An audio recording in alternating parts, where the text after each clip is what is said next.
It is a good morning. It is a good morning. Hope you're all doing well. Well, we finally made it here. It's November 11th, 2023, the scheduled departure of the Inner Circle Trader from social media. If you could be so kind as to let me know, I'm checking Twitter right now. If you guys can hear me, just give me a 5 by 5.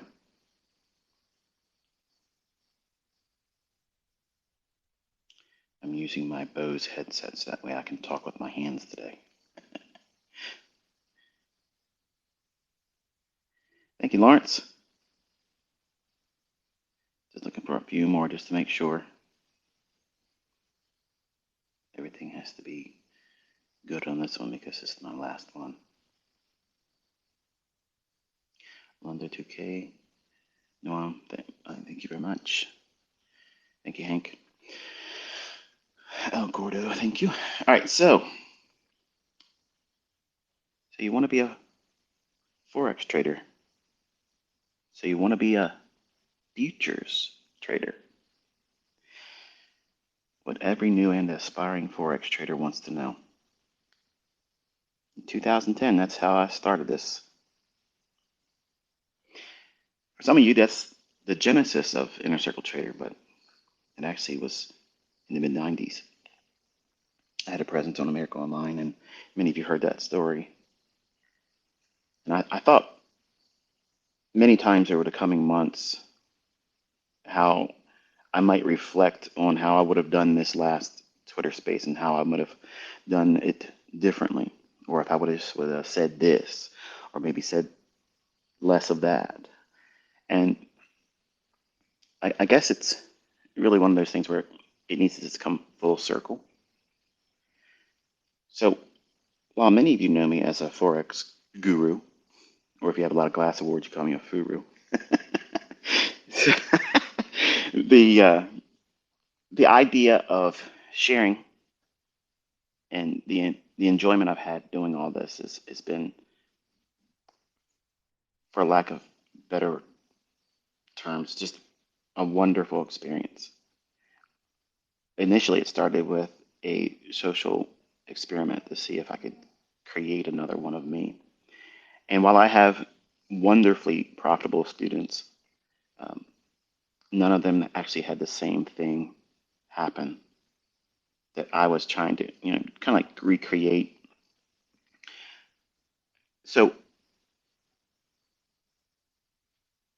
at this chapter of Inner Circle Trader on social media, that is, I just wanted to sit down with you for a little while, and I'm going to be doing this up till 10 o'clock, and then I'm going to close it. So there is no long one today. I pretty much said everything anyway, but I want to just sit down and encourage you. I want to kind of like reflect on what it is that you have in your hands now and how you should respect it, how you should trust it and lean on it. Even in my absence, you have everything that you need. You don't need to subscribe to anything. You don't need to pay for anything. It's all in your hands right now. The problem with it is some of you are going to be extremely depressed because maybe this Twitter account has been a source of inspiration for you or a motivation for you. And for the ones that have been with me longer or have developed faster, not that that's always a good thing, but some of you absolutely have done very well in terms of growing in leaps and bounds, faster than some of my other students. That doesn't mean that if you haven't arrived yet at your understanding, that you won't ever get there. It just means that they did something more than you did, and your life circumstances probably dictated that you couldn't do as much as they did. And that's not a knock against your aptitude. It's not a knock against your will or passion to do it. It just means that life sometimes gets in the way. So if I can leave you today with a measure of encouragement, it's this: that everything that you would have been looking for as a trader, no matter how much time you spent seeking things, indicators, systems, courses, gurus, teachers, mentors, whatnot. I have given you everything that cuts through all of the fat and takes you right down to the bone. What holds it all together? You can have a lot of muscle, you can have a lot of strength in something, but if you don't have a good skeletal system, a framework, you can't do anything. Imagine that icon, Arnold Schwarzenegger. He was huge, right? What happens if he didn't have a skeleton, right? It would be useless to him. It's a big pile of muscle, right? Useless. So what I've done is, over the years, I've placed in your hands a language, so that way you can see the marketplace from a framework stance. And then I've given you pieces, little cogs that work very, very well in the grand scheme of things. And by placing these small cogs, like specific PD arrays and very specific, straightforward, easy models, optimal trade entry, 2022 model, silver bullet, those things are very generic principles that can be treated just as they were taught to you, and you don't need to inflate them with other things.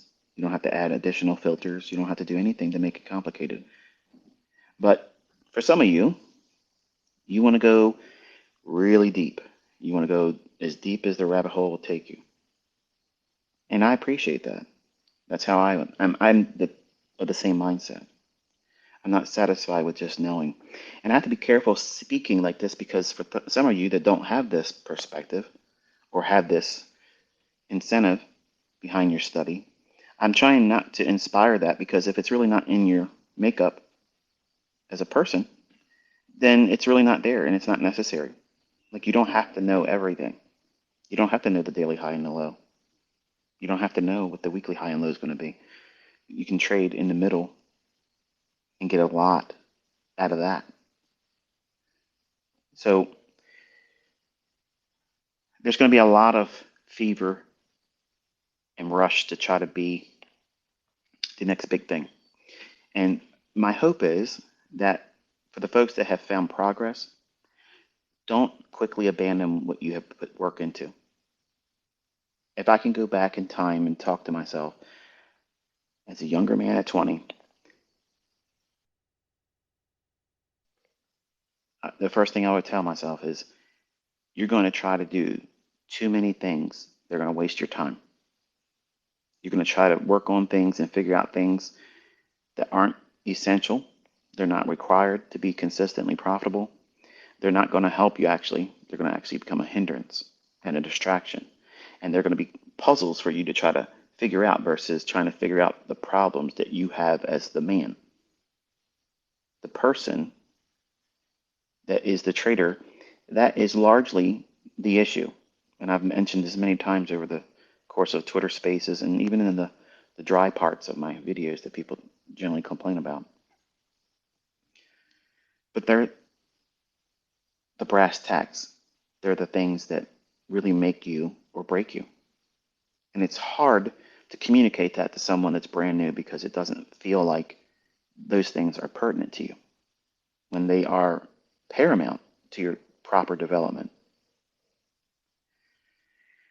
If you look at the number of years I spent with you, it's about equivalent to what it took for me to get it all figured out and get myself out of my own way.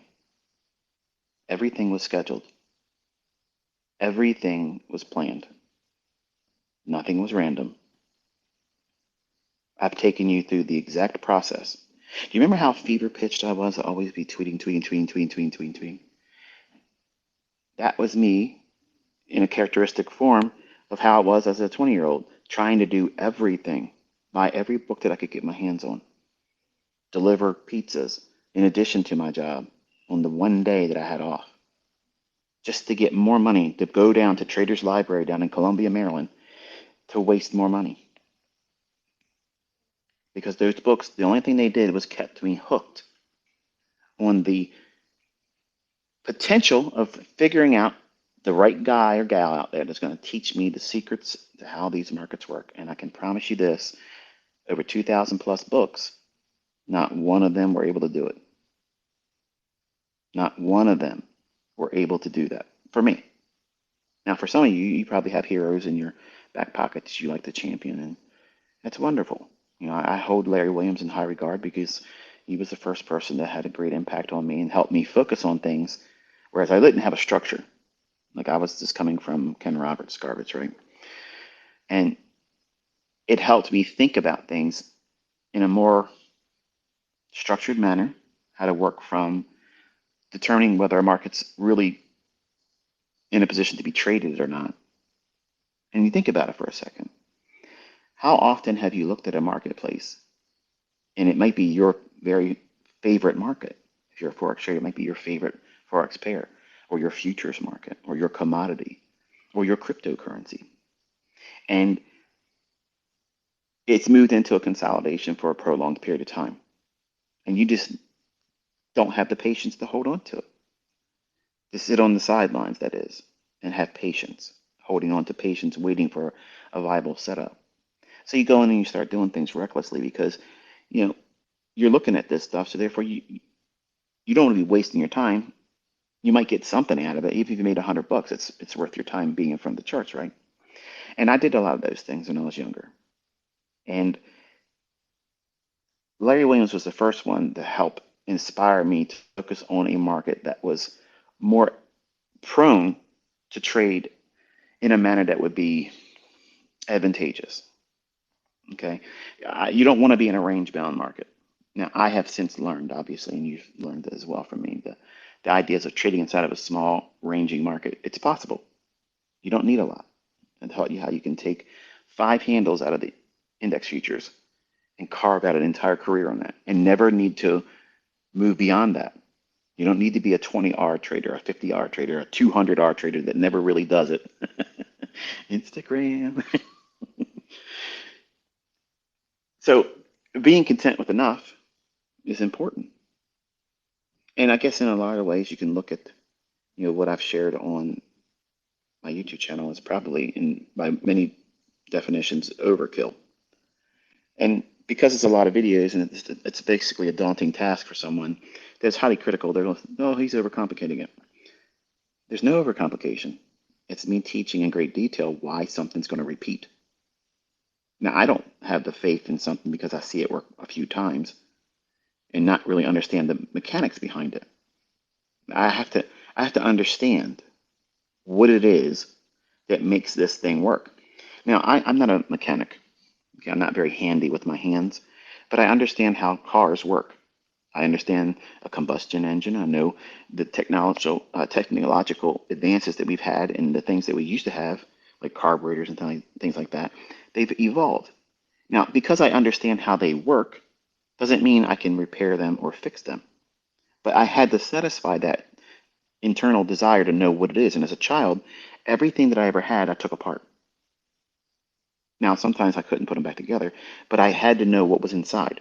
Like what's inside of this thing, what makes it move and what makes it tick. And I've always been inquisitive. And I think that the Lord gave me that, and coupled with what everybody else would say is a mental illness and an impediment, but obsessively compulsiveness, allowed me to fuel that insatiable desire to keep digging in to understanding what makes these candlesticks, and back then it was open, high, low, and close bars, perform a specific manner, in a manner that repeats, in a manner that can be exploited, and also to reveal something that's always been there underneath your nose and everyone else's nose, but we've been hearing for decades, and as long as the market's been around, that price is random, price is unknowable. No one can be consistently accurate in predicting or timing the marketplace. And obviously, majority of you now are part of the, League of Extraordinary Gentlemen and Gentle Ladies. Because you can do the same thing now. You're able to time the market in lower time frames that defy all logic, even from the Goldman Sachs boys. Doesn't it feel good? Doesn't it feel good to be a part of this? To have learned something that even the big shots that go on CNBC, they try to tell you this stuff that you can't time the market. You can't outperform the S&P. Are you freaking crazy? Seriously? What's the average return on the S&P annually? It's trash. I'm making trades with 20% per trade. So how long do I have to prove that any one of us, or anyone that's willing to sit down and learn this pyramid with proper risk management, using a real stop loss, I don't need to sit there and work all year long to make industry standard high watermark return. Dude, that's just like that's a morning scalp. Like that's not something that we're sweating that. We're not sweating that. Now, in their defense, obviously, they're speaking from a position where they're many times controlling millions of dollars, maybe even $1 billion, and you just can't move a lot of that type of size on very small little fluctuations. And I grant them that, okay? But when they themselves like to spit in our direction and say that there really isn't any edge there, when there is no sharper edge in this industry than the one that we're wielding every day, it's there. The precision is there. It's undeniable. You've seen copious examples of beginning to end executions, both in demo for a longest of time, and this year you saw it with real money. You cannot deny that. Now, for some of you, that still isn't enough because you can't do it right now. And I want to encourage you, even though I'm stepping away from social media, don't abandon your progress. What do I mean by that? Well, what's going to happen, and this is exactly what's going to happen, there's going to be people that have studied what I've taught, and they themselves are going to be the ones that rebrand it, like we've watched many times over the course of the last 12 years or so, 13 years now, since I came out on Baby Pips and started teaching things that nobody else was teaching. And that $5 million bounty is still there. Not one person came forward with proof or evidence that any of the things that I've presented to the community is rebranded of anything. Because if it was, somebody else would be out there doing that stuff, just like you see me executing. And what do you see as a common denominator when anybody sees my examples? This has to be delayed data. That's their only excuse. It has to be delayed data. Or it's demo. And then when it's a live account, well, it's an AMP demo account. But when they look at how AMP goes on to TradingView with a demo, which I didn't even know they had, you can see it clearly is nothing says AMP live there. It's some kind of series of letters and numbers and gobbledygook. So we've canceled every argument. We've literally laid to waste every reason why you shouldn't at least do your own investigation on the concepts. I've always openly challenged all of you, and I'm so proud of you that have done it because you pushed through all the noise and the chaff and the distractions because many of them are marketers, and I get it, man. I get it. You can't trade well.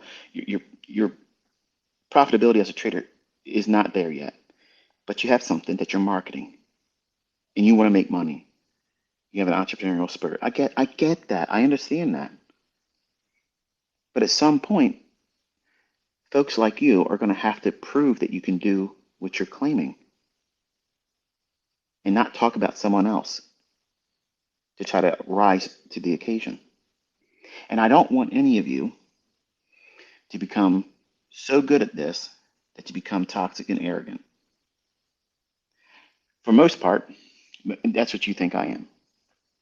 And I want to tip my hand to you in time to show you really what this is all about. Because I was never going to do any kind of marketing.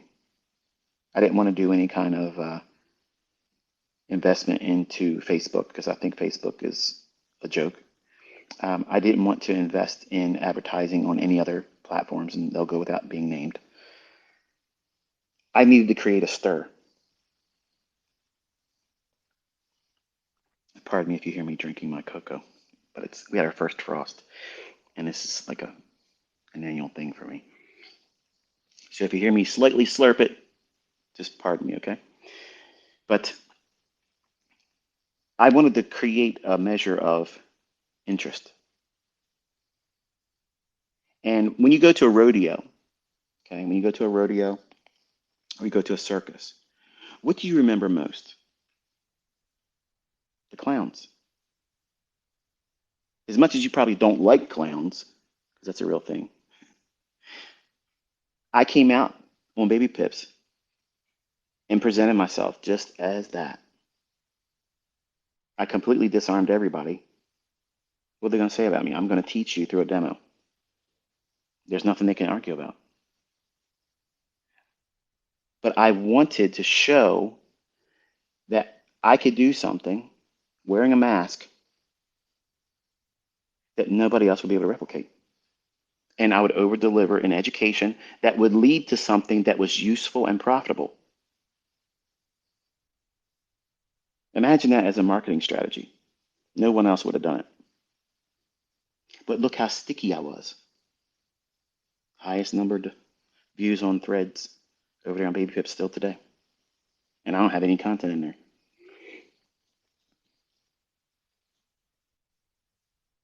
What I think you don't realize is when I was a young boy, I was fascinated with magic, sleight of hand, card tricks, coin tricks, and things like that. And David Copperfield was a huge inspiration to me, and I can't wait until February because he's supposed to be making the moon disappear, which is going to be equivalent to what he did with the Statue of Liberty, I'm sure. It's just perception. But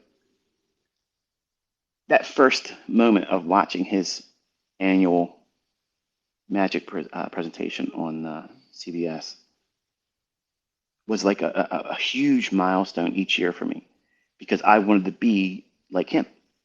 Like I wanted to be up there and dazzle the people that would watch him. Because when he would do something, that line between reality and wow, what is going on here? Like this is something that shouldn't be possible. I loved that moment of astonishment. And over the years, I invested money in learning and time in studying that craft of magic. And I got really good at it. And then one of the guys I learned from, his name is Paul Harris.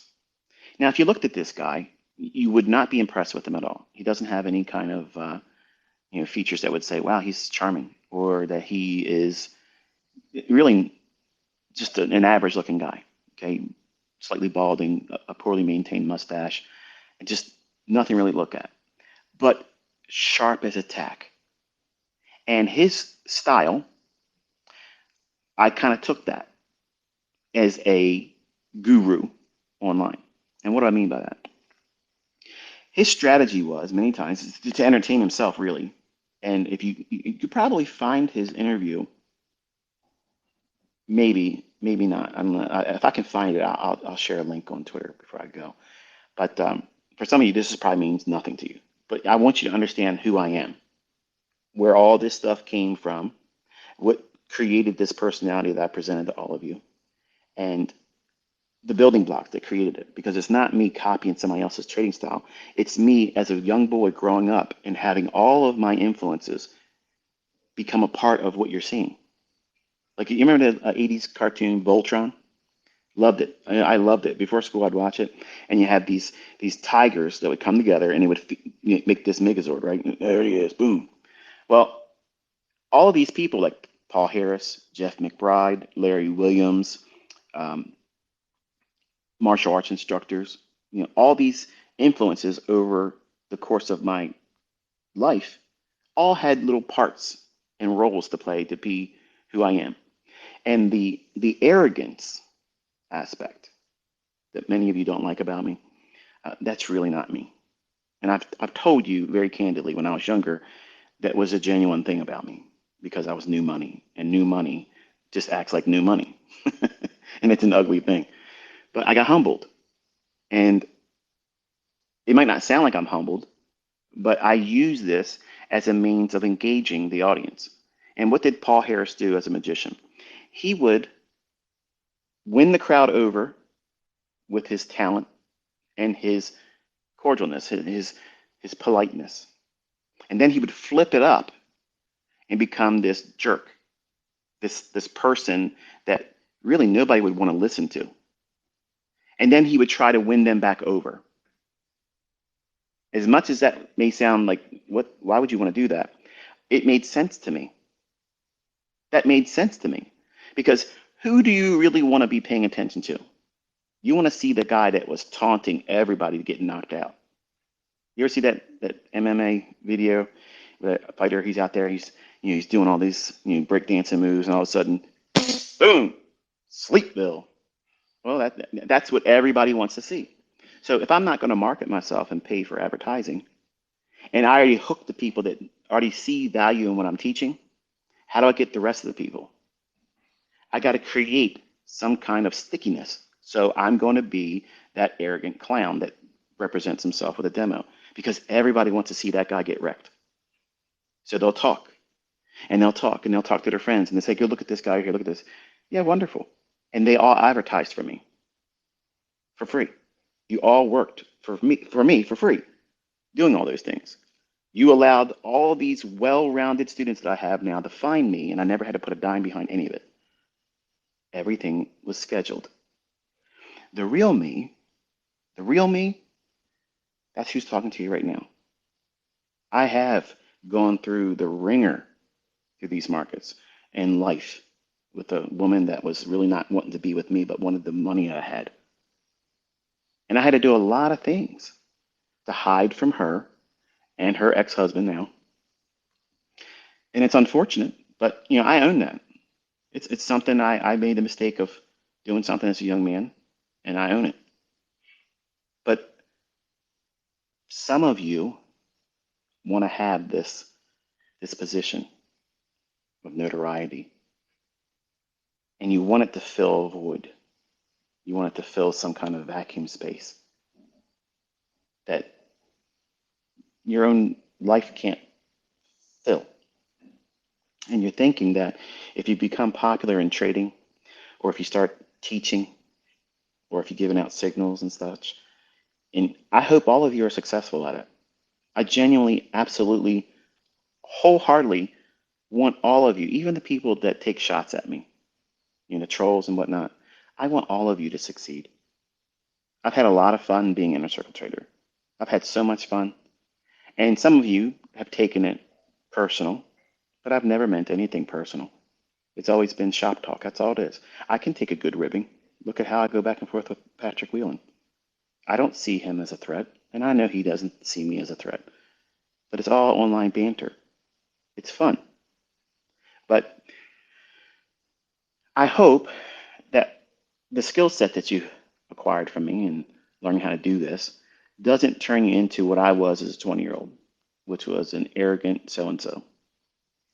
And there was days where I didn't even have the ability to tolerate myself. I would say or think certain things and think to myself, wow, that's horrible. Where'd that come from? Well, I know now where it came from, but I try to keep myself from that kind of stuff as much as I can. And admittedly, when I'm on social media, especially Twitter, I have a tendency to want to revert back to how I was as a 20-year-old, which is, in my opinion, going backwards.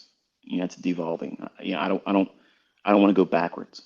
And while I can have fun in a playful manner with certain individuals, sometimes context is lost. Sometimes sarcasm is lost in the delivery of a tweet or something I may have said in a tongue-in-cheek remark. And sometimes language is an issue because some of you may not understand a obvious, glaring sarcasm that would be understood from the United States perspective. And then for someone of foreign persuasion may hear me say something and there's a disconnect, or it may come across as arrogance when really arrogance wasn't even the delivery at the time. But that whole side of me was instrumented and originated from Paul Harris, who was a magician that really didn't become a big thing, but a lot of his effects and sleights and stuff that I learned, his style made sense to me because what was I? I was a young man and I wanted to be able to fool the guys that were acting like they were the ones that should be paid the most attention to in the room. So, do you remember the discussion I had a couple years ago? I said that you want to see who in the room's the loudest, and you want to be the one they don't see coming. I always sit in the room with the corner behind me because I want to have the lay of the land. I want to see who's out there. Who's the one that's going to probably be a problem for me tonight if there's going to be alcohol in the room? I want to size them up, find their weaknesses, see what they think their strengths are, and who's their friends in the room. I've lived my life that way.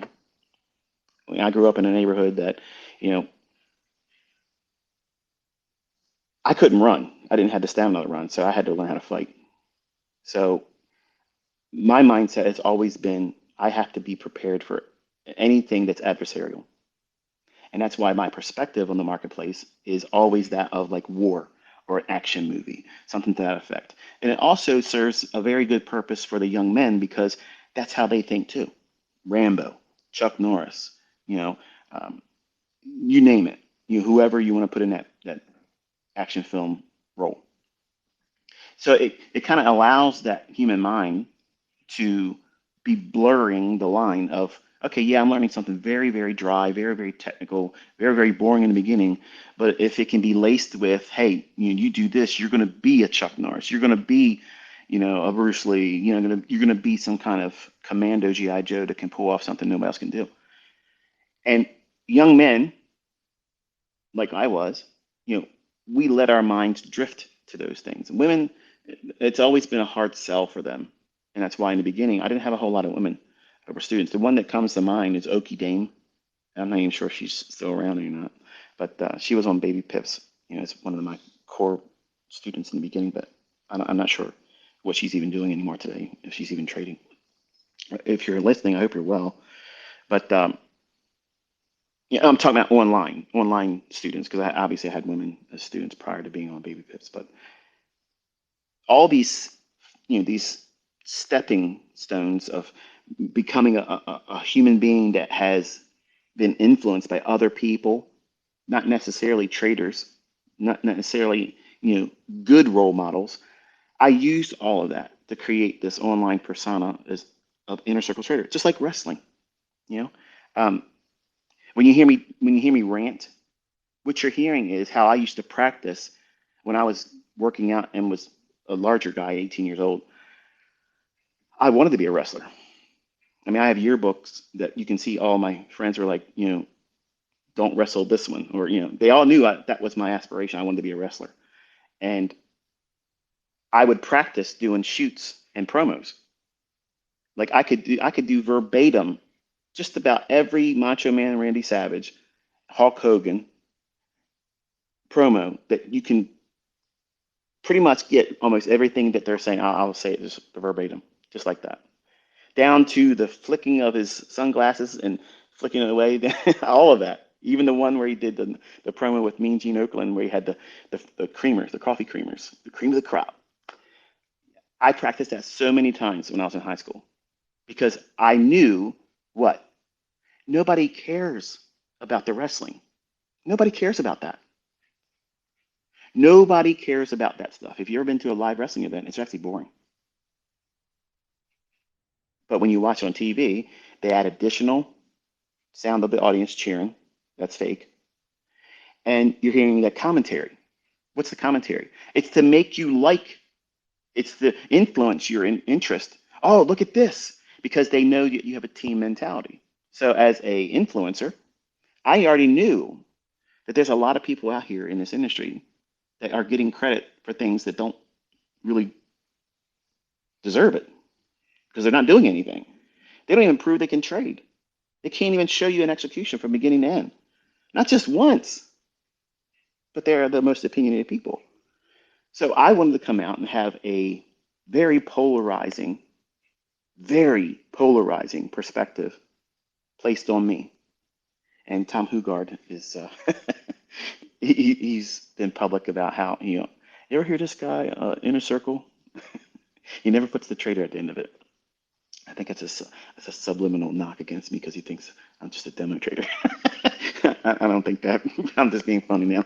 But he said that this guy he's very polarizing. He's like Moses. And I didn't take that as I'm trying to be Moses or that I'm equivalent to Moses, but he nailed it because that's exactly what I have tried to do. So that way it creates discussion. There's going to be people that have learned from me, that have real tangible experience that they can say, this works in my hands. I know it works. I have proof of it. I don't need to see ICT do it, but yet ICT does it every single week. So what is that doing? It's canceling the people that's going to say, but you never see him do what? Trade with a live count? You saw that. Call the high and low of the week? You saw that. Trade the high today, low today, trade low, short, and then go long the same day. Trade without a bias, up, down, up, down, up, down, up, down on every single turning point. Yeah, you all saw that. But that won't matter because just like when you go to watch a wrestling match, without all the fanfare around it, without the influencing and commentary, the team aspect of being in the crowd, you're a John Cena fan. Oh, you're an Undertaker fan. You know, that type of thing. It doesn't make it fun unless you have that interaction. So I had to create this polarizing personality that many times I was shocked at where like I don't have a script. Okay, unless I'm waving the paper, like when I'm talking about something that is an itinerary that I have to get through. And it was usually the very long, long, long Twitter spaces. But right now I have nothing. I'm talking with my hands right now if you're watching me. I was shocked at where this stuff comes from. And that wit comes from practicing being like all of the wrestlers that I looked up to as a child, even the ones that I didn't like Ric Flair. I couldn't stand him. I couldn't stand. He used to make me cry as a kid because he would he would pin all of my favorites by pulling their trunks and putting his legs up on the ropes. And it would make me angry. And I would leave the house with the chip on my shoulder and go talk to my friends about something. And because I'm angry about that, I would start an argument with them just because I wanted to vent. So I was thinking to myself, I'm not the only one that thinks like this. This is human nature. Like this is human nature. So if I can create this opportunity for people to talk about me and what I'm doing and how I'm basically trying to ridicule everything else in the industry, what's that going to do? It's going to create waves, and it's going to be out there, and people are going to hear about it. And somebody's going to want to come over here and say, "Hey, let's just square this up right now.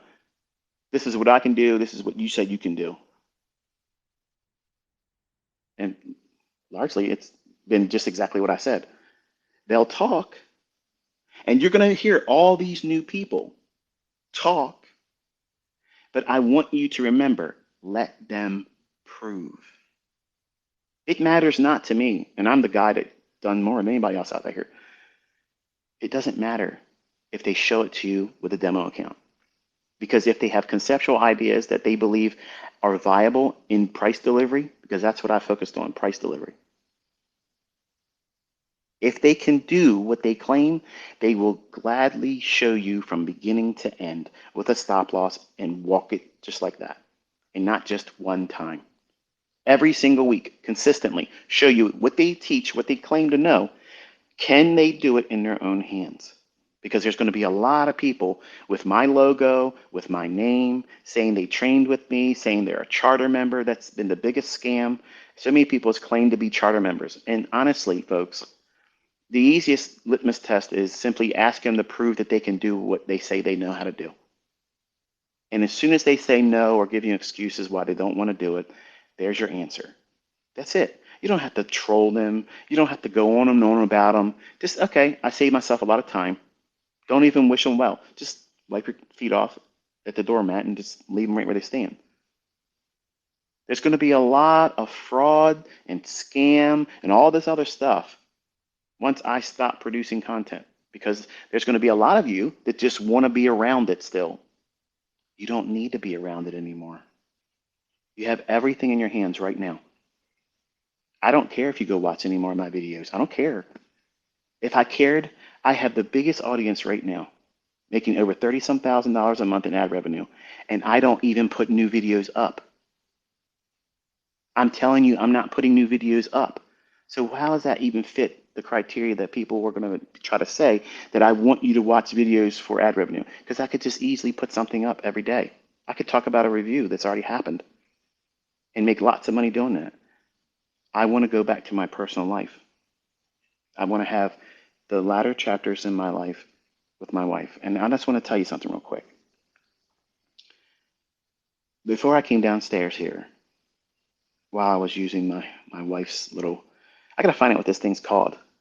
I bought her this cappuccino machine thing, and she has this like little, I don't know what it is. It's got like a little ring, but it's like a coil, and she puts it in her coffee to kind of like froth it up or whatnot. I guess it would be like a frother. If it's not a frother, then for those who understand what I'm talking about, you probably know what that name is. Just I guess tweet it to me because it's driving me nuts right now. But I used it to stir up my cocoa. And as I was doing it, she leaned over my shoulder and she kissed me on the cheek. She goes, "Finish it today, so that way I can have my husband." And for the folks that honestly think that I'm going to be on Twitter after today, I'm telling you, we're done. We're done. I want this woman to be happy with me, and tomorrow's not promised to me or her. And I want to be able to say that you're worth it to me to put all this down. Like, I've done everything I wanted to do in life. I've done everything. I've accomplished everything and more. And I'm very, very happy with the woman I'm with. And I want her to look back and say, you know what? I have no distractions. And 2 times this past week, we were together, and she goes, "This feels really good to have your undivided attention." And it cuts, man. I mean, it cuts deep. As good as it feels to hear her say it, it just, it's a resentment that has not been there. You know what I'm saying? So we've been together since 1997, got married in 2001. I believe she's been patient enough. And you're probably thinking, well, ICT, come on, man. Even if you did do these long-winded, droning Twitter spaces, that's not the entire day. You don't know what I'm doing. I have a private community with multiple user groups that I have to talk to. I have questions that will be sent to me. I have people with my phone number that I'm constantly blocking, which my number gets changed tomorrow. Oh, not tomorrow, Monday. And I have my phone on Do Not Disturb. So for folks that have been sending me, thank yous and all that stuff, use Twitter for that, please. I'm not going to reply to you. And it's not to be rude, but it's just, I'm not going to do that. I talked too long. My cocoa's cold. Now it's chocolate milk. The uh, the time I've had with all of you, though, it's been fun. I've had so much fun. It's been fun being Inner Circle Trader. It's been fun being, an online clown guru. But, the last 2 years, I pulled back the veil, showed you what's available to you if you really just knuckle down and say, okay, it's fun. We get all the online drama, funny stuff, but let's see what you really have. And like last night, I was laying in bed just scrolling through all the people on YouTube, all the people on Twitter that either make mention of what they learned from me, have my logo saying, this is what I did to pass this challenge. This is how I earned my withdrawal over here. This is where I placed in the leaderboard for this or that. You know, it's amazing to see how many people just said, you know what? I'm not going to listen to the naysayers. I'm not going to listen to people, my friends that may have said that I'm going to never be anything other than what they are themselves. 'Cause I lived that same thing too. And now look at what you're able to do. You're making more money than your job. You're making more money than some people earn in a year in your one singular withdrawal or payout. How does that feel? Feels amazing, doesn't it? Contrast that feeling right now for the folks that are able to do it with how you felt right before when you first started listening to me. Oh, this guy. This guy, there's something wrong with this guy. If it was so good, he would have profitable students. Well, look around. I have the most. I have the most. Look around. It's undeniable. And I love it. I absolutely love it. And I know because of what I'm leaving up on YouTube, I'm not deleting one singular. I'm not deleting one single tweet. I'm not deleting any videos at all. Not one thing. It's all left up there for your edification, for your learning. Also, to cancel those people out there that want to try to sell something. You don't need to buy anything. If my name's attached to it, don't buy it. Don't buy it. You can find it on that YouTube channel. It's there. It's in a lot of videos, and there's going to be people out there trying to sell you, here's a study guide to make learning ICT faster. I promise you that's going to waste your money and waste your time, thinking you're going to learn it quicker because of somebody else's curated list of videos. Again, you're listening to people that are not showing that they have learned how to do it. So how are they going to give you a study guide? ICT private mentorship. If you can't do it, why would anybody pay you when it's already up on my YouTube channel for free? Come on. And you're a fool if you're paying for that stuff. Don't buy these scammers renditions of it. It's already happened. You walked this with me for the last 2 years. That was mentorship, where I had to sit down and tell you what I think the market was going to do on a daily chart, on an hourly chart, on a 15-minute chart. So we weren't just always on a 1-minute chart. I was giving you macro perspectives for the people that can't necessarily sit down with an intraday chart and trade that because life gets in the way, right? Or it maybe doesn't fit their style of trading. So I want to encourage you to just stay on course. Okay, stay on course, and I'm confident that I already have very, very strong students that want to see other people succeed. And they don't necessarily want to try to sell mentorships. But if you make yourself available to the ones that aren't doing very well, you know what? You'd be doing me a great respect because I've given it to you for free. And if you learn how to do it well, and somebody out there struggling with wanting to learn how to do this themselves, by bending over and helping them get up to where you're at, that to me is one of the greatest lessons you learn from me. Because I want you to be able to see, by looking around, the world's changing. It's getting real dark, and winter's coming. And not everybody's going to do very well in that situation. And if I can inspire that charitable sense for your brother or your sister, I'm going to try to do it here. Because everybody else is going to be out there with a price tag attached to it. Just look, you know who they are. They're already showing you in the last 4 months, some of them even before that. They have something for sale. If they're really, really successful, they will be doing things for free. If their motivation is to help, they will be doing it for free. Now, I'm not knocking anybody that wants to make money. I've even taught my students how to run signal services. I've taught them that. I did not teach them, even though they just basically copied what I did in mentorship. Now they're running mentorships, and they've made millions of dollars, either taking what I've already said or just blindly share the actual videos. And I've had people that have bought those videos from other people from 2016, 2017, 2018, 2019, 20, and the last group was 2021. The last group of 2021, you know what they were predominantly? They were people that bought the bootleg versions of the videos. You know what their common denominator response has been? Having the videos wasn't enough. I had to be with you where you were telling us what the market was going to do day by day and watching it happen 90+%, always delivering. That's mentorship. And I told this to my group all the time. I said, the videos aren't the mentorship. The core content is just a language. And I told them when I was done, I said, I could take those videos and put them up on YouTube, and it isn't going to change anything. It won't change anything. Listen to Kit over at ICT Concepts.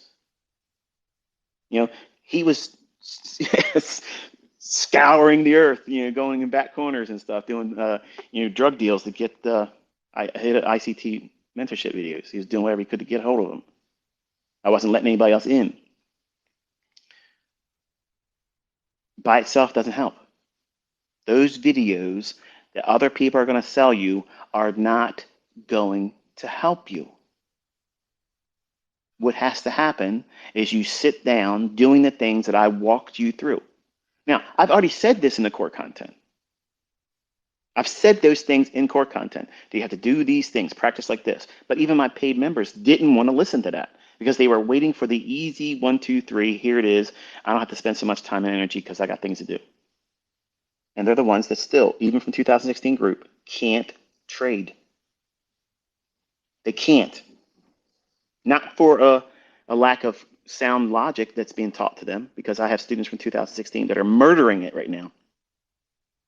And I also have students that have done better than any other group, even the 2016 group, that were in the 2021. And I have students that never joined my private mentorship that discovered me in 2020 on YouTube that have now are earning multiple 6 figures a year trading just from what I taught for free. That should encourage you.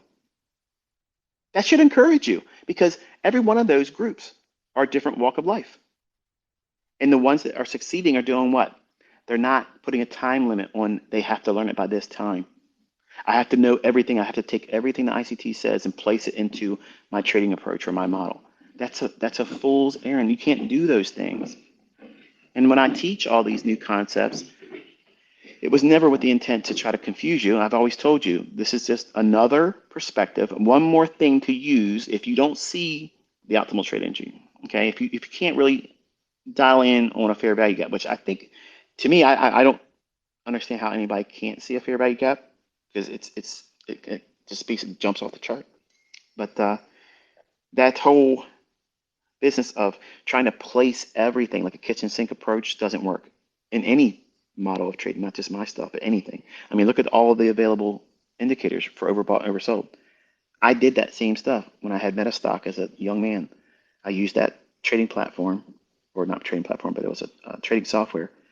And I had end of day data. I didn't have real time. And we had to get all of our ASCII data downloaded at the end of the day. And then it would populate your chart. So having that as my only means of looking at price charts, I saw all these indicators. I'm like, wow, look at this. I mean, I could put like 12 indicators on this chart. And eventually got to the point where I couldn't see the chart. And I had more faith in what the indicators were telling me. And I wasted years doing all that nonsense. And you see these guys out here that are just trying to do the same thing by placing all their faith in the mathematically tortured data of open, high, low, and close. You shouldn't have any faith in that stuff, because price doesn't even refer to it. And how is anyone going to be able, if we were in a courtroom, okay, and you were the one on the side of defending, you're defending the usage of indicators in price action, okay? How are you going to demonstrate? How are you going to demonstrate that price is going to do whatever it's going to do based on CCI, RSI, MACD, stochastic, Williams percent R?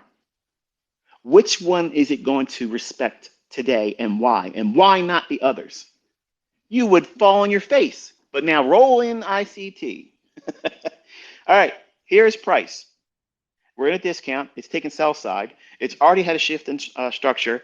There's buy side, relative equal highs here. The time of day. This is when the market will start spooling. It's going to run.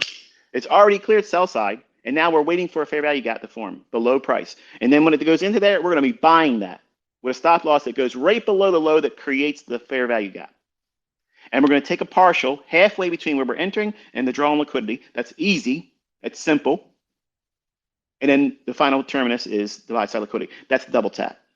Remember that on baby pips? Oh my goodness, that's a flashback, right? So that's simple. I could stand in front of the CFTC in front of any judge and do this every single day. I don't care how long. Make the court last long. I don't care because I can do this every single week, every single day. It's going to be there. Period. I've been proving it for years. And I'm telling you, when you understand that, when you're able to do that yourself, that's not arrogance. That's confidence. That's confidence that you don't have to struggle and scrape around trying to dig in the back corners for something new. You have everything that every trader wants to know. I told you from the beginning. I know what every trader wants to know. I know it. And I taught it.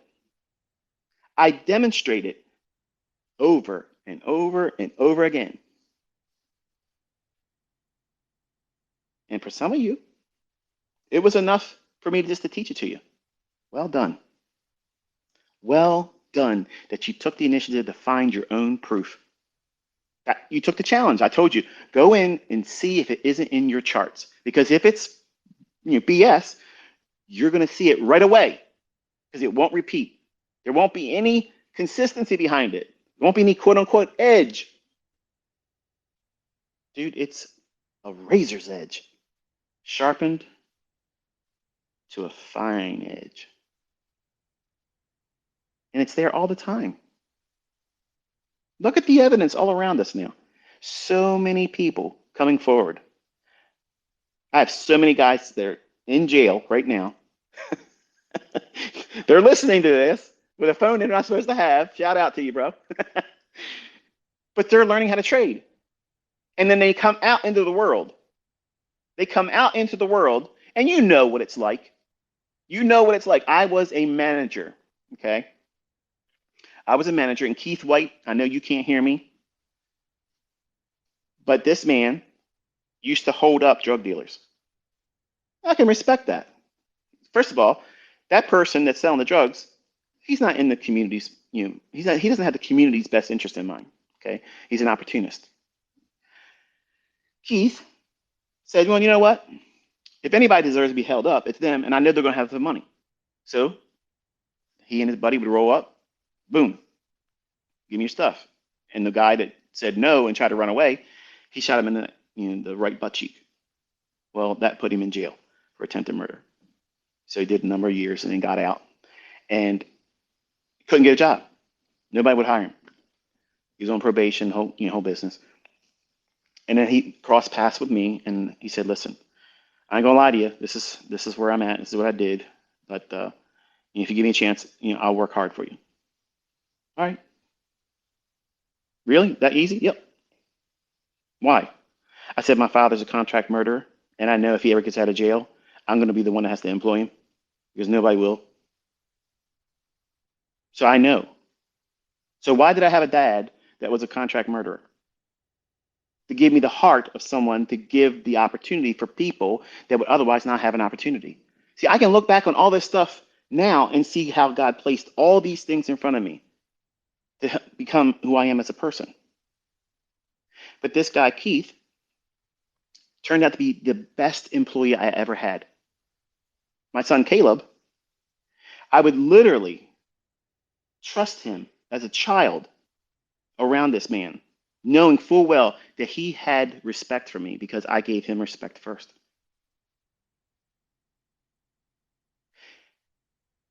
I wished many times that he wouldn't have got himself wrapped up with somebody that got him in trouble and he reverted back to something that he couldn't do because when I was no longer able to guide him, he got himself in trouble and now he's doing time for home invasion.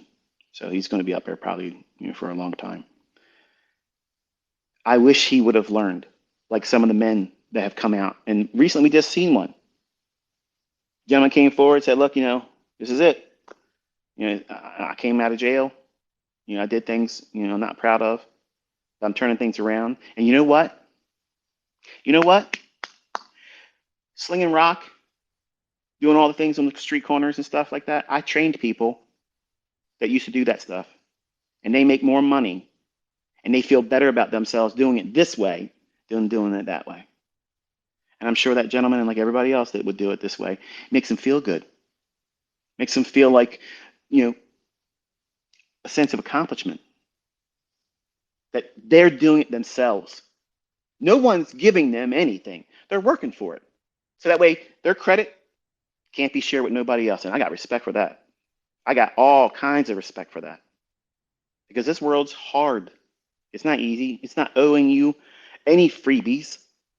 Even though that I didn't charge money, those lessons take time and energy, effort, and faith. Not in me, not in those concepts. It takes faith in yourself. Are you going to be able to stick to what it's requiring you to do? Because most people don't. You tap out too soon. You have no idea how far you're going to be able to go.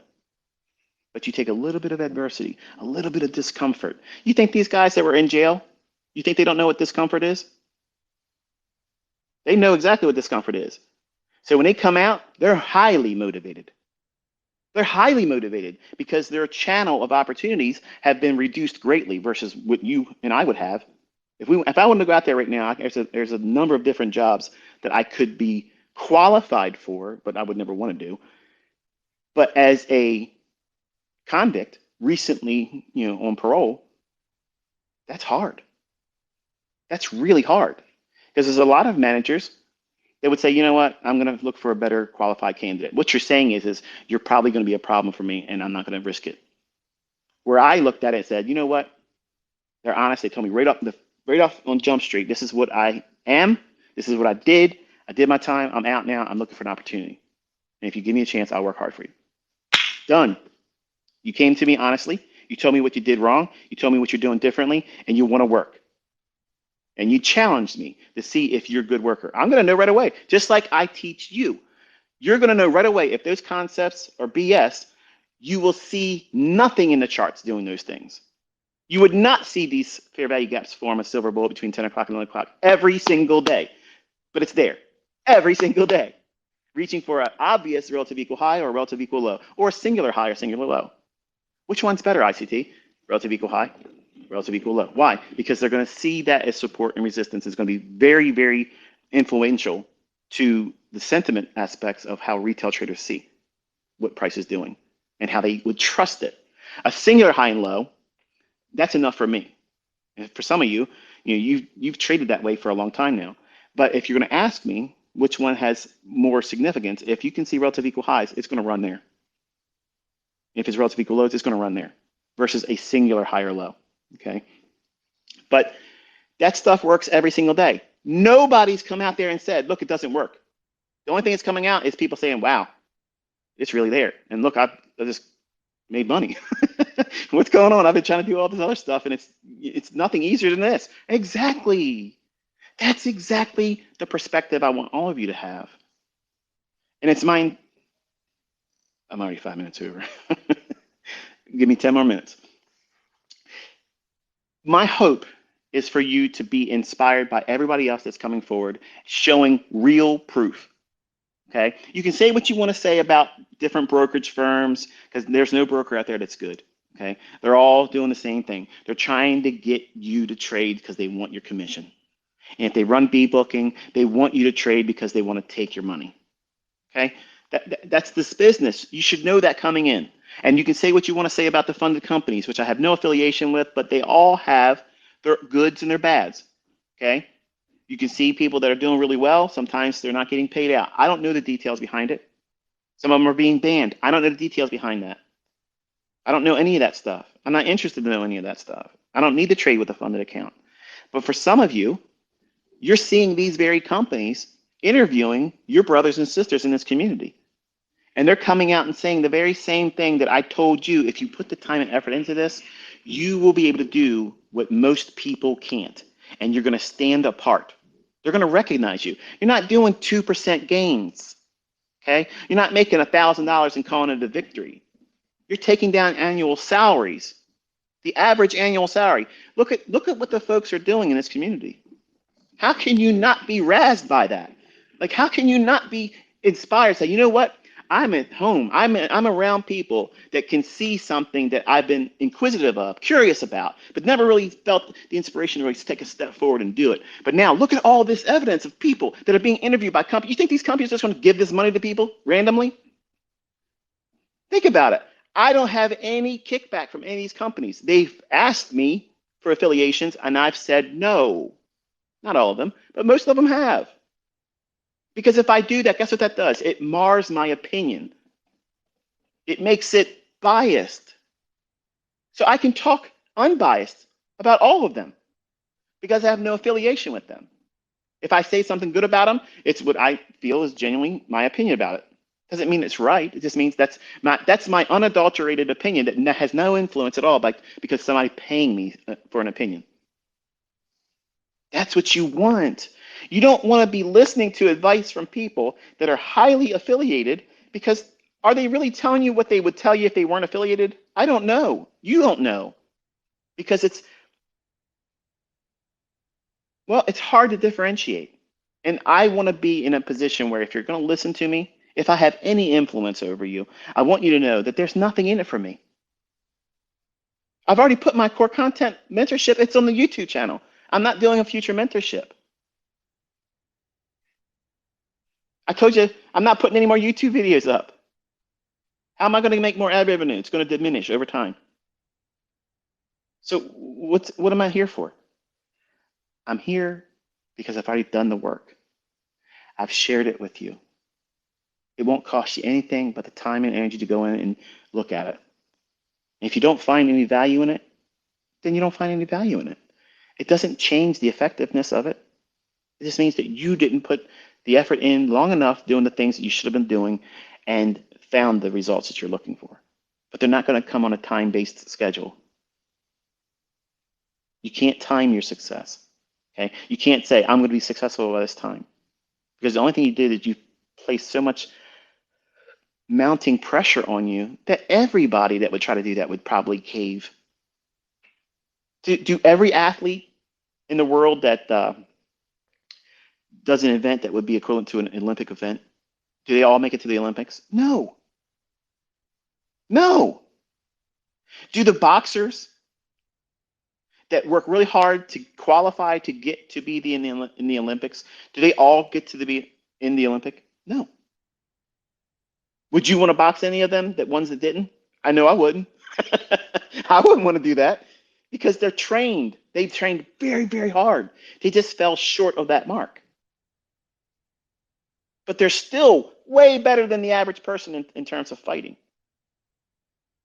No, I'm not saying street fighting. I'm saying, like, if you're just going to only just be a pugilist and punch only, and you have no grappling skills, no ground and pound, none of that stuff, you're not going to want to exchange hands with somebody like that, even if they're lighter than you. You take an MMA guy. I'm gonna ruffle some feathers over here. I gotta bring some kind of controversy. It's my last one. I don't care how good your MMA is. Okay, I don't care how good that is. If we're standing up, okay, if we're standing up, you are not headlocking nobody. You're not ground and pounding anybody. You're not slamming anybody. You're not choking people, which I wish they would take that out of MMA, because honestly, that's not skill. Okay, and I get so much flack from other martial arts about that. Oh, come on. Yeah, I got like 50 different ways to do a shimewaza. Shimewaza choking technique. And to me, a child, if they get a person in quick enough, an adult will fall to that. So to me, I don't think that's skill. Um, Submissions, yes. I think that's a means of tapping out. You cause that other person to tap out and submit to you. But a choke, I don't think that should be allowed in MMA. But a boxer, if a boxer and an MMA guy, I don't care who it is, I don't care what striker in MMA there is, you place them in front of a well-versed boxer, that boxer's beating that ass. It's happening, okay? Because they're training to do what? To find your chin and put you to sleep. Now, MMA artists, they're trying to do everything. 90% of what they're trying to learn is on the ground. But what is a boxer trying to do? Never go on the ground.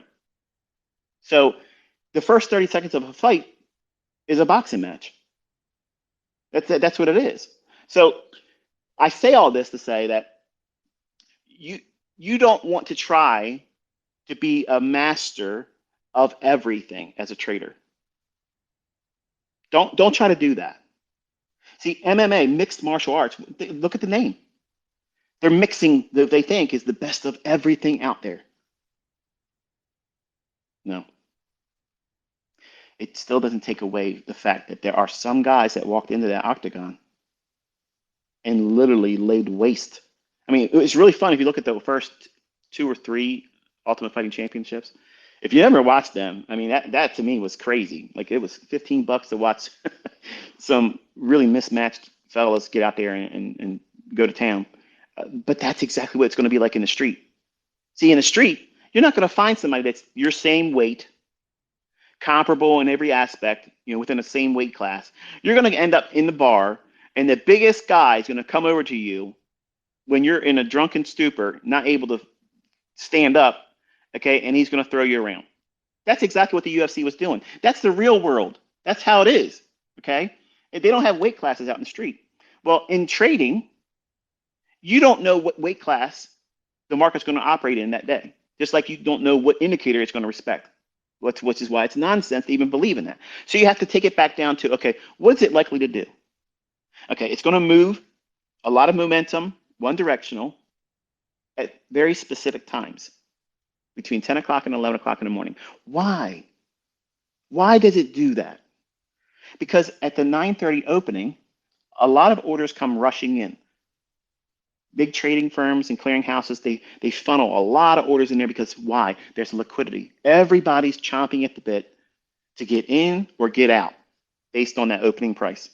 And that brings in a lot of liquidity that allows for order flow to come in real quick. But it will evaporate quick. So what does it do? It uses that initial surge of inflow of orders to run to the obvious liquidity that's above or below the marketplace. What is it reaching for? Many times it's the opposing direction of where the daily range will reach for. So an example would be you're looking at a marketplace and your ideal scenario is you think the market's going to go higher. So you're not trying to go short. You really want to wait and see what it does at the opening price. That initial opening, 9:30, opening bell, everybody's in there clamoring to get in there and do something. All kinds of order flows coming into the marketplace. Boom, boom, boom, boom, boom, boom, boom, boom. That will evaporate. So what is it going to do after that initial surge of interest and all the clearing firms that come through with their orders hitting the marketplace in the first 15 to 30 minutes? What is it going to do? It's going to reach for the resting pending orders above the marketplace, above a singular high or above relative equal highs. So what is that initial move dropping down at 9:30 to 10 o'clock? Judas. It's fake move. So you're waiting for all that stuff.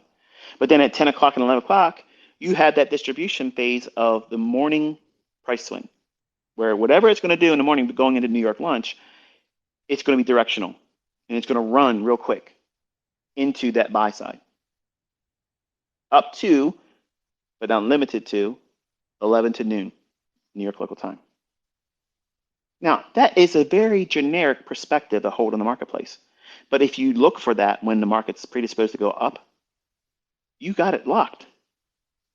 The only thing you're waiting for is a fair value gap to wait for a price to drop down into on a 5, 4, 3, 2, 1 minute, or if you're inclined, less than a 1 minute, 15-second, 5-second time frame.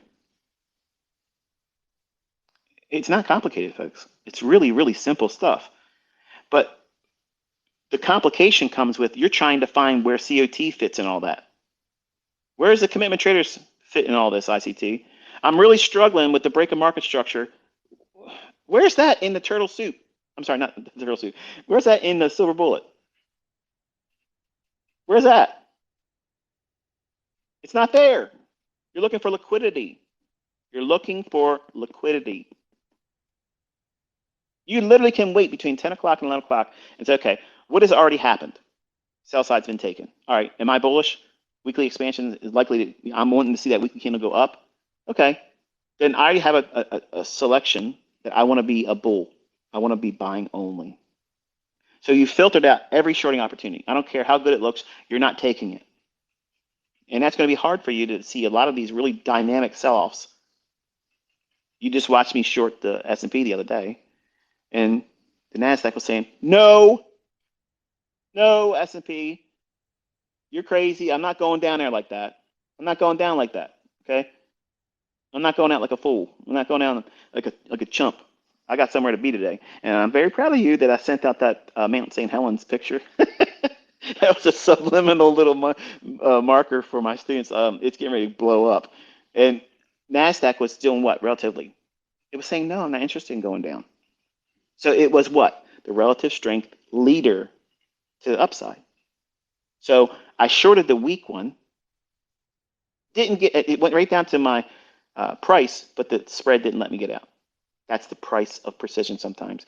The difference between the spread, the bid and ask. But that's okay. To me, I think that it's fun to be that precise, to have my order sitting right there, and I've already taken a profit, so it doesn't matter if it takes the terminus out. I don't care. But if it turns around there, guess what that proves? It proves visibility. It proves conceptual idea that it can be timed. There is sound logic behind it. And I was so precise, the only difference between me getting that fill was the bid and the ask. How much better can you be but not get the mark? You can't get any closer to it than that, right? So that's the right perspective. So when you have that, and you see me now, I guess that's the second time you see me do it this year, where I've had a resting order in and just the spread denied me the actual exit on the limit order resting. But some of you get mad about that. And you're like, oh, what's the perspective to hold with this? I'm angry about this. Don't get angry. You should be thankful that you have the laser guided precision to even to include a limit order there, where nobody else in the retail universe would ever have that. They're looking for, wedges and bull flags and inverted head and shoulders, and you know, I gotta stop. But you have really the easiest thing in the world if you're trading silver bullet. In Robbins, that's all I'm doing. I'm not doing anything. I'm not bringing out Enigma. I'm not doing Model 2022. I'm not doing Artemis patterns. I'm not doing, Reapers. Um, Nothing, but just simply silver bullet. Because in my mind, when I created that, like I wanted it to be so easy for my child to be able to see it, know what time it's going to be there. So that way they're not anxious. They're not anxious to worry about, am I going to miss the move? Because think about how much you're fearing all the time. Your FOMO is off the charts. Any given day. Man, I hope ICT tweets about what the if ICT could just tell me in a tweet to note this level, I'm going in. I'm going in. I'm not going to have any reservations. I'm going to take that trade because ICT is pointing to that liquidity. He's basically telling me, signed, sealed, delivered, it's going to happen. And for some of you, that's what you're afraid of with me not being around doing anymore. And you shouldn't be afraid about that. This is that next logical step in your development where you, as that eaglet, is getting pushed out of the nest. And it's scary. The eaglet doesn't know what's on the outside of that nest. And it fights its parents when it's being pushed towards the edge of the nest. It's never been outside to know that it's dangerous. It's never known it. But it knows enough to know I don't want to be out there. I want to be close to you. This is home. I want to be close to you, mom and dad. But nonetheless, that eagle is not meant to be in a nest forever. God gave it wings to fly. And it can't use those wings until it's pushed into a situation where it has to use them. You have the tools. You have been given the instructions. You've been given the mindset, how to look at things, how to avoid certain things, how not to think about these things that create pitfalls in trading. That's what I've talked most about because that's the very thing that's going to be your undoing. It's not going to be your winning. It's going to be how you think about what you didn't do right or that you did right but wasn't good enough. And what is that going to do? FOMO, fear, greed, over trading, over leveraging, and all of those things are going to be your downfall if you allow them. If you've taken everything I've ever said, either in text or in audio format, whether from a video or like this on Twitter Spaces, I probably wrote dozens of books already by now. But none of you would have been willing to pay any amount of money if I said trade psychology according to ICT. There'd probably be a handful of you that probably would have bought it, but most of you wouldn't have. But the real secrets to precision order block entries. Oh man, that's the one that's on the top sellers list. I'm on #1 bestsellers list on everything, right? But that won't help you. See, if you stay in the game long enough, you're going to find what you excel at. And you're also going to learn the things that you do incorrectly, that you're prone to repeating over and over again, like trading without stop loss or trying to be better than the next person because they have more attention given to them. And you do reckless things. And those reckless things are the very barriers to your success. You're the one that's in the driver's seat with it. I mean, think about it like this. When I teach my students to look at a weekly chart, you're looking at what is to be the next weekly candle. Are we among weekly candles that have been recently enlarged? Have they been increasing in size, or have they been reducing in size, or have they reduced from big ranges down to smaller ranges and it's still in small ranges? Having a period of time studying your chart with that perspective on a weekly chart is hugely advantageous because we just saw a lot of movement this week in the indices. So naturally, over the weekend, people are going to be making up their mind about what they want to do next week. What do they want to do? They want to buy. They want to chase price going up. Now, what you don't realize is November 7th, I told my private students that the high on the NASDAQ at 15,468, that buy side, was in the crosshairs. It was going to reach for that. And then the fair value gap just to the left of that will be filled. Now, I say that only because there is more than what you see, but what you don't see is not required because I've always publicly proven these things to you. I've given you ample evidence to understand that this stuff repeats over and over and over again. It's not enough to call a move. It's not enough. That's not impressive. It would have never impressed me to only hear somebody that would be calling me or calling themselves a mentor of me or anyone else to say, I called that move. I was looking for this thing to happen. But in the same sentence 30 seconds before, it might do this, but then when it does the other, say, I called that move. And that was another driving force behind me returning back to Twitter because there's a lot of people with a lot of following that scribble over a chart and they give you two scenarios and they don't even tell you which one they favor. And then at the end, many times, they don't even do either one of those scenarios. And yet people still clamor and worship them. That's not jealousy. I'm not jealous of anyone because nobody else is out there doing what I'm doing and what I've done. And I'm trying very hard to inspire those of you that want to be in the position of influence. The way you get there is walk the talk. Don't say something and not be able to do it and show it.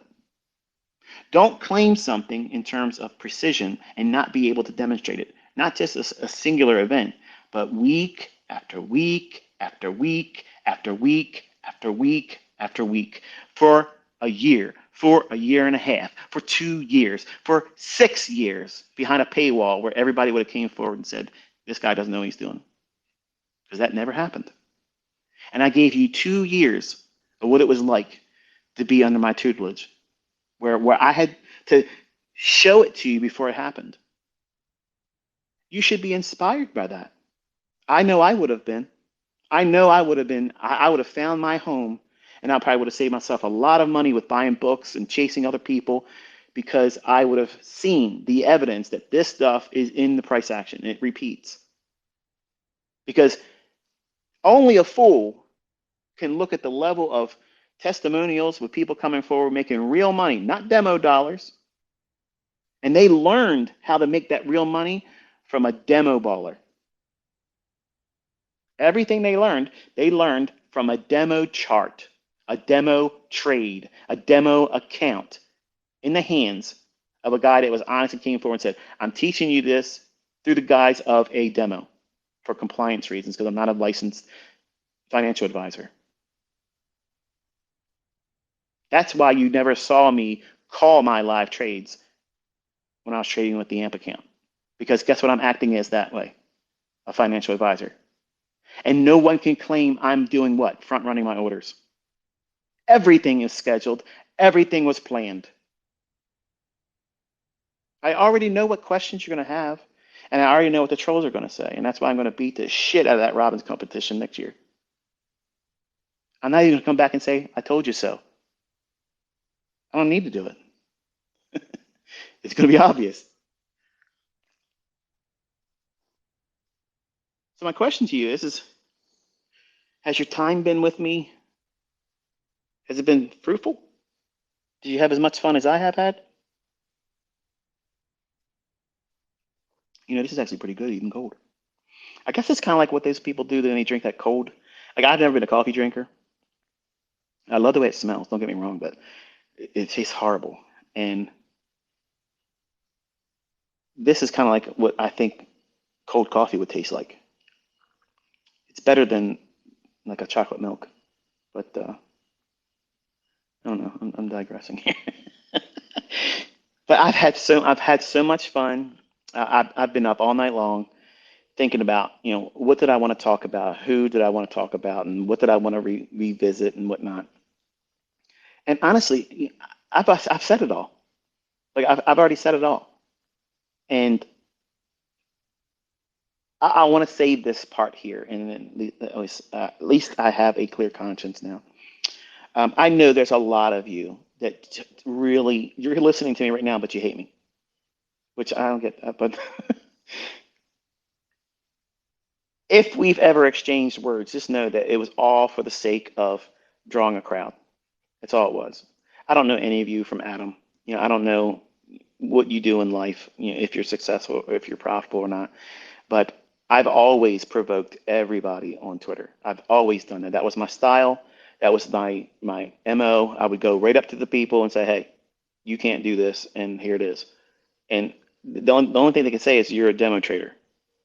But I'm doing something with a level of precision that you watch me do with the real account this year that's undeniable. And they wouldn't bring forward any evidence that they could do it either. Like, you would never watch them take a trade. Like, I pioneered a new wave of other people that are openly sharing. Because it used to be, show me your MyFX book. Fuck your MyFX book, because that's fake. Show me a blank canvas chart with live data. I don't give a shit if it's demo or not. You go in with a laser precise entry with a real hard stop loss, manage that stop loss throughout the entirety of the trade to a target that you had predetermined. You do that dozens of times over the course of several months in a row, using the same logic that you claim is behind your Mickey Mouse bullshit. You do that, then you have a reason to have an audience. People have no excuse not to listen to you now because you've done something that 90% won't do. But look, you can tell who's been here. You can tell who your brothers and sisters are because they're out there showing you what? Executions from beginning to end, trade management with a stop loss. Guess who inspired that? Good old ICT. Oh, here he is. He's claiming he's the only person that ever did a trade. Look, I'm not saying the guys out there trading with MACD and RSI, moving average crossovers, aren't trying to do something, but they're wrecking themselves on their live streams. They're wrecking themselves publicly, dismantling themselves. I'm saying, look at the logic that's been taught to you for free and how many people have it in their repertoire now, and they are not afraid They are absolutely not afraid. And they have confidence that they know what they are able to do is going to repeat for them. And that's why they're barking the loudest. When people talk shit to them, they're like, let's go right now. And all of a sudden, their Velcro balls drop off. I love that. I love that because that means, number one, they know where they're at in their trading. And for the people that don't respond, get real quiet, and they clam up, that tells you volumes. That tells you volumes about them. They don't have confidence. If they have any success, it's hit and miss. Do you want to listen to somebody that has that? Do you want to learn from somebody that has an anemic level of confidence that many times, I guess in a lot of ways, it would borderline on arrogance? But, you know, if you really can do something, if you really, really can do something, and you choose not to do it because, well, you got better things to do, that's just too much of a cop out. If you really love what you do and you have the time and effort to say that you can do these types of things, right? And you go on and on and on about how you can do this, you make this, but you're not even willing to just show a trade. Just show us. I mean, if you're going so far as to claim in comments to other people, my students, me, other teachers, other traders, other mentors, clamoring in their comment section, talking about, I do this and I do that, but there's nothing in terms of evidence showing that you even know how to enter a trade. Listen, we have raised the bar so fucking high now that these people that have been frauding and scamming people for so long, they're mad as shit. I'm getting threats all the time now. I told my private students earlier in the week, I'm getting death threats all the time. It's happening all the time because I've crushed their whole business model. I don't give a shit. I don't care. Go to my YouTube channel, learn how to do it, and that way you can help your students be profitable. Don't even have to mention me. I don't care. Stop hurting people. You don't have to worry about it then. You actually feel better about yourself because I'm not losing any fucking sleep. So anyway, I tried to get out of here before that kicked in. That's why I wanted to go about an hour. I usually could go about an hour before I swing, but I guess it wouldn't be a Twitter space without a other end of the spectrum. I didn't want to have any sentence enhancers in here, but I'm interested in seeing what your goals are. Before I close this Twitter tonight, not close it by deleting anything, but my last post will be a little vignette directing you on how to go forward. It won't be long because obviously Twitter has the capped at 2 minutes and 20 seconds, which I always usually come around about 2 minutes and 15 seconds. The tweet I send right before that, I'm going to title it Inner Circle Traders Yearbook. And I'm asking you, because I see a lot of tweets that I miss. Like, there's also some tweets that pop up at the bottom on my Twitter that I should have seen, but I don't see them sometimes. I don't know why they don't appear in my feed. People will respond to me or they'll send stuff to me. They'll reply to a tweet, and I don't always see them. And then there's obviously sometimes where it looks like there's like 15 different replies, but when I click on it, there's nothing I can see because I guess it's some kind of scammer trying to promote to whoever would read my tweets. But the yearbook post or tweet that I make tonight will be the third tweet in my feed that will always be there. The first one is the pinned one where it says, I'm not selling anything. So that way, anybody that has my name associated with something, or if they're trying to say, here's my Telegram channel, I gave you signals, join Inner Circle Trader over on Telegram. It's all bullshit. You're not getting into a Telegram channel with me. You're not going to get signals from me. I'm not going to be teaching you mentorship. You're not going to get a PayPal link. You're not going to get a crypto payment link to me. None of that stuff. I'm not asking for any fucking money. I'm not making any more YouTube videos to make more ad revenue. I'm not teaching anything else. Okay, so all that stuff is going to be bullshit.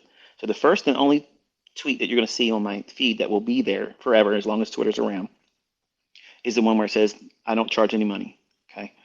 Um, the second tweet will be this short little vignette video I add tonight that will post at 11:59. It'll be produced and timed. I'll probably be asleep, and it'll post, and that'll be the last ever post in this stream as Inner Circle Trader. But the post right before that, which will probably be around 9 o'clock tonight, um, the tweet will be posted with the title saying Inner Circle Traders Yearbook.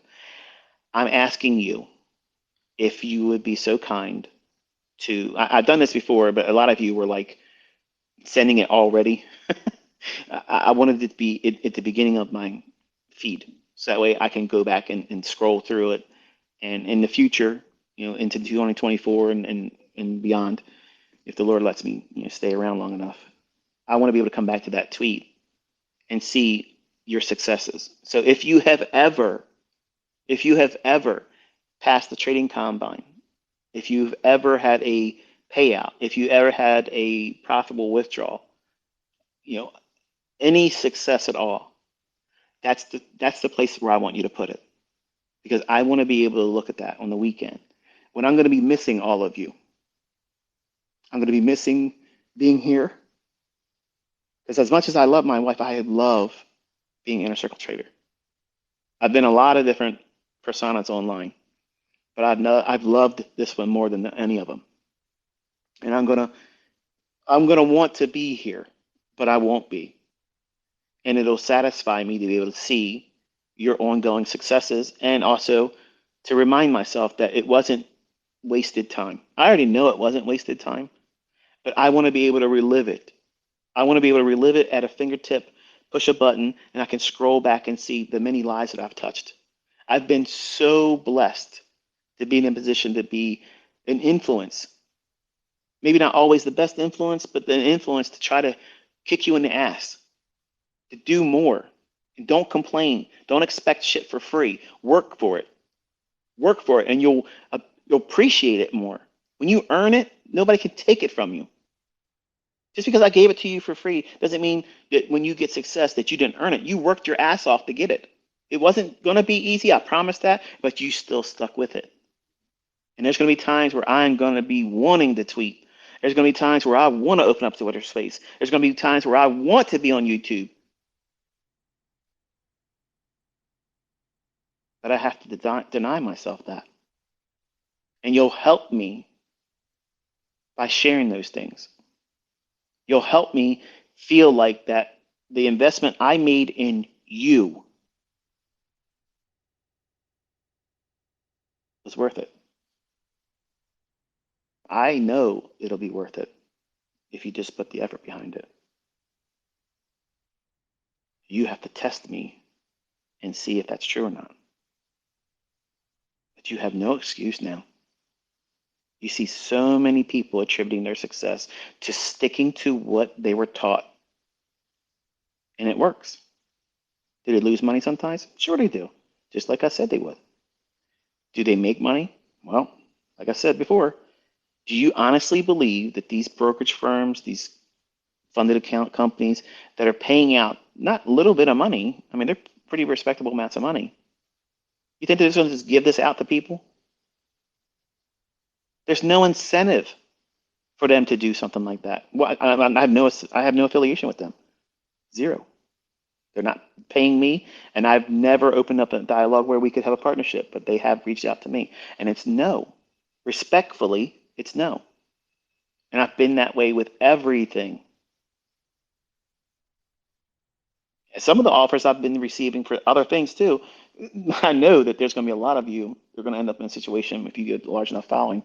I'll know when you start mentioning certain businesses that offered up some really big, big incentives, and still it's no. Because I want you all to know that this whole delivery was heartfelt.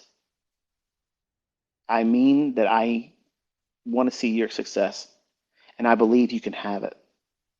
And I know I have more faith in you than you have in yourself right now.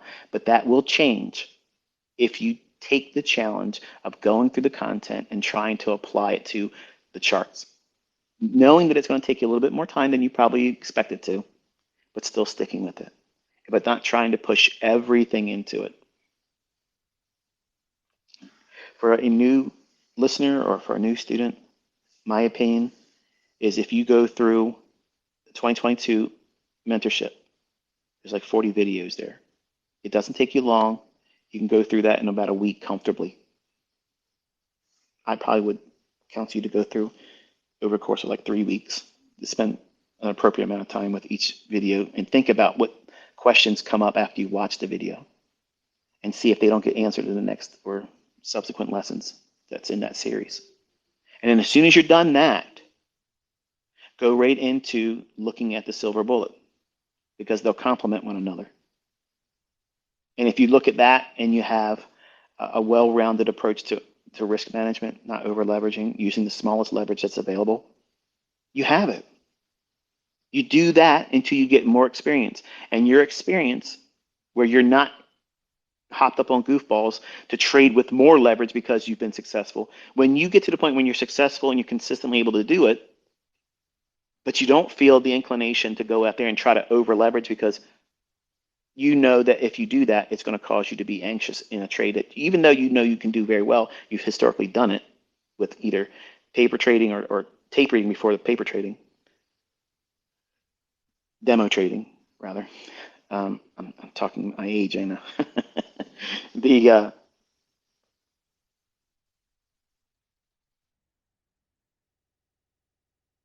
That moment, that the word escapes me right now.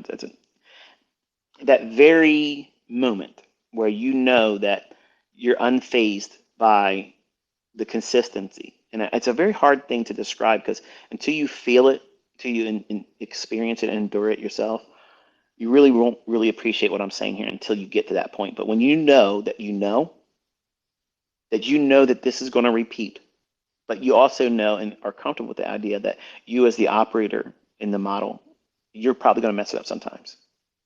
You might get it wrong. It's okay. It won't undo you as a trader. It won't undermine the efficacy of the trading model or the concept. But you know that tomorrow, if it was a trading day, next week, next February, next, September, you know the things that you're looking for in terms of a trade, they're going to materialize in the time frames that given day. It's going to happen. That's power. Ask anybody out there, what time and day is their harmonic fucking horseshit going to appear in the chart place? It ain't going to happen. They can't tell you that. They cannot tell you that. Why do you think these high frequency trading algorithms have billions of dollars behind it? You think they're just going to risk it on some willy-nilly bullshit? Some Rudy Poo candy ass, fruity, fierce, and tooty bullshit that has no idea why the market's going to go up and down. They're going to risk billions of dollars with multiple entries in the span of 15 minutes. Because they're doing things on a statistical probability that you're unaware of. I gave you a stripped down to the brass tacks of what time a simple little strategy that's visual. There are things that I know that you can't see in price, but I gave you something that's very, very specific and it's visual and you can set a clock to it. It's going to occur at the times I told you it's going to occur. You can't tell me as an RSI trader, you can't tell me this trade's going to form within this 10-minute window every fucking day. You can't do that. If you can, prove it. Prove it. Not with one Mickey Mouse example. Come out here, walk it for a year. No, that's asking too much. Admit it, that's way too much. Do it for a month. Man, you get a lot of clout if you do that. You can't tell in advance what time your shit's going to present. But I've been making a mockery of everything else because I know what time it is. It's ICT fucking time. Okay? It's ICT time. I can time the market. Y'all think it says I can't trade? Shit, I'm about to show you, motherfuckers.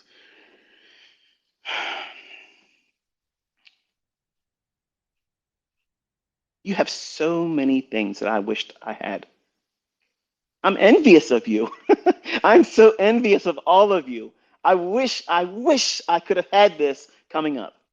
I would have had so much more fun. I could have saved myself so much pain and anguish, loss, physical ailments, relationships, good grief, everything. And despite having all these advantages, some of you don't even recognize what you have. It's astonishing to me. For the folks that are making money now, they're convinced. You're never going to convince those people that what they've invested in terms of time and learning how to do, you're never convincing them. You're never going to convince them that there's something else that they can do that's easier, that's more precise, that is highly effective to this degree. You're never going to do it, folks. It's never going to happen. And see, that's why everybody else out there that has some kind of Mickey Mouse service, some kind of retail logic with all kinds of indicator horse shit on it, all these things that's taking your attention away from price action, that's why they're scared shitless right now, because the marketplace is diminishing. And so you think all these people are going to learn how to trade ICT and they're going to change the algorithm for the last time. Okay, pull up a chair. Pull up a chair. Sit down. Okay, I want you to listen to me. When the market's going to go down, it doesn't matter whether you know it's going to go down or not, but if the market is going to go down, someone is going to be in that move making money. Someone is going to be in that move losing their ass. People that are in the marketplace that have lots of money at risk, they put stop losses in. Okay, large traders have large positions. They have to have some measure of protecting that equity. They're not just letting it just rip and roll. Smart money does not use stop losses because they already know what they're participating in is going to happen. They're a tier of trader at a central bank level. You're never seeing them. They're not teaching things. They're not commenting on CNBC. They're not writing fucking books. They're not doing teaching circuits. They're out there cannibalizing every one of us. When I talk about smart money, that's who that is. It's not fucking Goldman Sachs. They're not smart. They're highly profitable, but they have no idea what the fuck they're doing. If you compare and contrast what it is I'm taught you, what I'm educating and executing with. You ever seen Anton Krill do a trade? You ever watch him put a trade on, put a stop loss on? He's probably going to block me now. He blocked me before, but I'm being sincere. Has anyone ever seen him do that? Once? I've never seen him do it. I'd like to watch it. I'd like to see what's going through your mind when you see the price action. What do you anticipate happening? Where do you see future trades forming an entry where you can pyramid it? Because I'm doing that. I'm highlighting the chart right where I know it's going to do something that you haven't even seen in your chart yet. Guess what that is? That's fucking time travel. There's nothing like this, folks. There's nothing like this. And you are a part of history because you were all here when it was made public. You were part of it. Whether you liked me or you didn't like me, you were here when it happened. And I'm telling you, there's dozens of books that have my name and logo on it right now, but there's going to be thousands of fucking people that's going to know about us from future books that's going to be written about. Everything that you had firsthand knowledge of. You watched it. You were here in history when this stuff was made known. That's cool. That has nothing to do with me. It's the fact that the community element of it is just really neat. You know, I was learning about GAN and I was learning about, everything that would constitute, my early stages of what I would view technical analysis and what concepts and whatnot. I always thought, like, what would it have been like to be directly taught by GAN? What would it be like? to be taught right side by side, hearing the words live over a chart. This is what's going to happen. You know, that would be amazing, wouldn't it? I mean, I don't have that same affinity now, but when I was younger, that's how I thought about it. And I tried to think about how all the things that I wanted to see as a dream, if I had a dream encounter of having a mentor that really knew what was going on and had an understanding about price action that was unrivaled, you know, what would it be like? You know, how amazing would it be to be able to see them outline something and it come to pass all the time? Just literally just at the fingertips, just go out there and say, okay, here's what's going to happen and watch it happen. Because I was frustrated as a young man, expecting simply because the market was oversold based on a 10 period stochastic, on an hourly chart. I figured that that's enough for me to call it oversold. I had no idea what I was doing. And because it was oversold and it started crossing up and the K and D lines were crossed and they were starting to go up, which we call stacking now, um, that means it should go up tomorrow. That means it should start going up. And I could be a buyer because I only wanted to be a buyer. And then I would watch the things that I try to do then not work. And it would create anger in me. Like I was resentful that the stochastic didn't lift price up. I had a 50-day moving average. It was slanted up. It was pointing up. So therefore, I didn't need to know about a trend line, which I still have no belief in. I think it's bullshit. But the 50-day moving average, simple moving average, but eventually became an exponential moving average. If it was sloping up, and if you were looking at like a trend line, if it had an angle that was inclining, that told me that I want to be a buyer. And all I needed was to see an oversold condition on an hourly chart with the 10 period stochastics. And once it was oversold, I waited for the K and D lines to cross. And then once it came up out of the oversold, the next day, I wanted to be a buyer. What was I trying to do? I was waiting for the opening price to go down first. Why? Because Larry Williams was teaching me to be a buyer of strength. And every time I tried that, Larry, no disrespect, but I had my ass handed to me. I was buying many times as an institutional order flow on a fucking short sell in a fair value gap. And then it would rip lower and it'd tear my face off. Now, I didn't know that back then. Nobody else was talking about that shit then. But I learned these lessons from losing money. I lost a lot of fucking money doing shit that I thought was working or should have worked and it didn't. And I would get angry, resentful. I would be mad. These fucking indicators. And I would try to mess around. See if I can get the settings to be calibrated. We're going to calibrate the indicators tonight, Uncle Stan. Uncle Stan, I got it now. We're going to go to a 9 period because that's going to make a fucking world of difference, right? It didn't do shit. It just gave me another excuse to go out there the next day and lose more money. That's all it did. I was not looking at price. I was not looking at price. And as soon as I discovered where I was going wrong by looking at indicators, then I said, okay, let me go back to the logic. Okay, and this is for the crowd that's listening that love stochastic. Okay, I'm going to tell you how to use it and make money. Okay, you ready? What did you just say? Oh shit! Now you wait. I'll wait for you to get your pen and pad. Now you want to write shit down, right? Yeah, I'll give you a second. I gotta write this down. He's talking about indicators now. That's my shit. That's my jam. Now let's go back and go through the normal process of a normal, well-adjusted ICT student. We're looking at a weekly chart. We come to the conclusion that we expect that weekly chart to resume going up. Okay, it has unfinished business. It's an imbalance above price. It could be reaching up into, or relative equal highs, or a singular high it's gravitating towards. Is that complicated? Because it's going to be one or the other, or in a better condition, it's going to offer both. That means you have a real strong probability that the weekly expansion is going to be up. Doesn't mean we're trying to predict the weekly close. It just means that our focus should be primarily focused on a gravitation in price going higher. That means, bottom line is, we are trying to be a buyer going into the next week. I'm not saying that's the case for this coming week. I'm saying hypothetically from a rule-based idea. So that way we're setting a foundation for the implementation of an overbought, oversold, i.e. stochastic. So this is how I learned to move away from the indicators, but I had first this stage.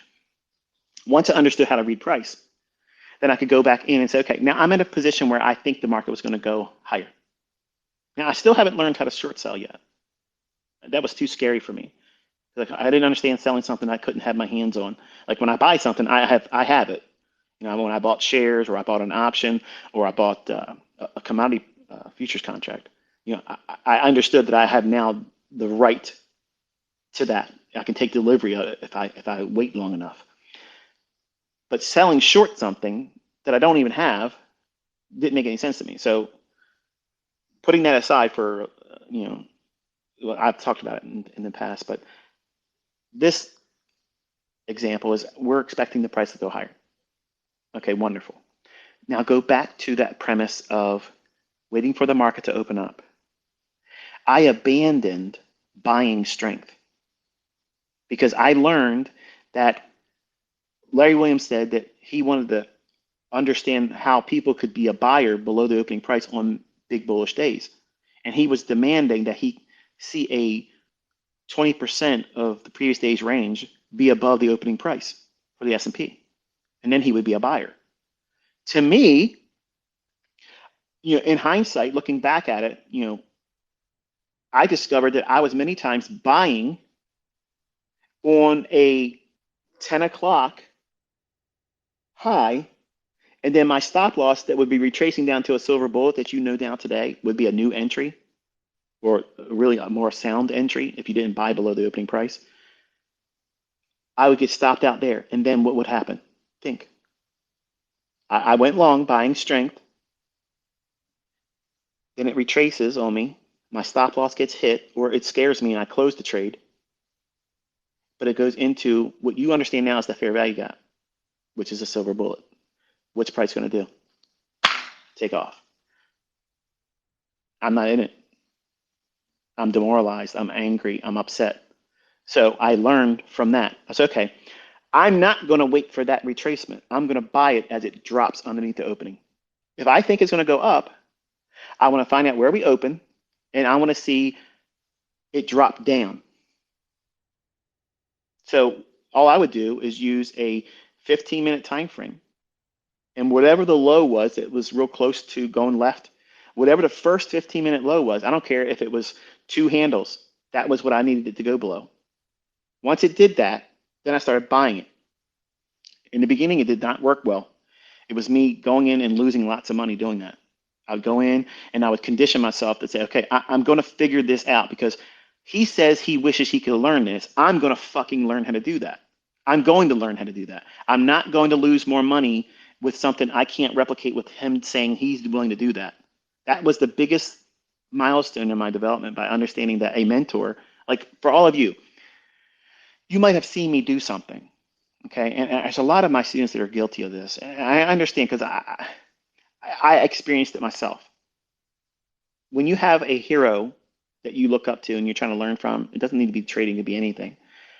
And they can do something that you try very hard to emulate and try to do as close as you can to what they're able to do, and you fail, it builds a certain measure of animosity.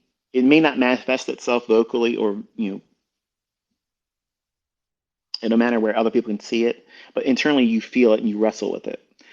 I was angry at Larry Williams because I felt like he was teaching something incomplete when he really wasn't. His stop loss allowed for a lot of gross retracement that I, as a trader, was unwilling to absorb, and I didn't have the money to absorb it. So I had to create something that was inspired as a challenge. I took it as a challenge. He said he couldn't. Well, shit. At that time, I couldn't make 10,000 become $1.2 million a year. I couldn't do that then. I can fucking do it next year, but that time I can't. So what am I going to do? I'm going to try to scratch the itch the best I can and start delving into an area where he said he can't do that. Okay, I'm going to try to do something that he said he can't, and I think he's Mr. Everything in trading. So I'm going to devote my time into that. And I lost a lot of money trying to figure out a system of determining, you know, how far will it drop down? How far will it go down? And then I started looking for, you know, more than single swing lows, and I'd start seeing the 2 relative equal lows.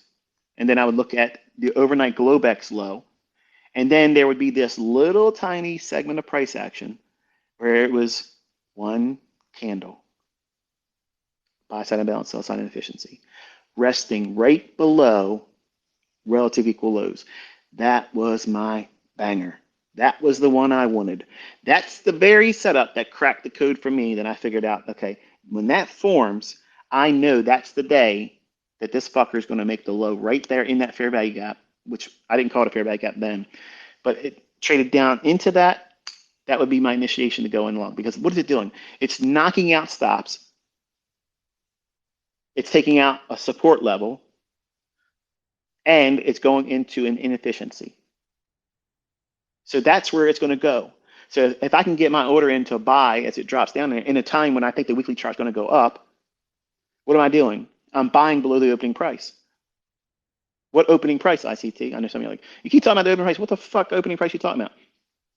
Well, if I'm going to be up in the morning session trading the 9:30 opening, or if it was, the bond where I was trading the bonds, prior to equities opening, it's the opening price at the open outcry pit at the time, because back when I was trading in the 90s, we didn't have electronic trading. It was open outcry.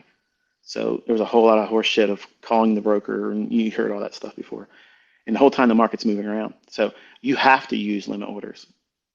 To trade like this, you had to have your limit orders resting in the marketplace, because you can't call up and do a market order. The shit's already gone, right? So what I discovered was that when the market would create these buying below the opening conditions, which were highly primed to go up, I was in an area where I felt very, what's the word I'm looking for here? Empowered, because it was repeating a lot.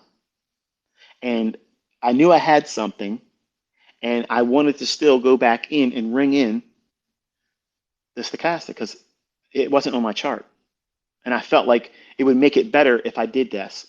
So I put the 10 period stochastic on an hourly chart back on my chart, and use the same logic. It has to be oversold. And then once it becomes oversold, does that same idea of the opening price see that drop down? And the whole aspect of a Judas goat came to mind. Like, if you've ever raised animals or whatnot, if it's usually like pigs, goats, sheep, they employ a goat that's called a Judas, and it walks the livestock up to the slaughterhouse, but it takes a small little detour. It takes one little exit that the other ones won't. So it gets to be safe from the slaughterhouse, but it leads all the ones to slaughter. That initial drop down when the market's predisposed to go up, that's what I dubbed it as a Judas swing. Now, it led me astray many times when I was trying to be a short seller, because I was so excited about learning how to do short selling. I even got caught up in many times a Judas swing. So I had to relearn a lot of things and get my mindset corrected from those things, because I was chasing something new, shiny new object syndrome. So I abandoned what I had already learned by what I just told you here. That's how quick and easy it is for you to derail yourself and forget all the progress that you just made. If you see something new, okay, something new, or someone comes out and says ICT's unpublished or previously never shown before, or unleaked videos, bullshit, all that stuff, that's not going to help you, because everything that's going to teach you conceptually is already on the YouTube channel. It's equivalent to you now watching the videos of me taking a trade. It might be entertaining. Like, wow, look at that. I can see him doing it. But could you benefit from it monetarily? No. But you can see me using it. You have enough of that already. You don't need to buy into anything else. There's no reason for it. So it's important that you understand my departure from being on social media shouldn't be an invitation for you to just drop all progress and just say, that's it, I can't do it anymore, because I can't be inspired. ICT is not here to encourage me when I am. Go back and listen to old Twitter Spaces. It's the same thing as I'm saying it now. For some of you, you're going to be listening to this, months from now. You're going to get the same thing. Everything I'm saying here is timeless. It's an approach to taking something like, if many of you probably like that guy Tony Robbins. You pay a lot of money for his stuff, his CDs, or read his book or whatnot. Those things are old, they're stale. But when you read them and they resonate with you, it feels like it's a right now word for you, right? I needed this right now. This is refreshing. I needed it. Well, I've already given you all of that. It's already there. You don't need an ongoing thing of me. There's thousands of hours of content that you can listen to be inspired by, and other things to maybe laugh about. So, I mean, you have everything that you need. But having that stochastic idea, I realized that, it became a matter of confusion where I was watching to see if the stochastic would behave a certain way versus seeing price behave a specific way. So I finally cast it off my chart and said, I'm not going to have any of that anymore. Nothing.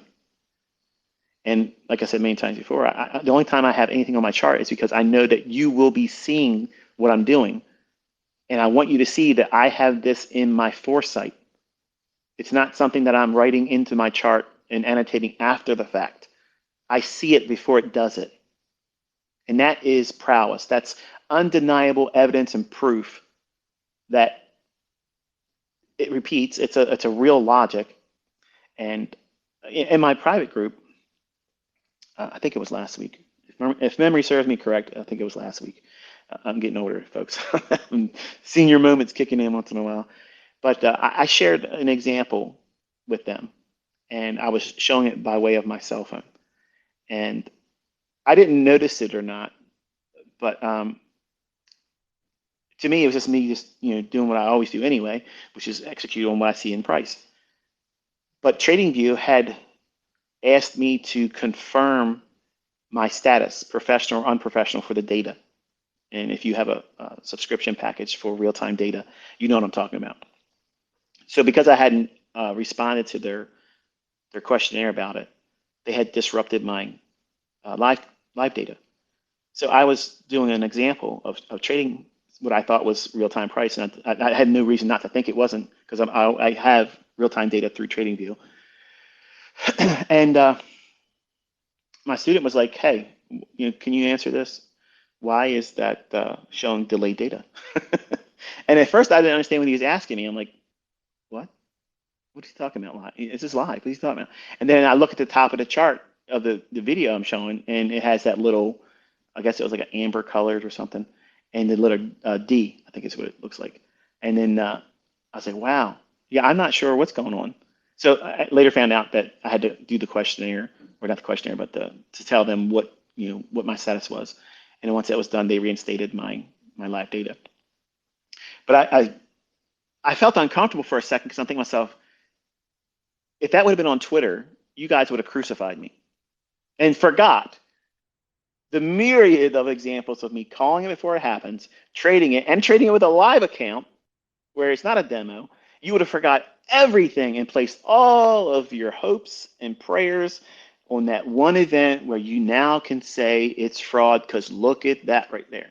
And I told them in my private mentorship, I said, I'm so glad that this happened after you have seen so many examples of me do this in front of you live, so many examples of me being able to explain it before it happens, and it's not during a paid mentorship.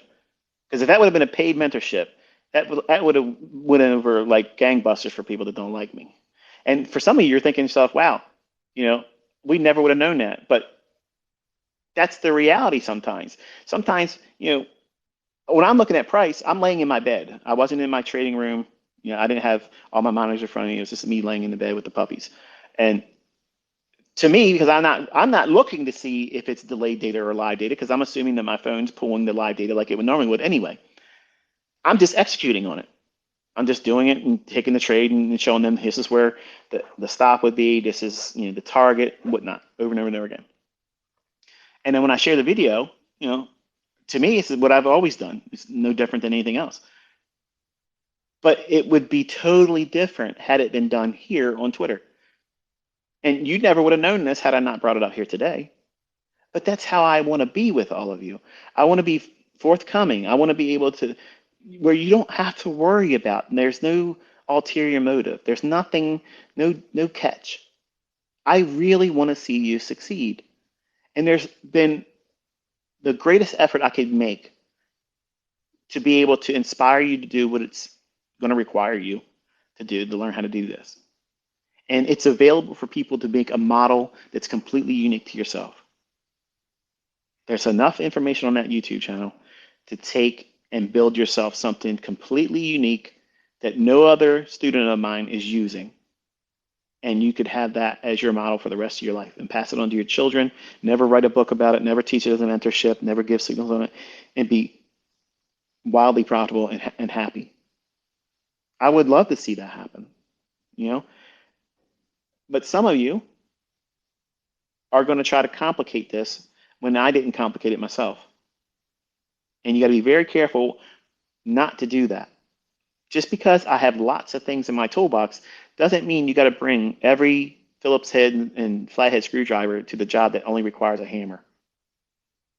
Yeah, you have to simply settle down and realize what it is that you're trying to do. Because strip down technical science real quick for me, ICT. Make it simple so that way I can grasp it.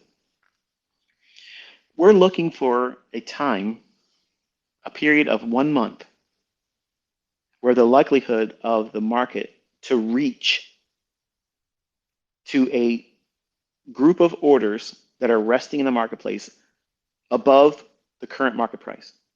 Where would they be resting?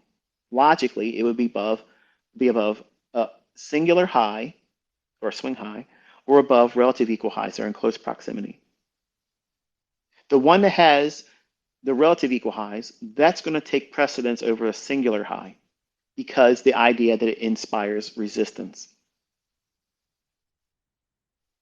Any inefficiency above price is a likely draw on liquidity. It's further compounded to likely if your weekly analysis is suggesting that it's going to try to gravitate up anyway. So then what have you done? You've taken a stage where the market is predisposed by your analysis, and you can be wrong. How do I remove that? You don't. You're always embracing uncertainty as a trader. You are a manager of uncertainty. That's what trading is. That's it. You have no control of the outcome. You have no control of the absolute amount of drawdown or profit or the success or failure of your next trade. You can't control that outcome. You submit yourself to the likelihood that if it does this, I can profit this much. But if it does this, I stand to lose this, and it's okay. I can still be in the game, and it won't rattle me to the point where I am afraid to take another trade. That is a big balancing act. And so many of you discount that, thinking it's not going to be significant of a factor for you. When it is the very underlying factor that's keeping you to be successful. And you know it many times, but you keep pushing it aside and ignoring it and saying, no, I just need to find a better entry strategy. I need to know when it's a right shift in market structure. Fella, listen, okay, I see you tweeting to me. You have to spend more time on the higher time frames and understanding how to read the tape. And by doing that and spending more time watching real price action, you won't fall victim to market structure shifts that are either fake or actual. There's no shortcut to it. So it's just a matter of time studying the charts, okay? I see your tweet. I'm not trying to be rude by not responding to you, but I gave you 31 years of my time already. 5 minutes isn't going to change it because I already said these things in the discussions and the Twitter spaces. Time, experience, that's what you're asking for, and I can't give that to you. I can only lend you mine, and mine is no longer being lent today, is the day it ends. But many of you are going to discount the very things I've talked more about and say that they're not going to apply to you. And then when you fail, you really know that you failed by not listening to the things I told you to focus primarily on, and you're still going to deny it.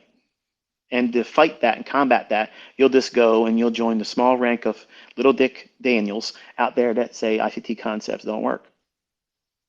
When you have a whole army of people that are coming forward, proving it to do, and they're excited, they're happy because they found something that makes sense to them.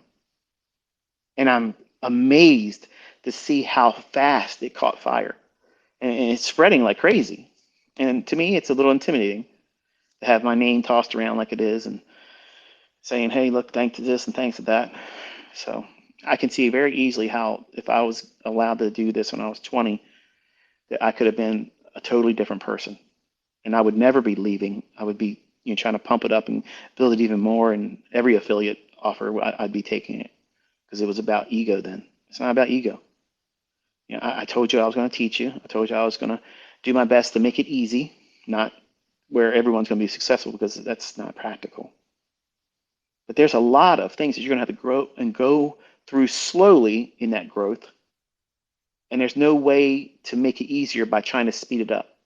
To try to speed it up makes it actually more complicated and harder for you. So you have to spend time in those. Even when you start making money, when you find consistency, you start finding profitability, that's going to be an adjustment. Like you're going to wake up and you're going to think, I just had a really good week. Man, that felt good. I can't wait until Monday. Why? Why'd you say that? Because you already feel that dopamine wearing off.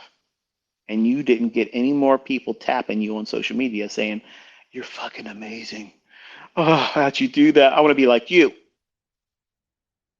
Where being content with, I followed my model. It did exactly what I expected it to do. I handled myself appropriately. I was not influenced by greed or fear. I did not feel any anxiety about the trade. I trusted what I had learned in price action. It's going to repeat, and I'm content with waiting for a sound setup the next time it comes, and that's what I'm going to do. I'm going to wait soundly. I'm not going to rush to get to the next setup. That's going to be hard because winning feels real good. Sucks when you lose money. It sucks when you feel like you can't figure it out. It's bad. It's really bad. But when you start finding consistency and profitability, then the real challenge kicks in. That's when you're going to have to really learn who you are. Because everybody starts off as a loser. Everybody does. Everybody starts off as clueless, no way of making money, doing all the wrong things, reckless, over leveraging, blowing your account. Screw it. I can afford to do another reset. It's worth it. Let me try to see if I can get a lottery win. Everybody in the world right now that has funded accounts are doing that same thing right now. And some of them are doing mentorships. So, I mean, to me, you have the greatest lessons in your career as a trader when you start making money. And for the people that never made money, that don't make any sense. That's how you know they don't have any experience. Because when you start making money, your mind starts doing funny things. Number one, you think you're better than you really are. And then you think that you can do any and everything. And then you start thinking outside the parameters of what you're able and capable of doing. Say, I could do that. I could do this. And then what you're doing is you're trying to do outside of what your model is calling you to do. So what are you trying to do? You're trying to be an Olympic contender when Olympics has never been a factor. No one, when you sat down to learn from me, your intentions were not, or it shouldn't have been, I'm going to win the Robbins Cup. Now, I'm sure some of you, since it's become a hot topic again this year, you're thinking, well, shit, I'm going to learn. I'm going to make ICT proud. If you do, join it and place it all. I'm proud of you. I'm proud. If you learn how to trade, whether you ever do a contest or not, I'm proud of you. You don't need to impress me with that. To me, Robbins is a litmus test because I have constantly rubbed it into the noses of everybody out there that says they're a good trader, they make money, they got something that doesn't stink, they're the best this and best that. But they won't ever do that. Nobody's ever really done that. And it's been a shocking revelation to see how many people avoided it because it's audited. And if you're going to come out and show the world your account number in the beginning before any singular trade is ever taken, that better fucking match at the end of the year and show every monthly statement so that way no money was added. And there's nobody can argue with that. Nobody can argue with that. No one can say that's faked. No one can say you used multiple accounts, none of that stuff. But you didn't sit down to have that as your goal when you started to learn how to trade. It might have been, I want to, prove to my girlfriend or my boyfriend that, I'm worth something. And for me, that's how it was when I was a younger man. Because my very young wife and myself being a younger man too. When she left me, that just totally wrecked me. Like it didn't give me a sense of value. It gave me a sense of I'm worthless. And I was doing everything in my power at the time to be a hospice nurse to my grandmother, go to college, work on my degree, and also work what little part-time I could do at the bookstore at the school. So, I mean, I was in class all day long, all year round. I didn't take any semesters off. So I was trying to do everything I could to speed through it. And what was the sacrifice? My marriage. But it was the best thing that could ever happen to me. But at the time, it was the worst thing that could have ever happened to me. So when I first sat down and started learning how to trade, it was to try to show her that she made the mistake. You picked the wrong guy. Like you have no idea what I'm going to become. I'm going to do this. You thought that this guy going to inherit a grocery store that the neighborhood actually shut down. Which I got to tell you again, because I know some of you already know, but some people don't. My first wife left me for a 40-year-old man who was expecting to inherit a grocery store that was in our neighborhood. And when they found out that my wife left me for him, the whole neighborhood ran a tab up on groceries for 2 months and never paid the bill, and they bankrupted them. Now, unbeknownst to me and my family, that they were all in cahoots to do that. Later, once it happened, they all came to our family and said, "Look, we know what they did, and it was wrong." You can say what you want to say about that, but that's respectable shit. That's the way down home folks do things. And when you come from a small town, that's the kind of shit that'll happen to you. So, you can say what you want about it. I didn't ask for it. I would have never said to do it. But punishment comes, and God says, don't let anything he brings together be divided. Don't do it. And I've often many times, I said this in Twitter spaces, my first wife, I would love very much for her to see who I am. And I often wondered, does she ever peek in and try to see where I'm at and all?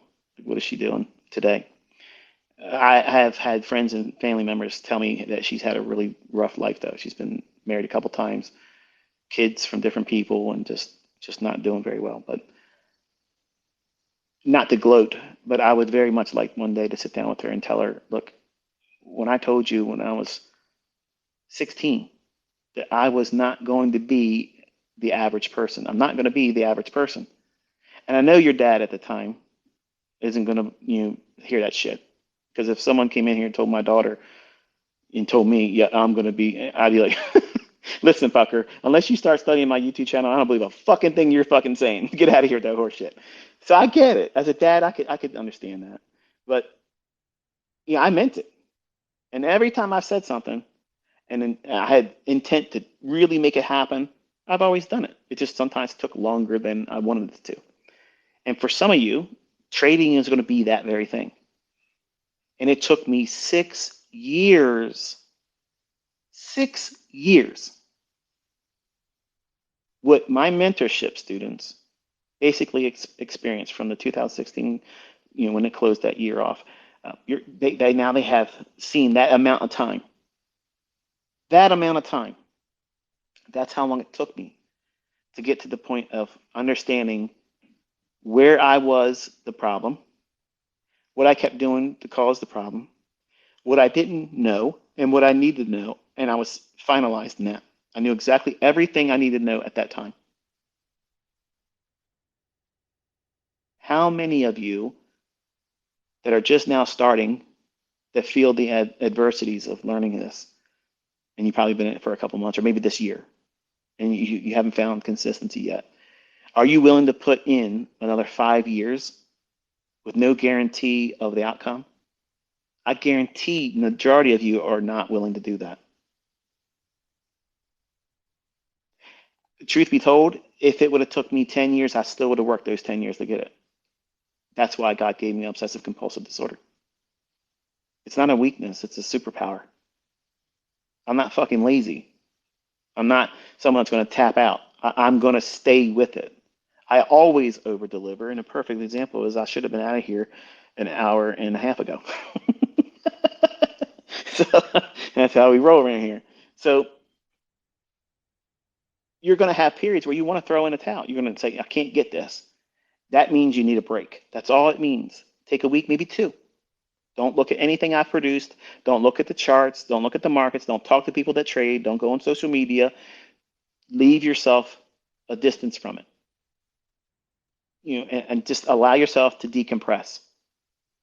It's how you manage yourself. Even successful winning traders need to do this. It's not bad. It's a good thing. You have to take a little break. You have to schedule a holiday, a trading holiday. And I treat the holiday season as my built-in, hey, this is a perfect time to do it. Why should I be worried about charts when I have my family, pining to be with me, spend more time with me? And I'm going to miss those memories as well, too, in addition to everything else. No, it's not worth it. When you work your job, you schedule many times a year in advance. We're going to go, when I get my vacation time in, we're going to save up, put this much money aside, and then we're going to go to whatever that destination is for a week. How much time and effort do you put into planning your typical annual holiday or vacation versus how much time have you put into putting in and scheduling a hiatus from trading, even during peak trading hours and times? You're not doing it. Why? Because you got to push your edge, baby. Unprofitable people on fucking Twitter says you got to push your edge. Keep pushing your edge. You'll make it dull. How do you stay sharp? You rest your mind. What are you doing on the weekend? It shouldn't be more than an hour, two at most, with anything with the markets. You have to rest. Take your mind away from it. Constantly being engaged with it. It's too much. It's too much. So you have to distance yourself. And some of the greatest lessons you're going to learn is when you start finding out that you're better as a trader when you have scheduled only 3 trades a week at maximum. I said week, not day, not session. Yeah. When you come to the realization that the best fucking setups that you're looking for the week are only 2 or 3, doesn't mean you can't make money doing all kinds of other shit because you watch me do it and you watch my students do it. I'm saying the cream of the crop, the best, the choices, the medallion setups, 2 or 3 at most per week. You find them on the 4-hour.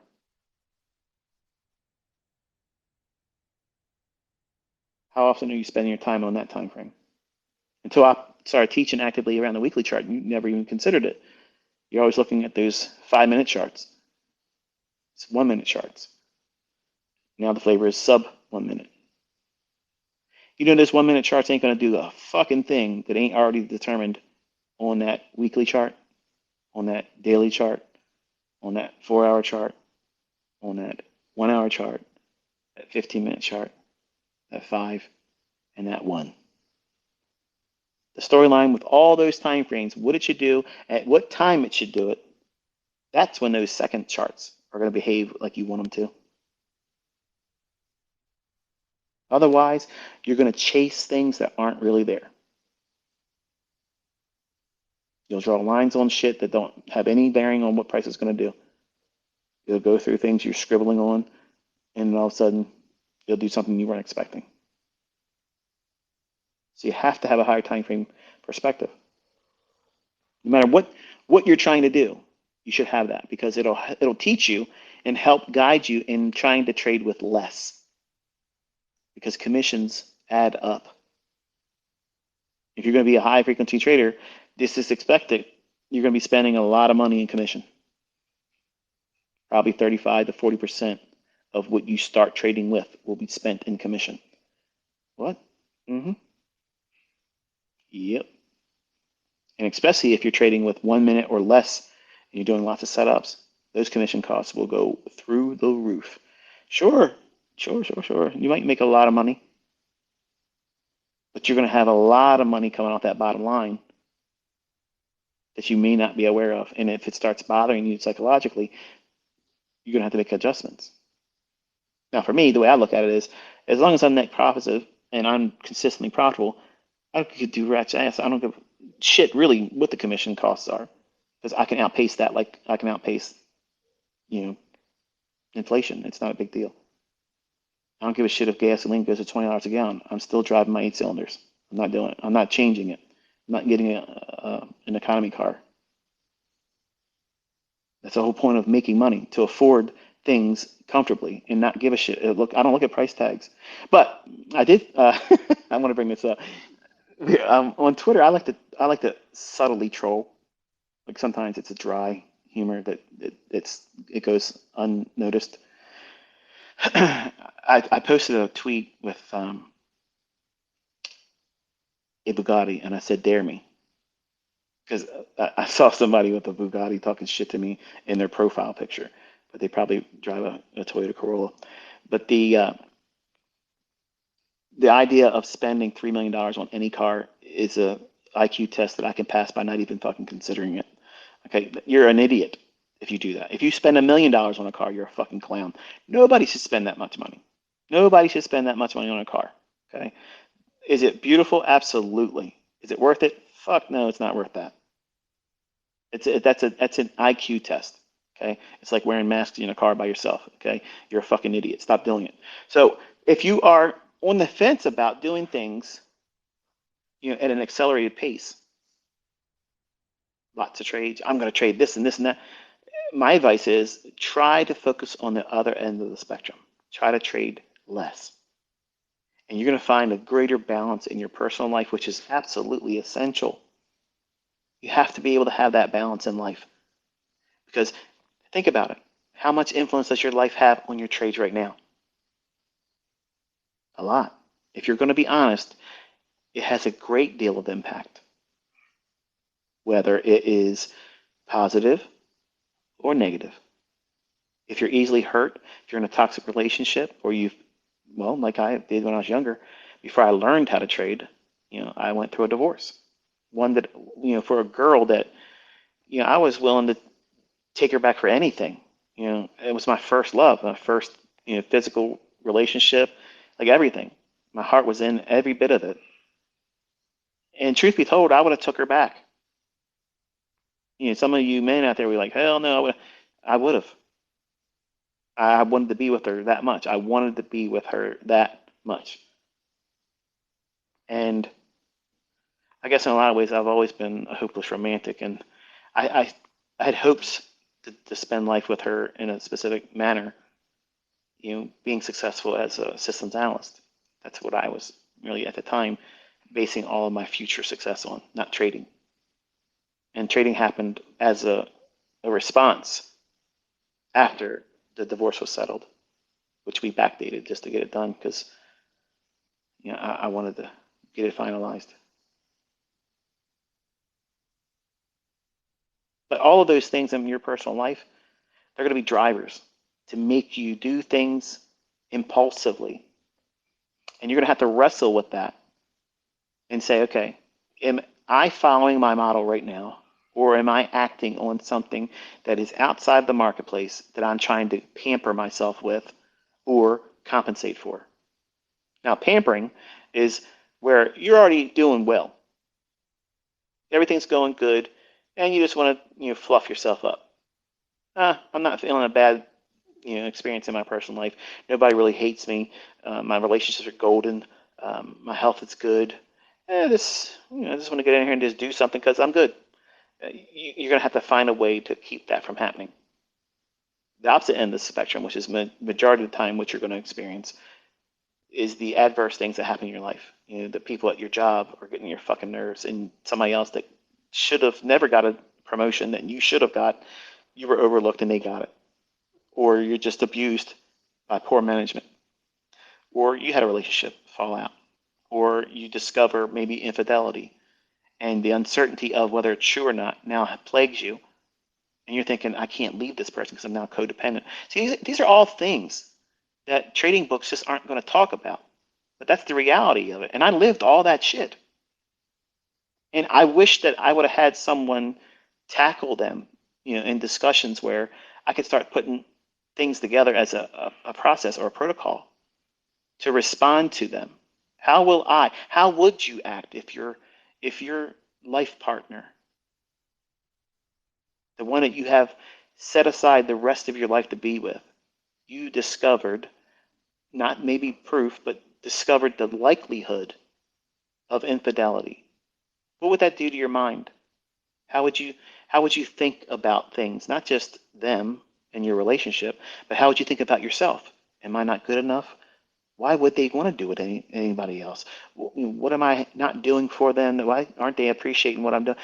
Did I perhaps offend them to the point where I've maybe lost my appeal physically? Did I give them a reason to think that I'm doing this? You're going to have all these questions. And what is it going to do? It's going to fester inside of you. And for some of you that don't have the confidence or openness in your relationship, say, hey, let's talk about something. I need to get this figured out here.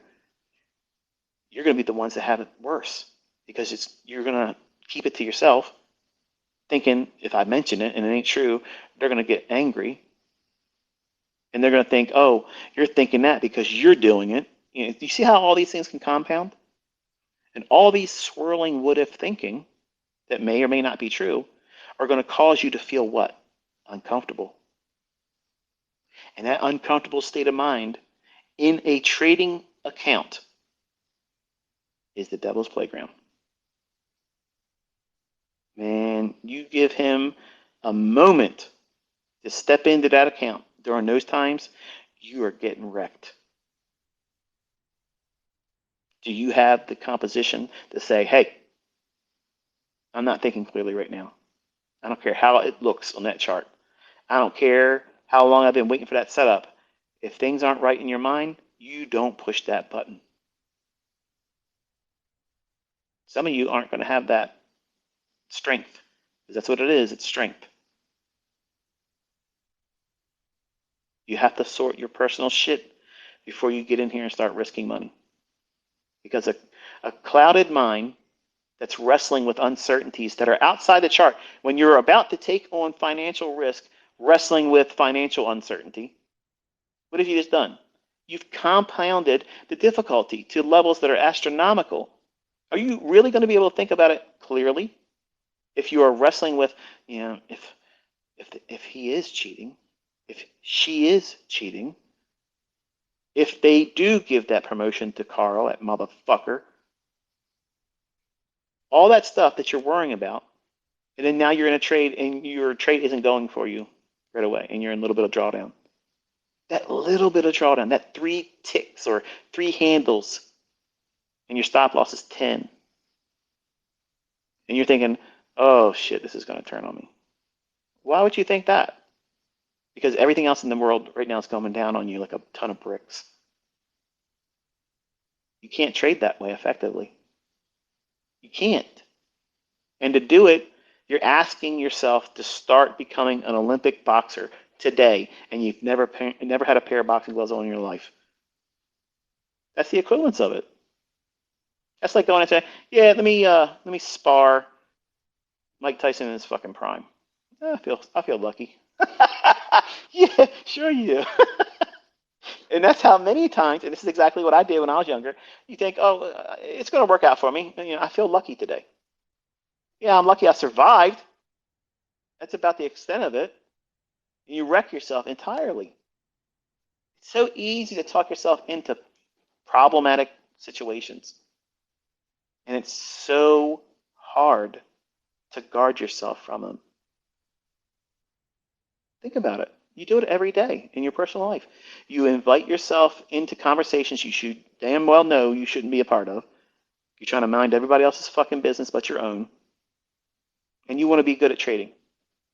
You're going to hurt yourself. Those same characteristics are going to what many times prevent you from being successful. I'm telling you, if I would have put all this stuff in a book for trading, it would have been the least purchased book, but for people that have tried to trade and lost money, it would be such a highly reviewed book because they would be able to say, you know what, that's exactly how I fucked up. But you're not going to see it that way. I'm not sure if you heard all that vibration. I just realized my head was against the pillow. I'm on my big ass sectional down in the basement. And I got real comfortable here and laid my head back. So I was rubbing the head back and forth as I'm talking with my hands, like I said. As I did that, my head's moving around and my Bose headset was rubbing against this pillow. So if you heard all kinds of noise, I apologize for that. But let's see what time it is here. I'll go till 12. That's good enough for the last one, right? But there's so much more to trading than just simply finding a good entry strategy or a bias filter. It's predominantly around you as the person. And I came into trading with all kinds of baggage. And I was the poster boy for everything to have in your repertoire at your disposal to guarantee failure. When I first started to do this stuff, it was all in my back pocket. It was ready to be taken out at any time. I was a card carrying member of the Loser Society, and I was trying to do everything I can to win this woman back. So I can tell from experience, I can preach it from personal experience, that those types of things don't equate to success. I had to find a value in myself outside of her. And in today's society, and it's a shame because social media has really cultivated a lot of this bullshit. It's not a good thing. It's meant to divide us. It's meant to cause us to be toxic to one another, invent hateful, spiteful things because the person that's saying it is just a vile creature that's not happy with themselves right now. People that are successful, you know what the number one characteristic is? They want to help other people, and they have very little to say bad about anyone else. Think about it. You know it's true. If they have all this time and energy to talk negative about other people, they couldn't possibly be happy. They couldn't possibly be content with where they're at in life. They couldn't be. I don't have time to spend on tearing down somebody else. I might throw a ribbing joke about, someone using an indicator or whatnot, but I'm not going to spend my lifetime, trying to tear somebody down. I got too much positivity going on. I'm too much of a positive person to live that way. And some of you are going to discover that you aren't prepared for success, even though you might reach it faster than you expected. And you're going to start doing things toxically, outwardly, on social media, to other people, and you're going to try to do your dick measuring. And that's a number one reason why women are better traders. Better traders. I didn't say that the men can't make more money on par, because the only reason why that happens is because they over leverage and gamble. Women generally don't gamble. They do gamble. They're capable of gambling, but women are better risk managers. Men are greater and better risk takers. Now, I'm not impressed when someone over leverages something and says, look at this, I made this much money. Okay, what is your strike rate? How much drawdown do you incur? And how often do you trade? Because my interest is in excellence. You see what I do. That's fucking poetry. Okay, that is so pretty to watch, and I don't give a shit where you came from, how you like to trade.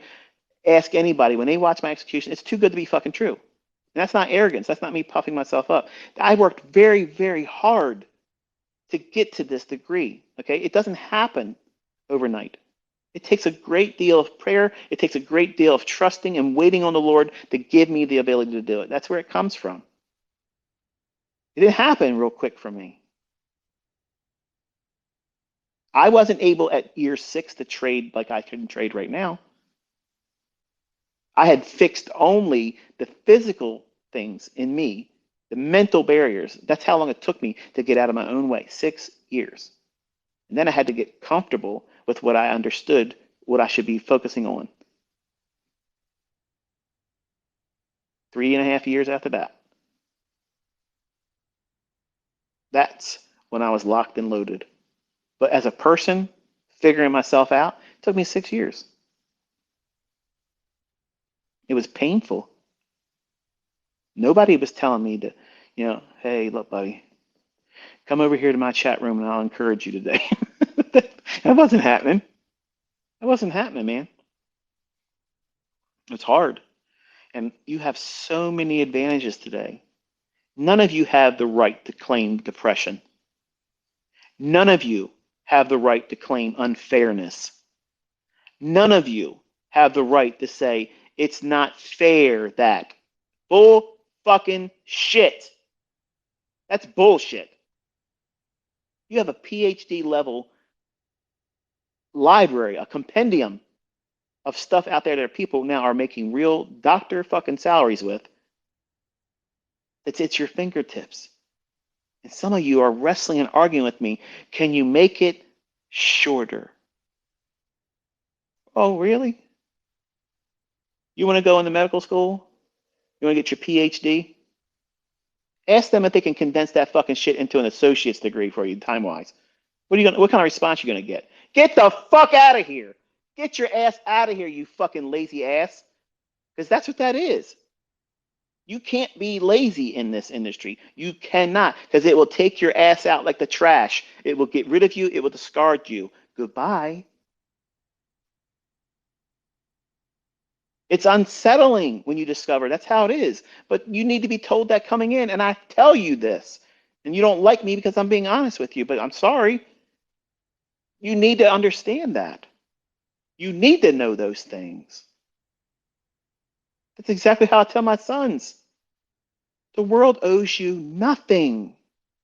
It owes you fuck all. You are going to get what you earn. And even when you earn it, it will probably be stolen from you. And you'll have to work harder to fucking replace it. This world is a bunch of shit.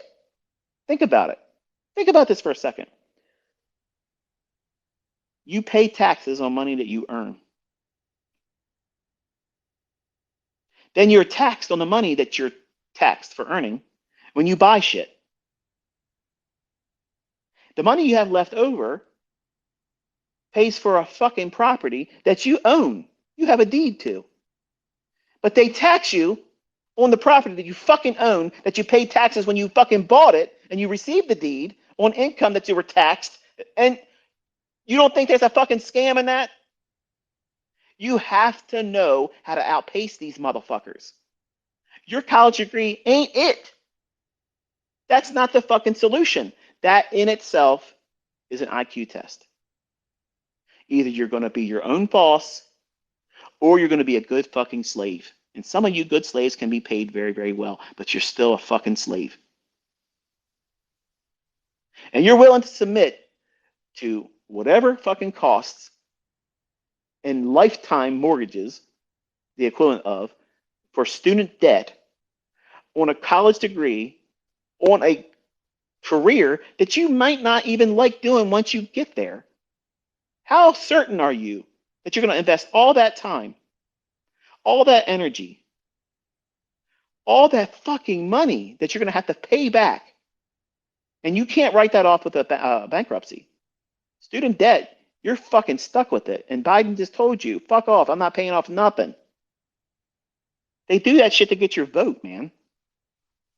You're manipulated constantly, all the time. All the time. In this world, you have to be shrewd. You have to be diligent. You have to bust your ass. But there's a way to work hard And there's a way to work hard and smart. When you work hard, you're going to work hard the rest of your fucking life. But if you work hard and smart, you only have to work hard and smart in the beginning.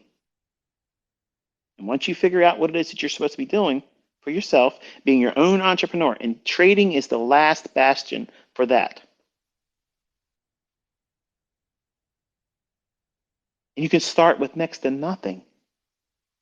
Reading people going off about, oh, you're only going to give a trading system to the rich people. Are you out of your fucking mind? Why would I give a trading platform a setup like that to someone that hasn't even done the work of being a profitable demo trader? Am I a good steward of what I've been given as money? If I just give it to somebody, what was you expecting? Pick a number, and if you're right, you fucking win like it's a lottery? No. The whole time I've been here, I've been trying to actively teach people. And if you know how to do this, well, I'll give you a perfect example. Top Step. They do a $50,000, $49 fee for it, okay? And if my memory serves me correct, I think Cameron was paying like 150 bucks to once he passed his combine. Or I don't know if is it combine or is combine when you get it when you're funded? One of the two. It's $49 to try to get to a point where you're funded, and then before you can get the funded part, you had to pay the what is it? It's like a startup fee. It's like it's another way for them to make money. It's what the fuck it is. But long and short is it's just a $200 investment. So if you're saying that you can't afford to take this contest that I presented to get a $4,000 setup delivered to your fucking house on my dime, this company isn't doing it for free. I have no affiliate. This is coming out of my fucking money. It's my reward to somebody that does the work and gives me a memory of saying, okay, this was my student. Well done. Not only are you going to make your own fucking money, but I'm going to reward you for your effort in showing me in the community that you did well with it. But it has to be done in a manner where it's one trade, one specific setup, not milly-nilly shit, okay? Not over leveraging, not a lot of drawdown. So that means you got to go into it with a mindset. It takes effort to do this. That's what real professional traders do anyway. They're not here fucking gambling. So if you're saying that I can't afford a $200 funded account, you can't afford to fucking trade. And if nobody's told you that, let me be that first guy to do it. You can't afford to trade. You're high and lofty ideas that you think that you're going to get there somehow, like it's going to magically fall in your lap. That's not going to happen. You're going to have to earn it. And that's the problem with fucking social media, because there's so many entitlement motherfuckers running around thinking everything's owed to them. You need to give it to me because you have it. You better give it to me, or you're an asshole. You're a piece of shit because you didn't give it to me. Whoever earns this, whoever wins it, watch. There's going to be people that are going to shit on them because they're fucking spiteful. And social media cultivated that. It gives them the ability to talk shit that they would never say to their fucking face on the street. Have their fucking head slapped the fuck off their shoulders. You can't win on social media. You can give them your fucking last penny. Give them the winning lottery numbers for fucking 2 years in a row, and they're still going to find fault with you. They're miserable pieces of shit. So why are you going to waste more time with them? Don't. But all of this compounds into a very complex thing that you have to balance as a trader.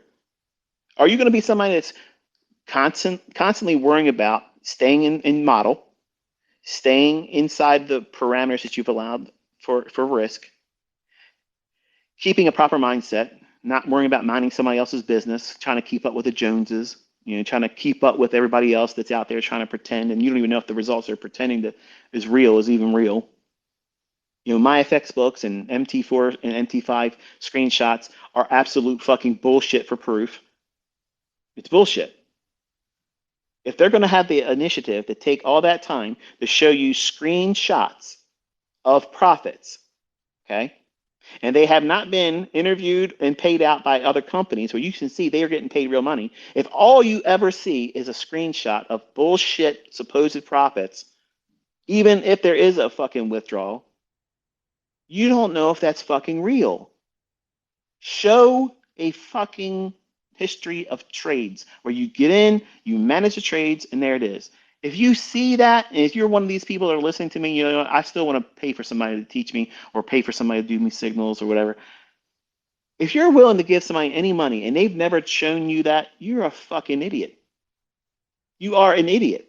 You deserve to be fleeced. You're a sheep. Because if nothing you've not learned in the last 2 years with me is that you have to see it be done, outlined beforehand. And you know what? My students that can do that, they're the first ones in fucking line, raising their hand. Let me be the one to beat your fucking ass. Come at me, motherfucker.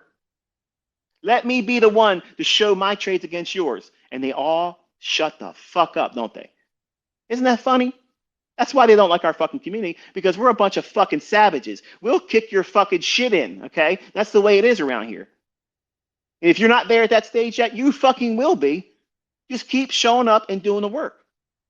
Once you understand what you're doing, ain't a fucking person gonna take away what you know how to do. It's confidence.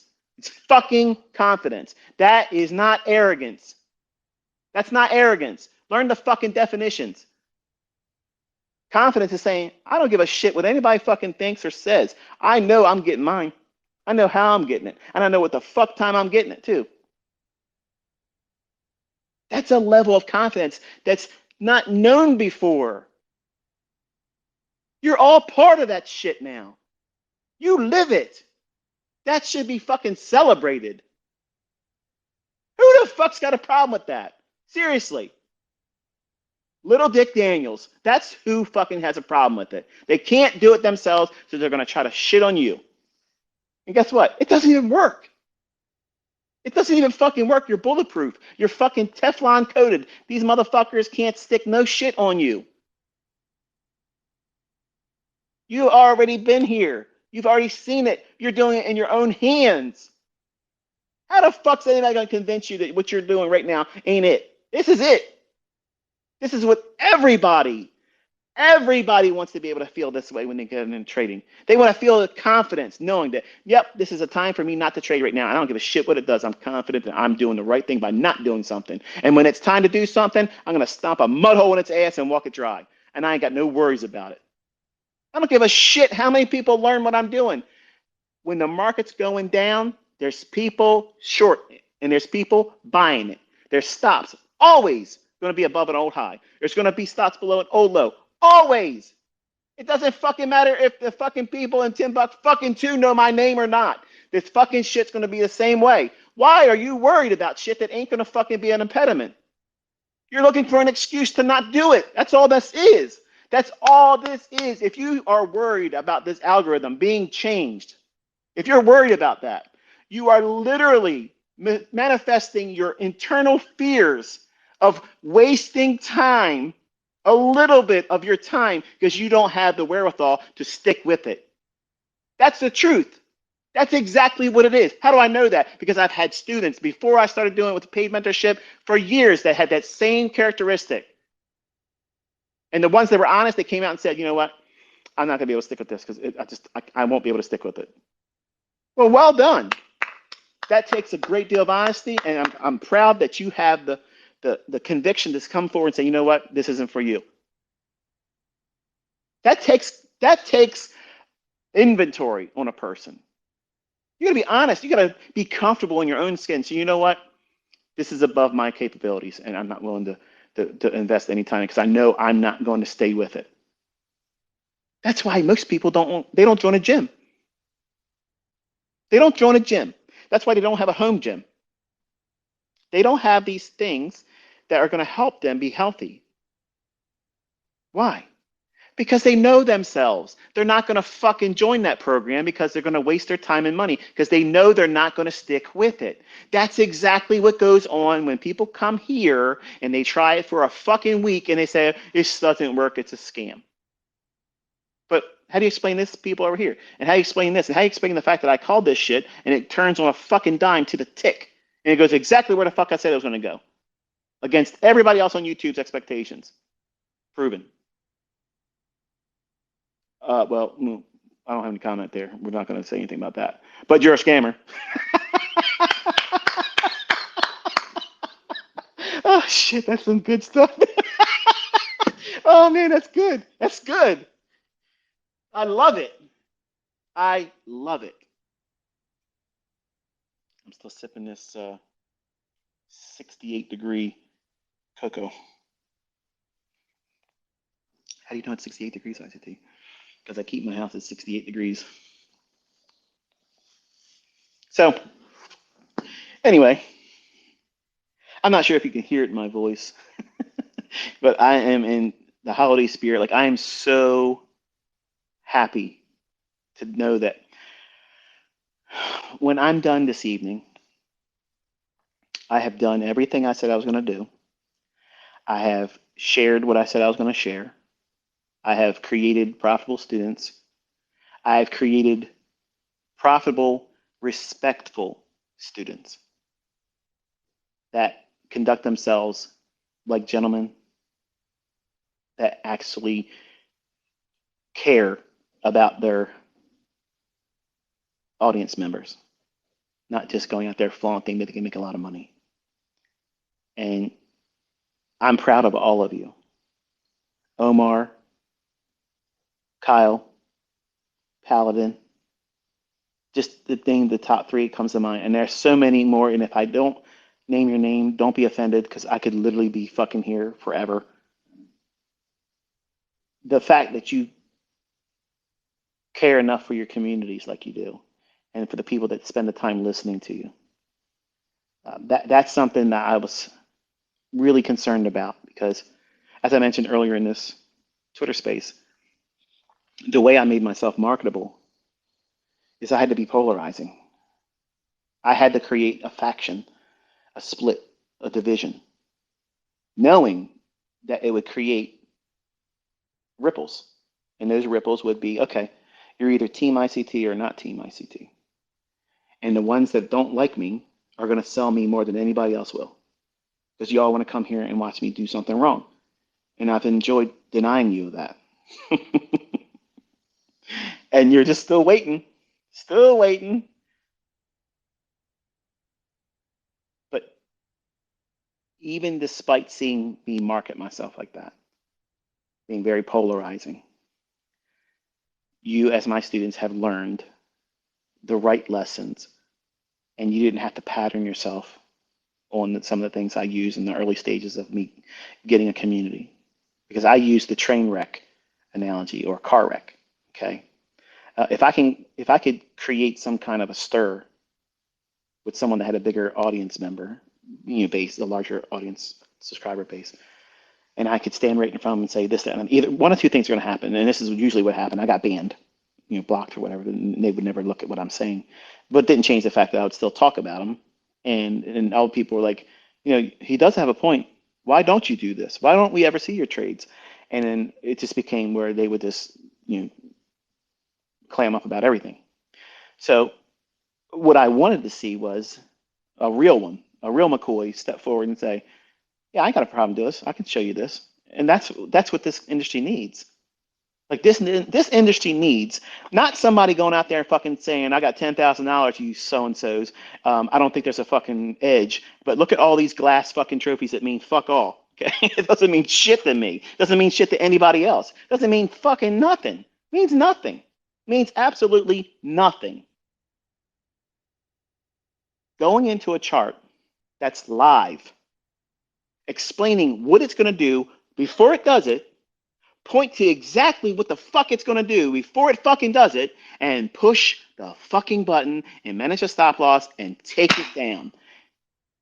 That demands respect.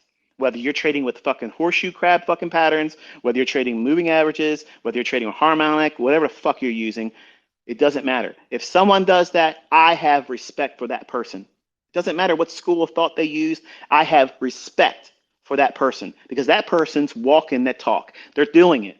They're not talking from the anonymity of, well, trust me, bro. The fuck is trust me, bro? The fuck does that mean? How am I going to do that? I ain't seen anything to trust. I have created this mindset in my students that they know that everybody that came to me, not one of you came to me because of an ad. Not one of my paid mentorship students came to me by advertisement. They watched me do what you've been watching me do. Execute over and over and over again. And you see the same things repeating. And you wanted to know, how did I do that? And you learned. I showed you exactly what I do, how I do it when it happens. That's how you all found me. Word of mouth. And now you can tell who my students are. They're the ones out there fucking smashing it.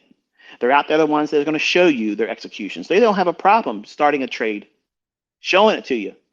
They want to. They want to shove it up your fucking ass, twist it sideways. Okay? They ain't worried about it. They know that what they're going to do is going to work. They're not afraid of it. Now compare and contrast that with what everybody else has been trying to avoid doing on Twitter, on Facebook, and on Instagram. They want to give you just enough to let you think that they're profitable, but they can't prove that they can execute under live data. I said this before, and I'm going to say it again. It doesn't matter to me. I've been doing this a very, very long time. If it's demo or if it's live, I don't give a shit because it still has to be done with live data. You have to know what it's going to do before it happens. You can't escape that. So if anybody is willing to do that for you, and you can see that they're consistently able to employ what it is they're teaching or supposedly teaching as a conceptual idea, then that person has earned, number one, the respect from me, because that's something that 99% of these fuckers out there that are trying to sell something won't ever do for you. They'll only show you the after. Here's what I did, bro. Trust me, bro. I made this. Oh, I would eat you both. Bring your shit, man. Bring it. All that stuff means nothing. Means nothing until you can do. The doing is what matters. Talking about what you did, nobody can believe that anymore. Look at AI. They can make somebody sound and look like they're doing whatever the fuck they want them to do. You can't trust that. But guess what you can trust? You have somebody come out there before the fact say, the market's going to go here. And then you watch them with live data execute with a live fucking account. All of a sudden, you have a problem now, don't you? How the fuck could someone time travel, point to it beforehand, a week before it happens? Not just 1 minute. See, I've slapped these guys around for 2 years. Oh yeah, he's got a delay. You know, that's why he's using a 1 minute chart, because he can do this and watch. I can call this and I can call that. No, you can't. You can't replicate what I'm doing. And I've openly challenged it. Like, come on, I want to see it. I would love to see it. I would love to see it. Even if you got marginally close, one half of it, I love watching people trade. Not for the sake of watching them wreck themselves. I'm talking about people that know how to trade. I wish there was more of it. I love it. To me, that's much more entertaining than watching some fuckers running around in some pajamas chasing some pigskin. That doesn't make no fucking sense to me. That don't make any sense to me. Football, NFL, fucking stupid. You're making people rich watching people injure themselves. That's dumb. But trading, to me, that's like really watching mental chess on a battlefield where you have everything to lose. Pride, ego. You lose face in the front of your subscriber base. And you have everything to earn. Respect, glory, pride. Not that pride's a good thing, but you get to be able to say, I told you so. And do you really know what you're doing? Because if you really know what you're doing, you're actively trying to prove it. You're actively trying to prove it by contrast. Now, there's some of you going to say, no, that's not true because I know what I'm doing and I don't ever feel that. Okay, got it. I got you, man. I got you. There's a lot of you out there that are going to be like that. But I'm talking about the ones that constantly make an excuse why I don't have time to do it right now. Or when they do try it, they fail miserably in the witness of you publicly. So we have, with the spearheading of my own, we have raised the bar up in the industry. You cannot accept MT4 screenshots. You cannot accept an MT5 screenshot. You cannot accept a MyFX book because those fucking things can be rigged. But you know what you can't rig? Getting fucking paid. Getting a fucking withdrawal, paid, interviewed by a fucking firm that paid you out, and they are saying, what the hell are you doing that you're so good? Hello. Hello. That's our boys. That's our girls. That's our team. That's us. We are fucking here.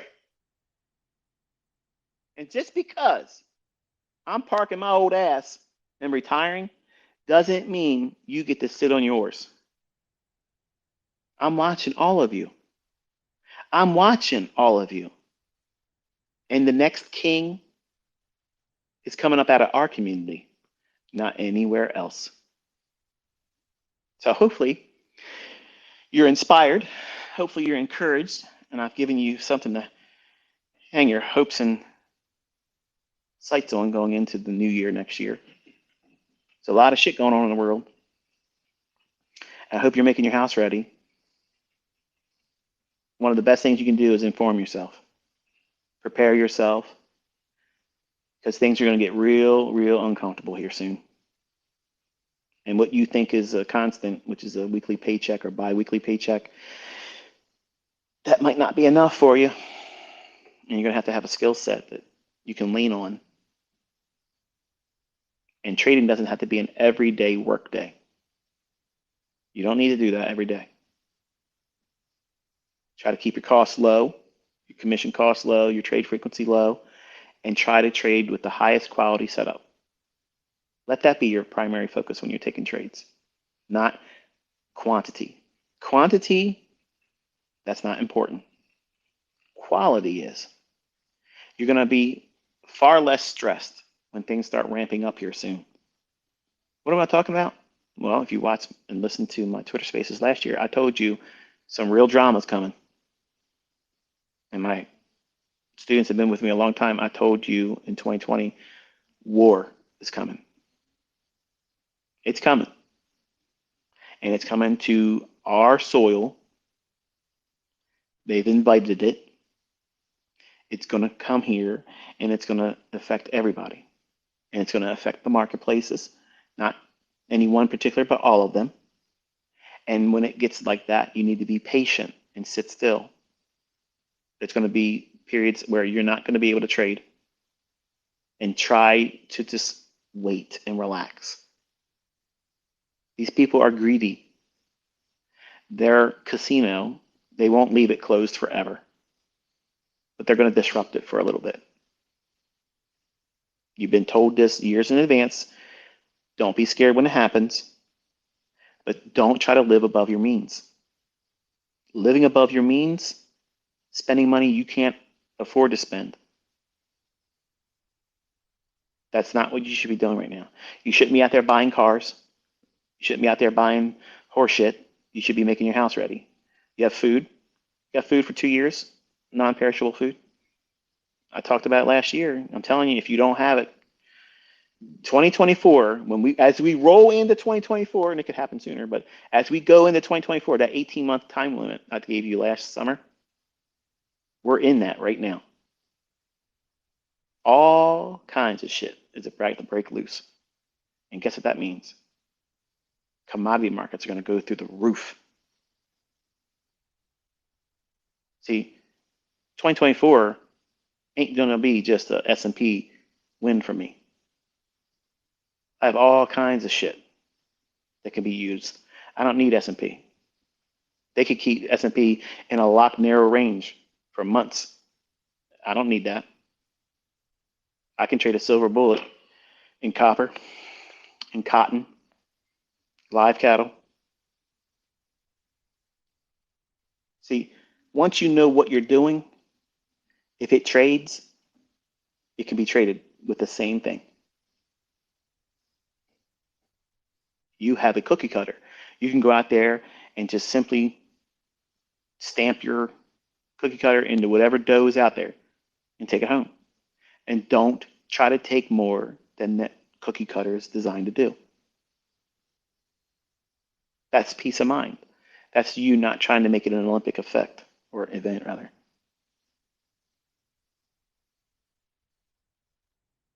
And for some of you, when things start really kicking off and violence is everywhere, because it will be violent, you're going to want to feel good and comforted, and you're going to look to the markets to do that for you. I'm telling you and reminding you, don't. Don't. Don't take exorbitant risks. Don't risk what you don't have to lose. If every bit of money you have right now, you have to be very good stewards with. If you're going to the clubs on the weekends, you're a fucking idiot. If you're buying recreational vehicles or additional vehicles, you're a fucking idiot. You're trying to get the latest bling, you're a fucking idiot. Believe me, you're all going to know just how accurate Chicken Little's been. Because when this fucking shit starts falling down on all of us, my money isn't going to protect me. It's not going to protect me. Yours ain't going to protect you. In a moment, they can turn your access off to your money. What about the money you have over at that funded account company that just got tapped by the CFTC? Did you get your payout? Still waiting for it? Think you'll ever get it? Are you assured that you ever will? What happens if you never get it?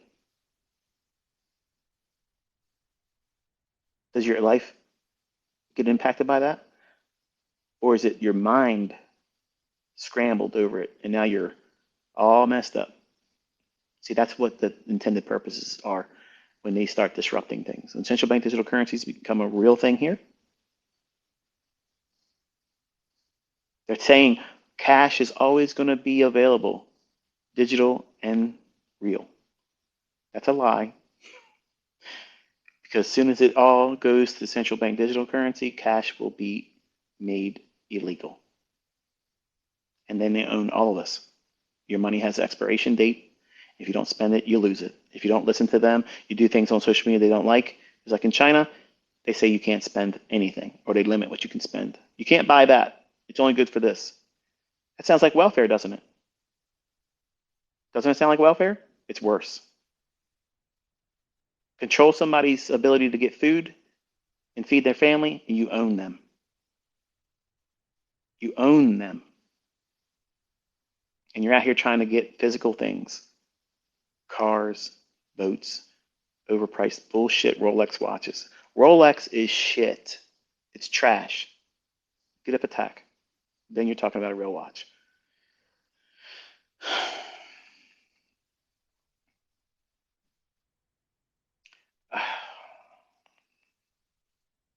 I so want to talk about other things.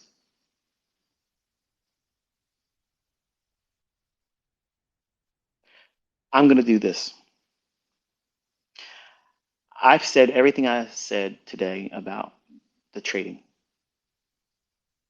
So if you're not interested in anything beyond that, just know that I have greatly appreciated your interest in my life's work. I have appreciated your continued engagement as part of our community. And I wish you nothing but success. I wish you all the blessings that the Lord could lay on you with the information He's given me. I hope that it helps you and your family. I hope it keeps you and helps provide for you. It's been my intent to help all of you to do that. And I want all of you, even the ones that don't like me, I want all of you to succeed. I want you all to be spared from all the things that are coming. But I want to transition to a topic that some of you aren't going to like, okay? But I feel like I got to talk about it because I have to. But if you're not interested in anything outside of trading, this is the time when you can turn off the Twitter space and bid me farewell and or tell me go fuck off. Whatever. You can say anything you want on your last day, right? But the last time we sat down and I kind of like went over some things about what I believe.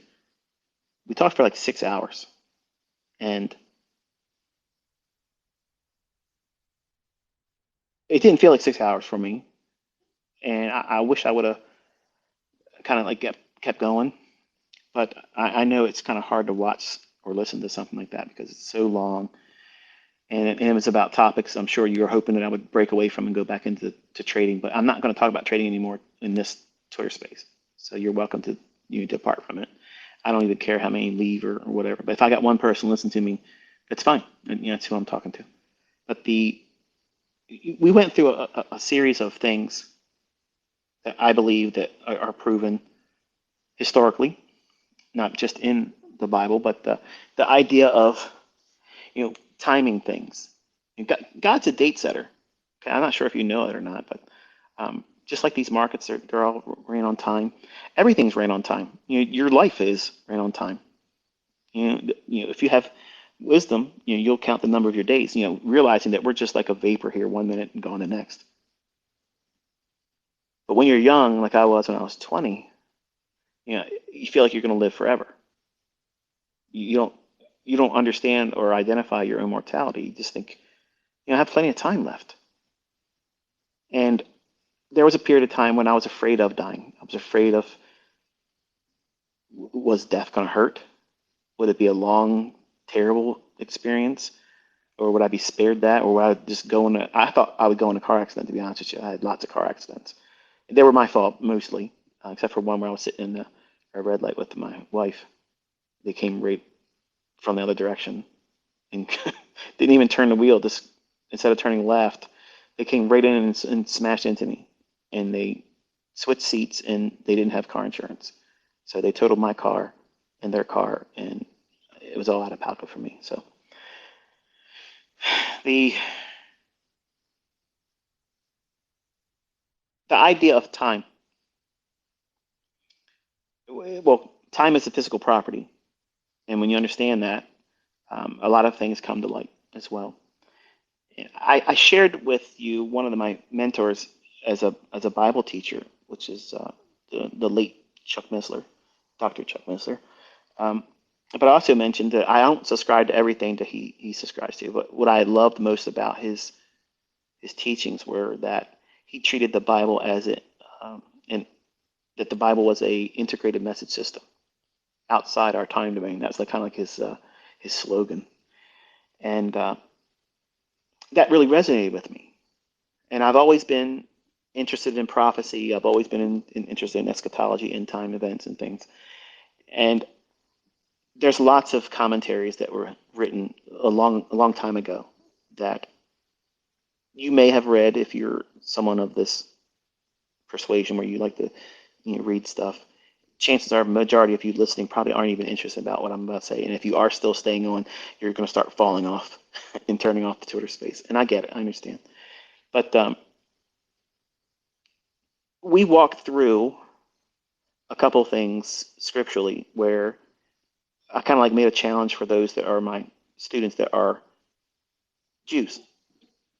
You as a culture, you believe in Yahweh, the God of the Old Testament, and you believe in Moses and you believe in the prophets, and your God is the God of Abraham, Isaac, and Jacob, and so is mine. But your departure from our agreement in who we believe in is divided by Christ because you expected to see a conquering Messiah, which he's coming. He's coming. But you omitted and didn't recognize Isaiah chapter 53, where it describes he's coming as a suffering servant first. In history itself records that there was only one person that was ever crucified, and that was Jesus. And he's the only one that died and resurrected himself. Buddha didn't do it. It didn't happen. Okay. Um, and when I walked to everyone that was willing to listen, I didn't get any emails that I could see, and I get lots of emails, but usually some of the email titles are very inflaming. I got a lot of them from a lot of Muslim listeners, and you didn't understand when I was asking. I was asking for your participation in the conversation because I was trying to have an open dialogue with, because there's some things I want to learn, and I can't learn any better than the people that actually live and practice Islam. So I was asking, for a participation, and some of them are upset. And for instance, that girl Mona, she's out there. From my understanding, I think she's a lesbian. And if I'm incorrect by saying, I apologize, but my understanding is, doesn't Islam frown on lesbianism? Like, how's she going to defend Islam and talk about me when I was asking the community at large that were Muslim, do they see this? Because I was looking at it and studying it, and I can't read Arabic. Like, I don't know what it means when it has that stuff written out. But I caught a lot of flack for that.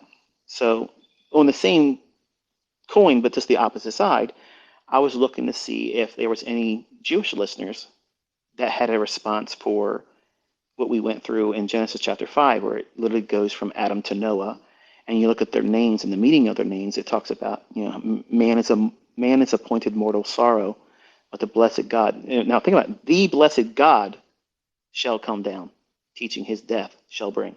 How can God die? God's the eternal spirit. So he has to come and place himself in the form of flesh, which is the only thing about God that can die.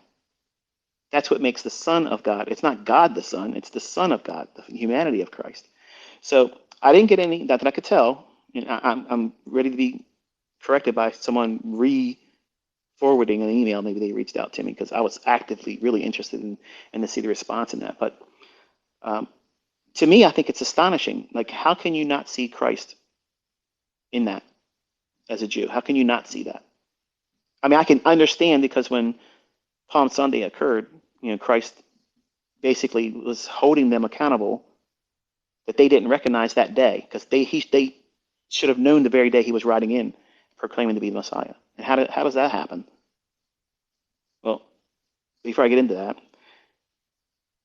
here's Jesus riding on a donkey saying, "Hey, look, there's so many times that I wanted to shelter you and preserve you and give you peace. But because you have not recognized the day of your visitation," what's he talking about? He was holding them personally as a nation accountable that they didn't know that was the very day he was showing up as the Messiah. He held them accountable to that, so much so that he spiritually blinded them. And you wonder why a Jew can't see Jesus as their Messiah. That's a miracle right there. That's proving that Christ is who he said he was. Because if you take a Jew to Isaiah 53, it's astonishing how they don't see Jesus in that. And how can you wrestle with Genesis chapter 5 in the genealogy from Adam to Noah? Their names literally spell out the gospel of Christ. And for the Muslims to say Jesus wasn't God, that right there tells you man is appointed mortal sorrow, but the blessed God, not God's, not one of three, the blessed God, the Father himself was going to come down teaching his death. His what? Jesus didn't die? Yeah, he did. His death shall bring the despairing comfort or rest, is what that means. That's the gospel of Jesus Christ. That's 1 Corinthians chapter 15. I mean, it tells you that's exactly what that is.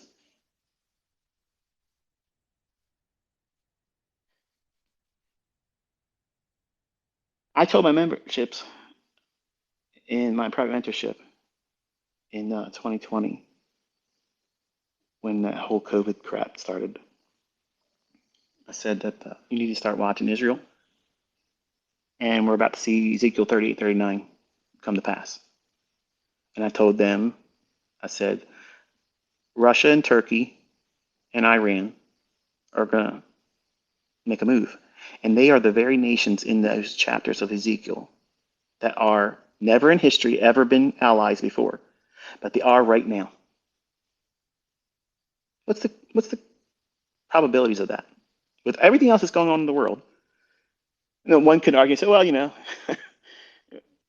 nations can fortify, a union together. What's the big deal about that? And most people, if they're being honest, not publicly, most people have a distaste for Israel being there too. Now, I'm going to share my opinion, okay? And my opinion is based on what I believe that the Bible teaches. And because I place my faith in that, if you want to call me, whatever you want to call me, I'm okay with it, okay? I'm not trying to convince anybody here. I'm just sharing, and you have been invited to leave the conversation if it's something you're not interested in. So if you stay here, you have listened to this because you wanted to. But I'm going to compare and contrast Islam, Judaism, and Christianity. And I have something that's going to offend all three of them, I'm certain. It's not my intent to offend. It's my intent to try to cause you to think about it. And while I may not be in social media active today, I will be reading tweets to me. And if you can share what you think or what you believe, whether you're in agreement or disagreement, and you can do it respectfully, I will read your tweet. I actively want to read it. I'm not trying to say a one-sided conversation and then say, here it is, and there's nothing else. I'm just admitting to you up front that you're not going to sway me. And I am aware that everything I'm sharing as my own testimony or my belief is in no way whatsoever going to convert you. I'm not going to convert you, okay? I'm not going to convert you from Islam. I'm not going to convert you from Judaism, okay? But know this, that there is no God outside of Christ. That's him. He came in the flesh. So because I'm telling you that, no matter what response you give me, whether it be disrespectful or respectful, I prefer it to be respectful because I like to see cordial conversation. Okay? That's the problem with religion. Religion turns the ability to have a civilized conversation into war.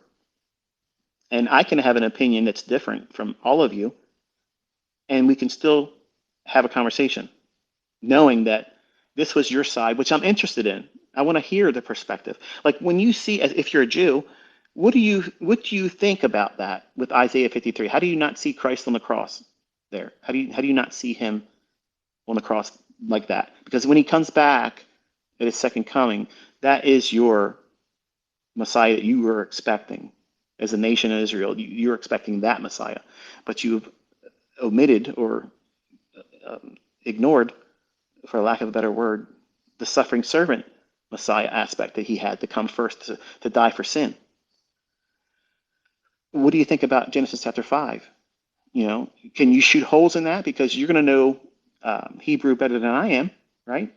So if those names don't really mean that, or if they do, what do you do with that as a Jew? And as a Muslim, what do you do with that says that God himself's coming down to die for sin? Which wrecks the whole argument that many Islam believers try to say that Christ really didn't die. He didn't really die on the cross. When that's the whole basis of believing in Christianity. I mean, if you take away the crucifixion and the resurrection, there's no hope for any of us. None of us can escape our sin then. We'll all die in our sin if we don't have faith in that, because there's no answer for sin. No other religion has an answer for it. How are Jews right now? How are they making atonement for their sin? There's no temple. What's going on? They're in a jackpot. Something wrong, right? But so my point is this: I was talking to my best friend Sean, who is a Christian. He was going to churches longer and earlier than I did, and we get into conversations from time to time about eschatology, which is the study of end time events, and doctrine, um, theology, and the Godhead, because he wrestled with the Trinity. He started as a Trinitarian and discovered that there isn't a Trinity, but there is a Godhead. Okay, and a Godhead is not three people; it's three roles. Just like I am a father to Cameron, I'm a mentor to you if you're a trading student, and I am a husband to my wife. How many Michaels does it take to do that? It's just me. So whenever you look for three in the Bible, okay, um, this is how I side with Judaism, and this is how I side with Islam, that there is only one God. There's one. It's not three.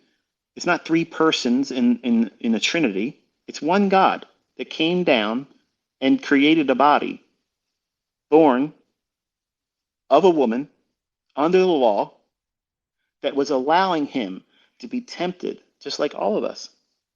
He was tempted just like we are every single day, but he didn't sin. Why? Because the Father in him, that Holy Spirit, because that's what he is, God's an invisible spirit, that the angels finally saw the face of, that's why they rejoiced in the fields when Mary gave birth. They rejoiced and sang. Why? Because they saw the face of God. No angel ever saw the face of God. He inhabited the light, but they couldn't approach him. Who's the closest angel to God that would get close to God? Lucifer. That's why he was prideful, because he was the anointed cherub that covered all other angels. He had the highest authority. Next to God, there wouldn't be anything else except for whatever he said. So when God said, okay, look, it's time, draw them to me, let's go. When Lucifer called them, they all came. And because they saw him and he had the authority over them, he was prideful. So I go back and forth with, while I believe that even Lucifer didn't see God's face, I believe if any angel would have seen it, it would have been him, because he was allowed to be the closest to God. That's what makes him the tree, as we talked about in the last time we were talking about the scripture. That's what makes Lucifer the tree of the knowledge of good and evil. Because how could he know good? What's good? He was the closest to God, and yet still rebelled against him. Because every other angel that did the will of God, wouldn't they be considered good too? And we understood by the types and the models that's being shown in the symbols of Ezekiel and Isaiah, in the chapters where Isaiah 14 and Ezekiel chapter 28. That's the rise and fall of Lucifer. And we understand that those trees are symbols of angels, ranks of angels, and eventually there's one that's specifically Lucifer.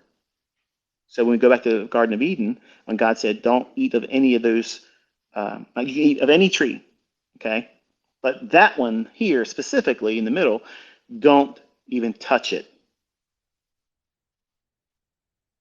Whoa!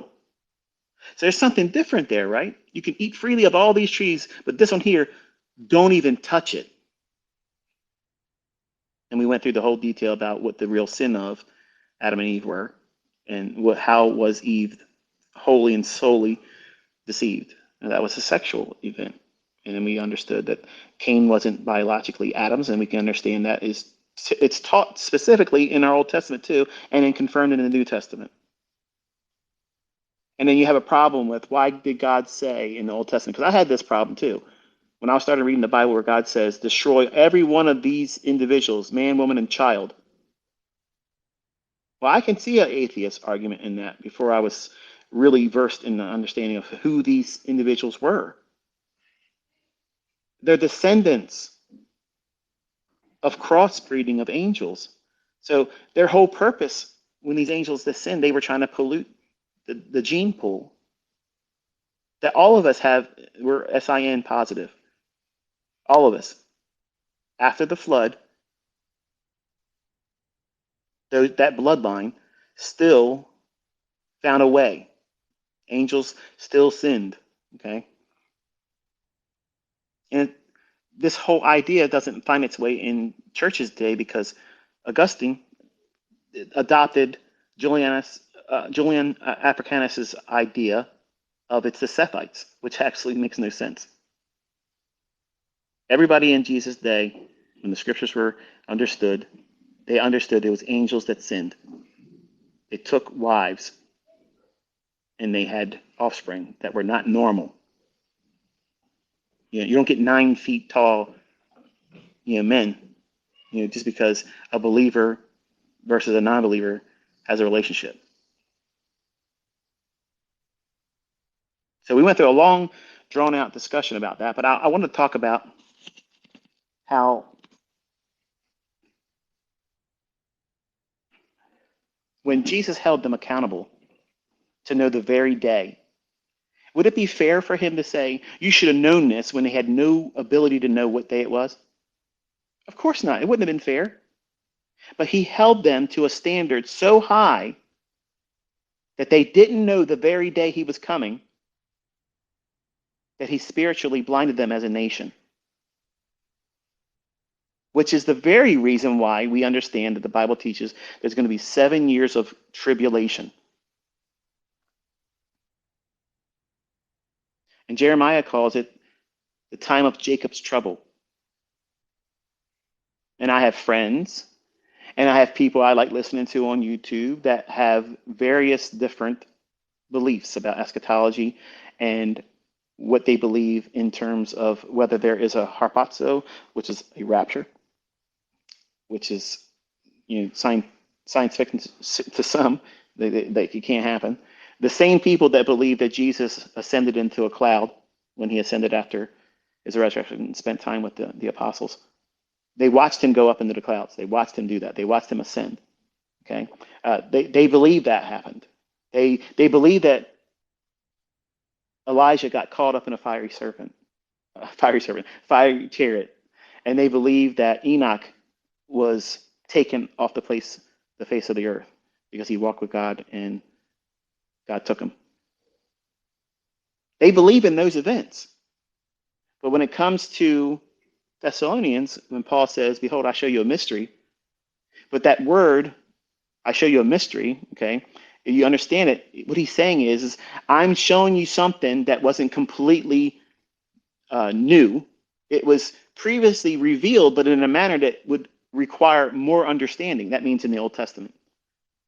The rapture, where God comes, there's 2 events that's going to come here soon. One of them is the harpazo, the snatching up, the taking out of the way, of harm's way, of the body of Christ. Not every believer will go. Why do I say that? Because, well, look at it this way. If you were going to get married, okay, and you ask your bride to be, hey, will you marry me? And they say, yes, I want to marry you, but let's wait until I get this stuff done over here because I really want to go and spend time with my friends first. I have some things to take care of. Let's put it off another year or 2. As a groom to be or a husband to be, how would that make you feel about your spouse to be? Would you think that that person is genuinely excited about being married to you? Or they're like, yes, let's do it right now. Which bride would you want? You would want the one that says, I cannot believe you're asking me. Yes, the sooner the better. I love you, and I want to secure our relationship together and solidify it with a marriage. That's what God wants.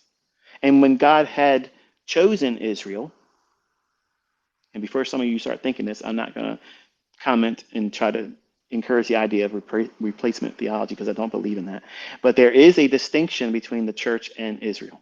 There's 2 different destinations there, okay? And that's the problem. And both sides are guilty of vilifying the other. Judaism, they appreciate the love that Christians give towards them and their nation, but they have a disdain for the fact that we believe in Christ. And they think that, we're fools because of that.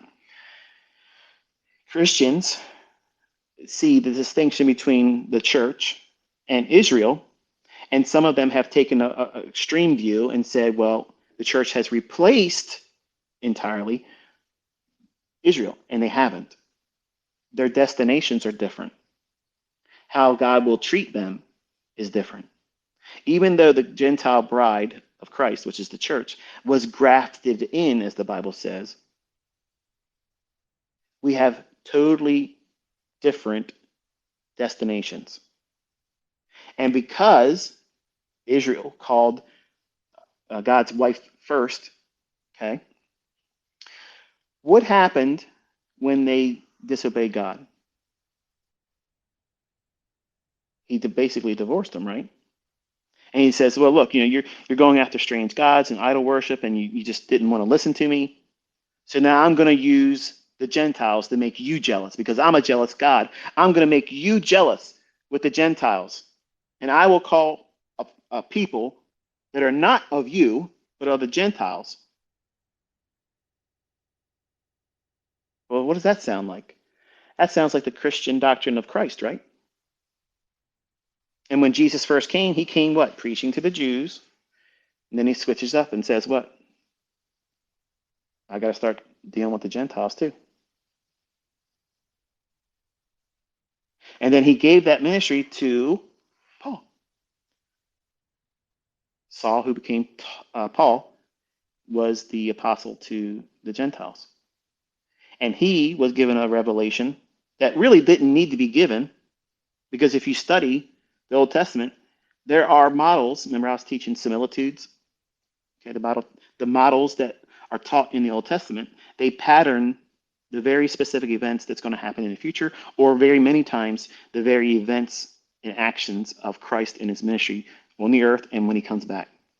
Just like the feasts of the Lord, the 7 feasts of the Lord, they're prophetic in nature too, but they're also something that they are supposed to be participated in on a yearly basis.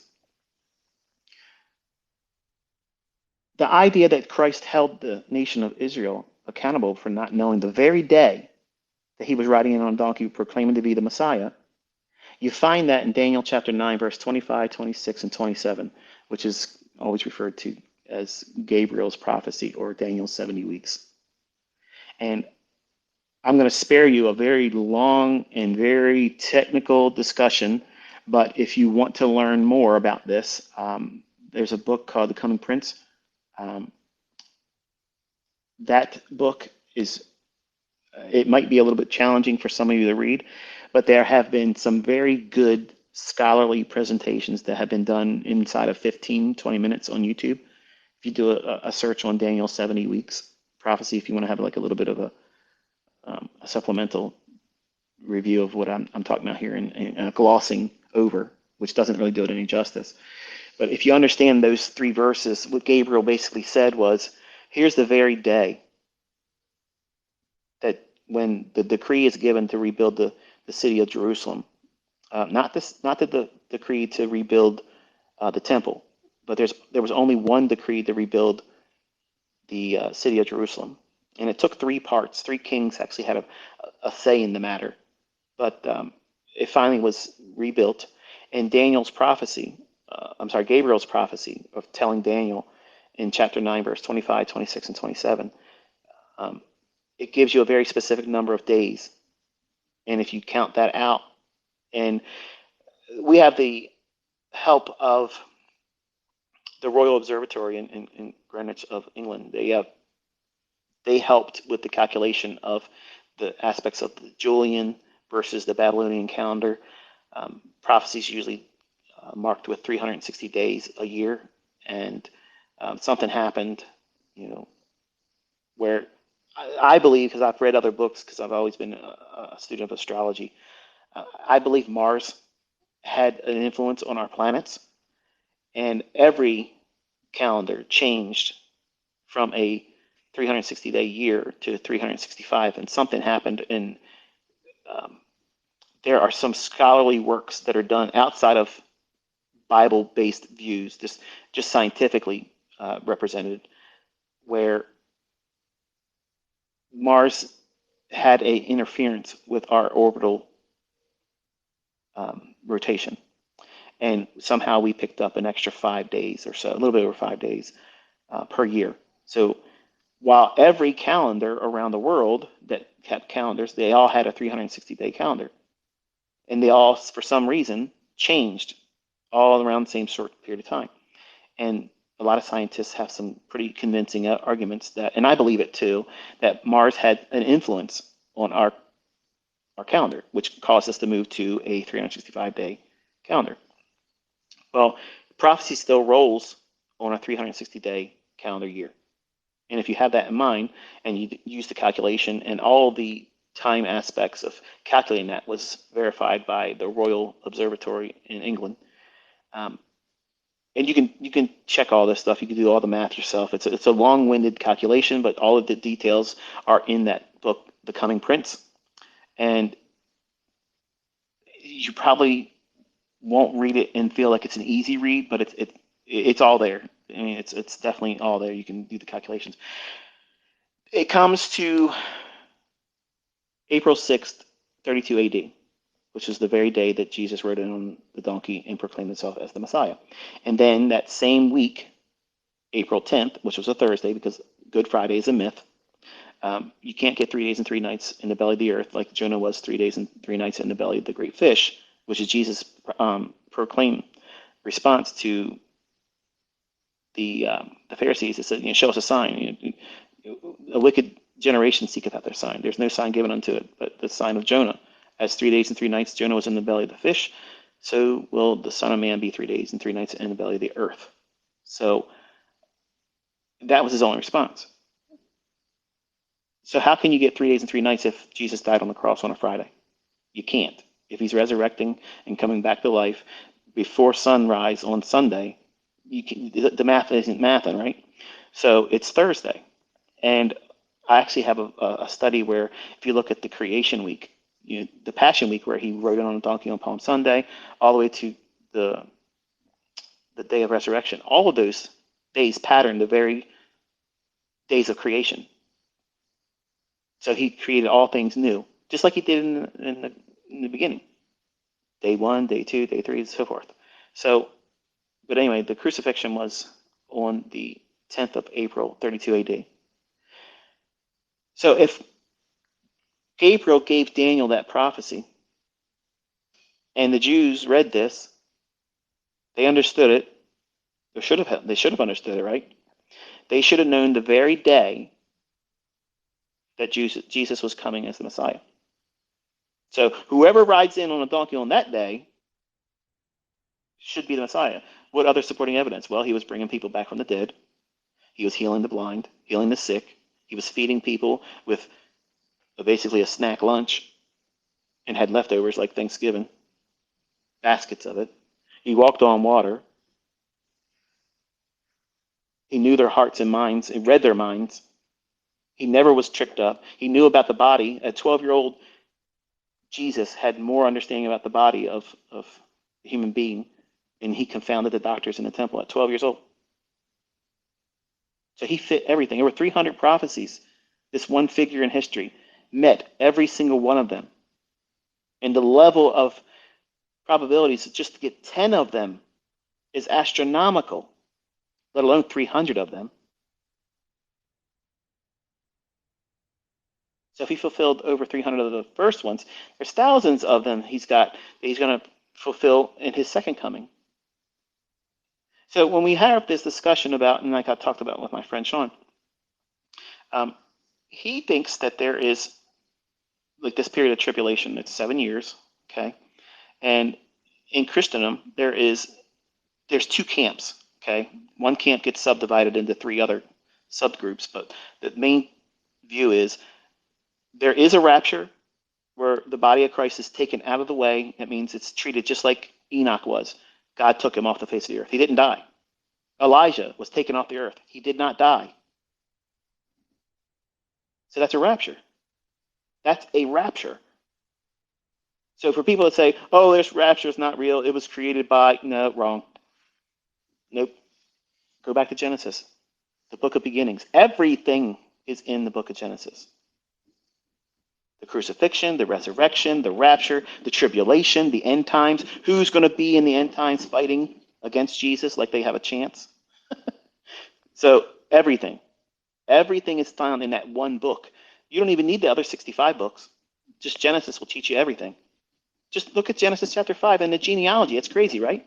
And then we took it one step further, and I said, okay, look at Genesis chapter 5 and Genesis chapter 11. And I walked you through the number of years they were alive before they gave their firstborn.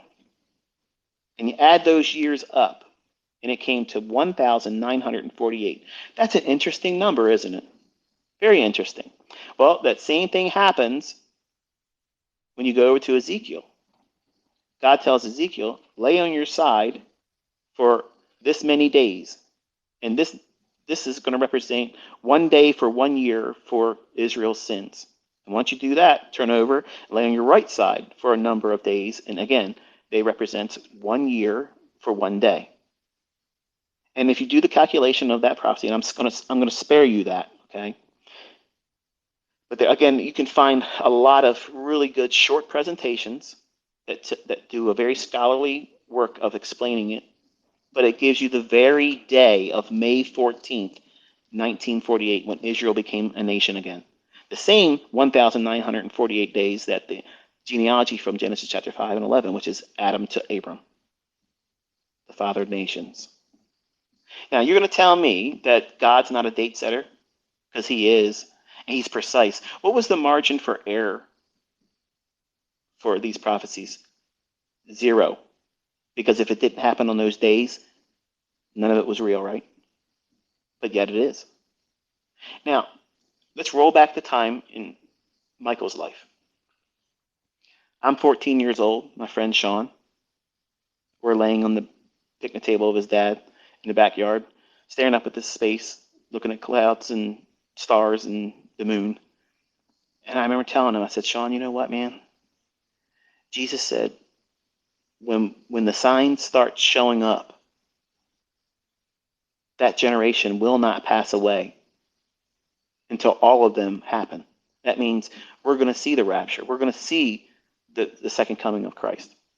We're going to see that in our lifetime. Do you have any idea how exciting that is?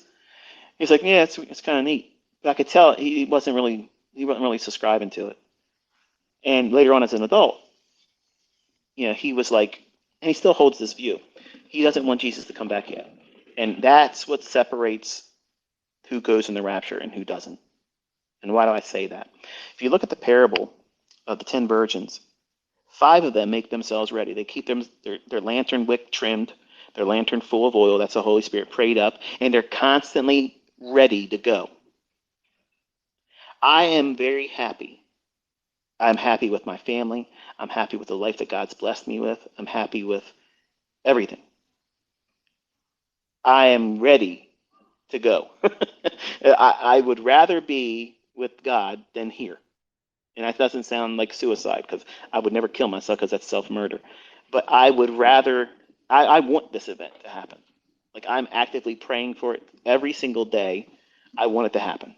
I pray for my family. I pray for myself. I pray for all of you to be counted worthy to escape these things that are coming upon the earth.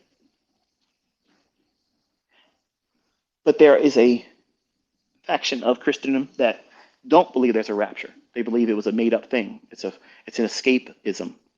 When that's a really poor choice of words, because the whole idea of what the Old Testament teaches, God is an escape artist for the people that love him. Like, he gets them out of harm's way. You don't believe it? Go through those stories. Yeah, sure, there's people that die. There's people that have hardships and things that happen to them, absolutely. But the flesh profits nothing. The flesh isn't going to heaven. That's why when people say, oh, well, if God was a God that loves everybody, he wouldn't let sin happen to these little children. He wouldn't let these people in the world get raped and murdered and abused. Well, guess what? That's a consequence of sin. He promised that those things were going to happen as a result of the fall of man, of Adam and Eve. He's keeping his promise. But you know what he also promised? That if you love him and you trust him and you believe his gospel and you obey his gospel, that's Acts 2:38, by the way, then you will be spared that hour of temptation and trial that the whole world will experience. How can someone get that kind of special treatment? Well, we'll talk about it. But there's this idea that some church believers and Bible believers and even believe in Jesus. They say that there is no rapture, and it's a lot of the Southern folks. I love. There's a channel. I didn't want to name any specific channels here, but I'm not going to do it. Actually, I'm not going to do it because I know some of you that don't like me would love nothing more to go there and start more trouble. But there is a Southern lady that I absolutely love. She reminds me of a young version of my grandmother.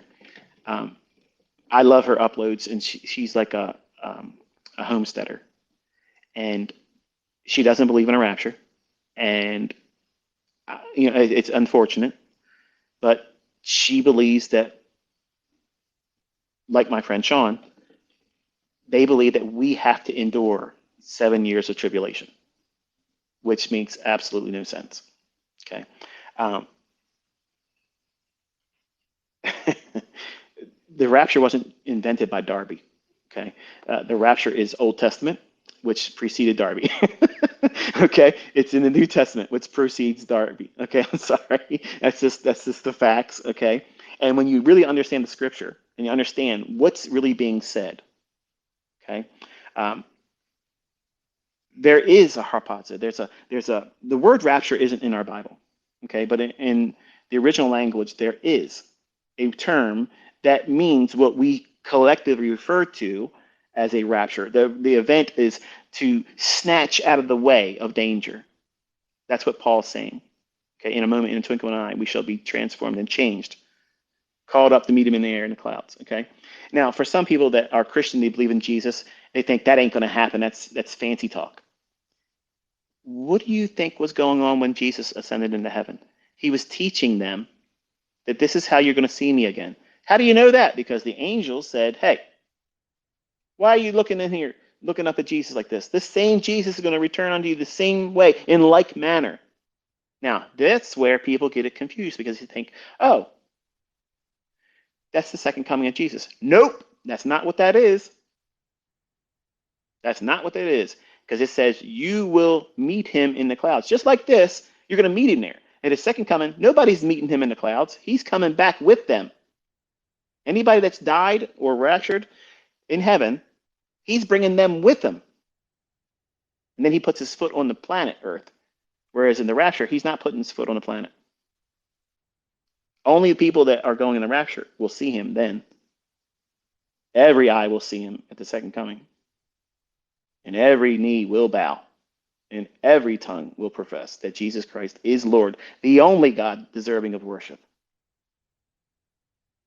But there is a group that do believe in a rapture, and they wrestle with one another. So here you have the 7 year tribulation. Okay.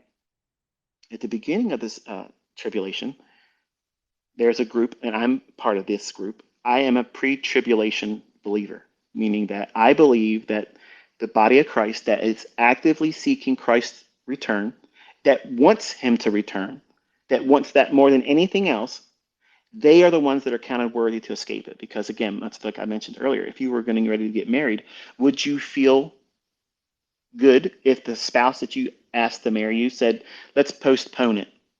Let's put it off a little while. I really love you, but let's not do it yet. Let's put a little bit of time in between our decision. I'm not marrying that person. I'm sorry. If my wife would have told me, yeah, but let's just wait, that would have been it. Done. It's over. That's just my thoughts on it. And it may be a little harsh for some of you. You may not see it that way, but you got to remember, we're talking about God. He's chose a people, and that first people was Israel, and they backslid. They worshipped idols. They disobeyed God, and He punished them. That's what Ezekiel's prophecy says. They got to be punished for a large number of years. And if you do the math on it, it takes you to the very day in 1948, the same calculation you get from what? Genesis chapter 5, Genesis chapter 11, add up all the number of years of the firstborn, and then the genealogy from Adam to Abram. Ooh, what's that? Father nations, and what's the nation that God put his name on? Israel. 1948. You can't escape it that God sets these things in advance. God knows the end from the beginning. Only God does. No other book, no other book proves itself like the Bible does. And history proves that man was crucified. He divided time. No other person divided time but Christ. But this 7 year tribulation has been a source of contention for even believers. Before the tribulation, before that 7 years of terrible things, there's a pre-tribulation where the Bible says then that which hinders is removed, then shall that man of sin be revealed. The man of sin is the Antichrist. Okay, I believe he's alive and well right now. I believe that you are going to see the Bible in your lifetime come to reality, and you're going to see it right in front of you, real time, 4K resolution. It's going to be, you're going to see it. I absolutely believe that Ezekiel 38 and 39 is about to kick off. Now, I don't know. This is what I've been flip-flopping back and forth with, and it's not just recently, but for the number of years I've been studying it. I don't know if Ezekiel 38 and 39's war, where Iran, which is Persia in those chapters, Turkey, and Russia, they are an axis of, well, they're allies, let's say it that way. Okay. And I'm not going to tell you anything more. I want you to read those two chapters. If you're inclined and you listen this long, read those two chapters. Okay. And you're going to discover there's some language being used in that where imagine if you were at that time before nuclear bombs were ever even created. Imagine if a nuclear bomb was used in Israel. How would you describe in that present day in terms that would be understood rather at that time, but we can look back and say, I can see how that would be applicable to nuclear fallout. I'll just leave that with you and you read it and you tell me if that's not what you see. Okay. But I told my students in 2019 that something really bad was coming. And when I started talking, it wasn't pre-planned. It wasn't even like it is right now. Like I want to talk about this. I didn't want to talk about it then. It just started coming out of my mouth. And I said, we're going to have something worse than 9/11. And then I told my students in March of 2020, I said, if we go past 2 weeks of this stuff, it needs to stop after a month. If not, we're in the last days. And I had students leave because they thought I was a nut job. Some of them were other religions and some of them were atheists. And they said, I didn't join for this. But I've had so many people reach back and say, you know what? I was a fool because look what's going on everywhere. And everything you said was nailed down, just like I said. Now, I'm not taking credit for this because I believed what I was saying was given to me because it wasn't premeditated. Whereas I'm talking to you right now, I'm trying to be very careful about what I'm saying because I have a destination in the conversation. Whereas at the time, I was just talking and I had no idea where I was going. I just felt I had to say it. And all of it happened. All of it happened. I said they're going to talk about UFOs. And we saw them on TV and they're talking about how they got alien bodies. I don't believe none of that stuff, but guess what? That's what gives the rapture a perfect excuse where everybody goes. A mass abduction. I don't believe that, but that's a perfect excuse, right? So there are three types of believers that are Christians that do believe a rapture. Okay. So putting aside the folks that don't believe there is a rapture, they're going to be through the tribulation. Just because they believe in Christ does not exonerate them. They are absolutely going to be left behind. That's why you hear Jesus say, there are some say, Lord, Lord, I did this in your name. I did that in your name. He's going to depart from me, child of iniquity. I never knew you. The same way you would treat your spouse to be if she said, I want to marry you, but just not right now. Get out of here. I don't know you. You were not intimate with me. Okay. You were not trying to be close to me. I want to be with Christ more than I want to be with my own family members. I raise my children to have that same love and adoration for Christ, to put him above me, their mother, and everyone else. Because that's what God wants. That's what God seeks. That's the first commandment. That's the only one of the commandments that I know I'm hitting on because I failed every single one of those other ones. And any one of those puts me in hell. And I needed a redeemer, just like you. And Christ is that redeemer. Thank God he came in the flesh and died for my sins and yours. Whether you choose to believe him or not, it doesn't take away what he did and the power of it. But before the tribulation, that 7 years of terrible, dreadful things, you do not want to be here for any of that. You think this whole coronavirus stuff was a hard thing to get through. Man, you don't want to be here for what's coming. Before the tribulation begins, the Bible says, when that which hinders is removed, then that son of sin shall be revealed. That man of sin will be revealed. That's the Antichrist. Okay. What is the thing that's hindering the body of Christ? The believers that want Christ to come back. Not, I love Jesus. I want him to come back, but just not yet. And they use the excuse because I want more people saved. I used to think that. When I was younger, I used to think that. But guess what? God knows who that last believer is going to be. Remember, he knows the end from the beginning. He told Daniel through Gabriel's message and visitation the very day that he was going to ride in on a donkey and present himself as the Messiah. And he held the entire nation of Israel accountable for not recognizing that day. So now what's the purpose of the 7 years? It's the time of Jacob's trouble. He's going to demand that Israel does a national repentance. The nation itself is going to repent and call upon the name of the Lord. And then and only then does Jesus come back. The rapture is not the second coming. They're two distinct events.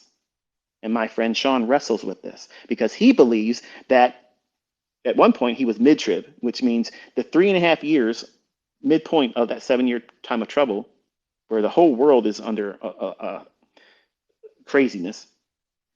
He believes that the rapture happens then.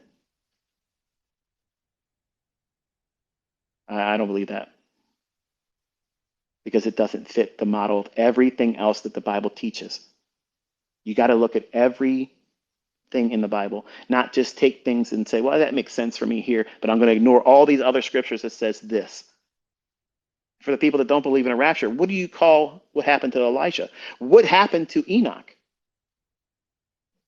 See, in the flood, look at it like this. The flood, which is global, you may not want to believe in the Bible, but guess what? There's other cultures that prove in their historical records, even in paintings on caves, there was a global flood. You can go up on mountains and find fish fossils that should have never been at that height.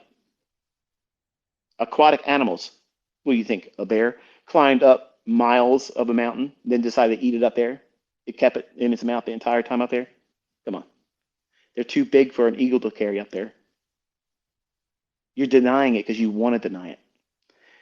There was a global flood. It wasn't a localized flood. It was global. But in that flood, there was a lot of people that perished, just like the Bible says the tribulation is going to happen. In the time of the Old Testament, 1/3 of the Jews, when we were transitioning from Old to New Testament, 1/3 of the Jewish population was destroyed. In the time of Jacob's trouble, 2/3 of the Jews will be destroyed. That's the Bible. That's horrible. Not just Jews, anyone else that's left here. You don't want to be part of that. If we look at the model of the Old Testament, where it talks about the flood, look at the flood as the model of the tribulation, okay? There was a small remnant of people that were preserved during the flood. That's what? Noah and his family, his sons and their wives. So there's 8 people, okay?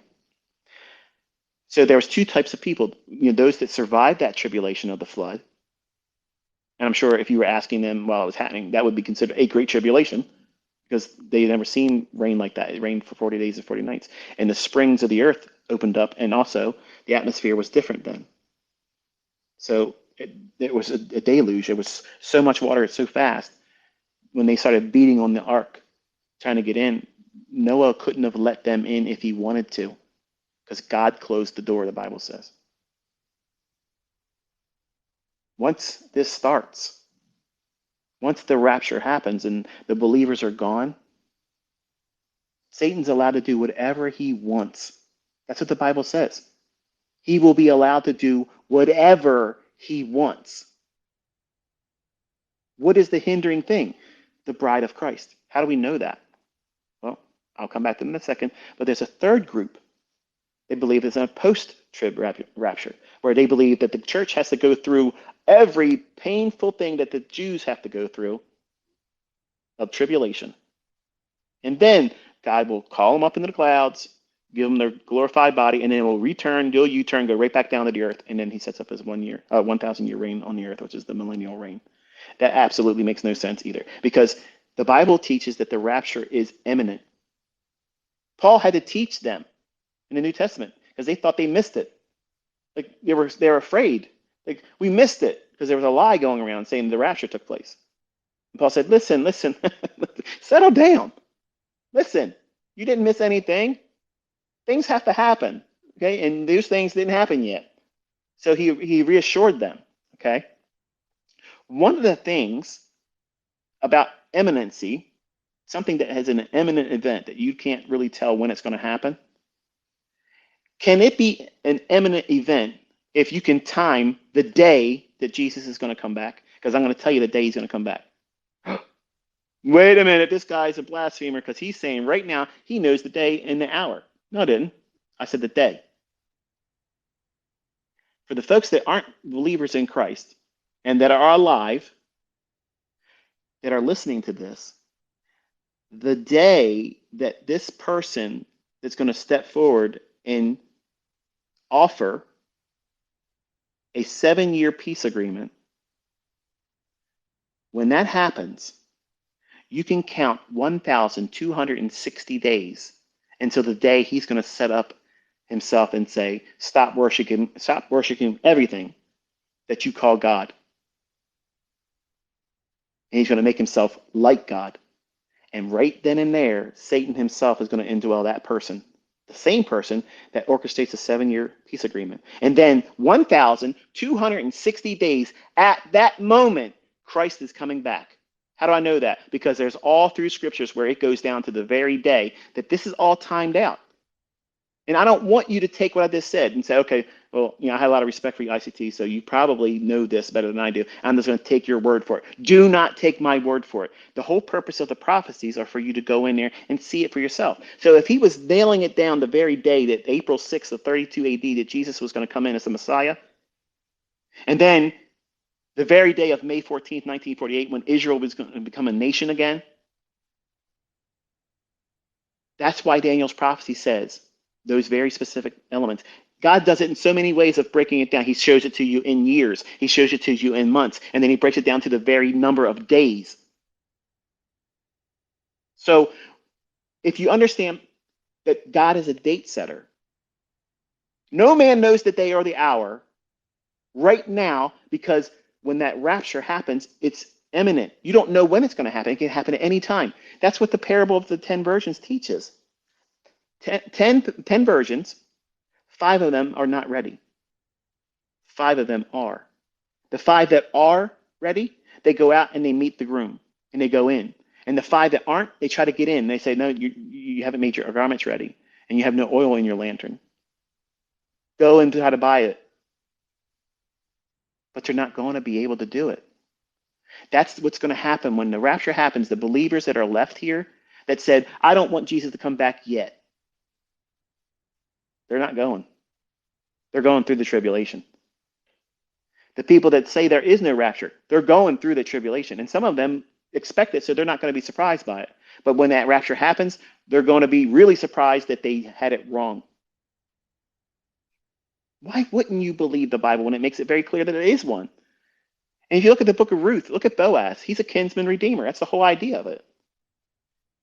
Naomi is the type of Israel. Ruth is a Gentile bride. That's the church. Through Naomi, who guides what? The Gentile bride to do what?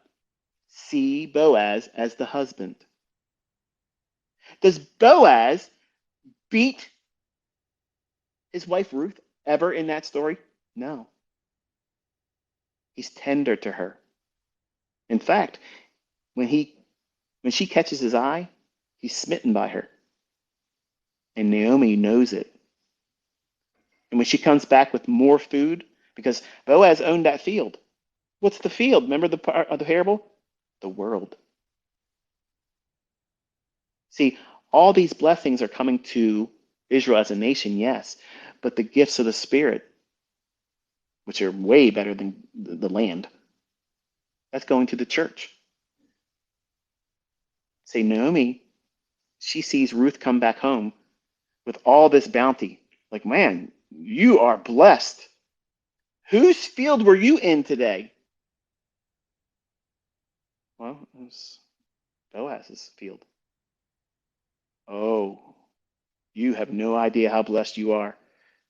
And to restore herself, she goes and tells Naomi. Oh, Naomi tells Ruth, look, this is what I want you to do. You go and you go to him at night. What? Night? That's exactly what the whole idea of a Christian marriage is. Remember, I was teaching on the idea of the way Christ is going to come for his church. It's modeled after a Jewish marriage ceremony. And many times, not always, but many times, the Jewish marriage procession would come at night because it would be viewed as romantic. That you don't know when he's going to come, and you always have to make yourself ready. And then when you hear the shofar blown, to the horn, you go out and you meet him in the darkness. And he steals you away as his bride, which is romantic. That's why Jesus says, behold, I come like a thief in the night. No man knows the day or the hour. Always have yourself ready. But see, you can't say that about the second coming, because if you're living in an age where when the Antichrist makes himself the role model for orchestrating a 7-year peace agreement, you can start the clock right then and there. 1,260 days, that same person is going to stand and say, stop all worship. And he's going to break that agreement. And all hell is going to break loose on this planet because Satan indwells him at that moment. And he is allowed to do whatever and everything he wants to do.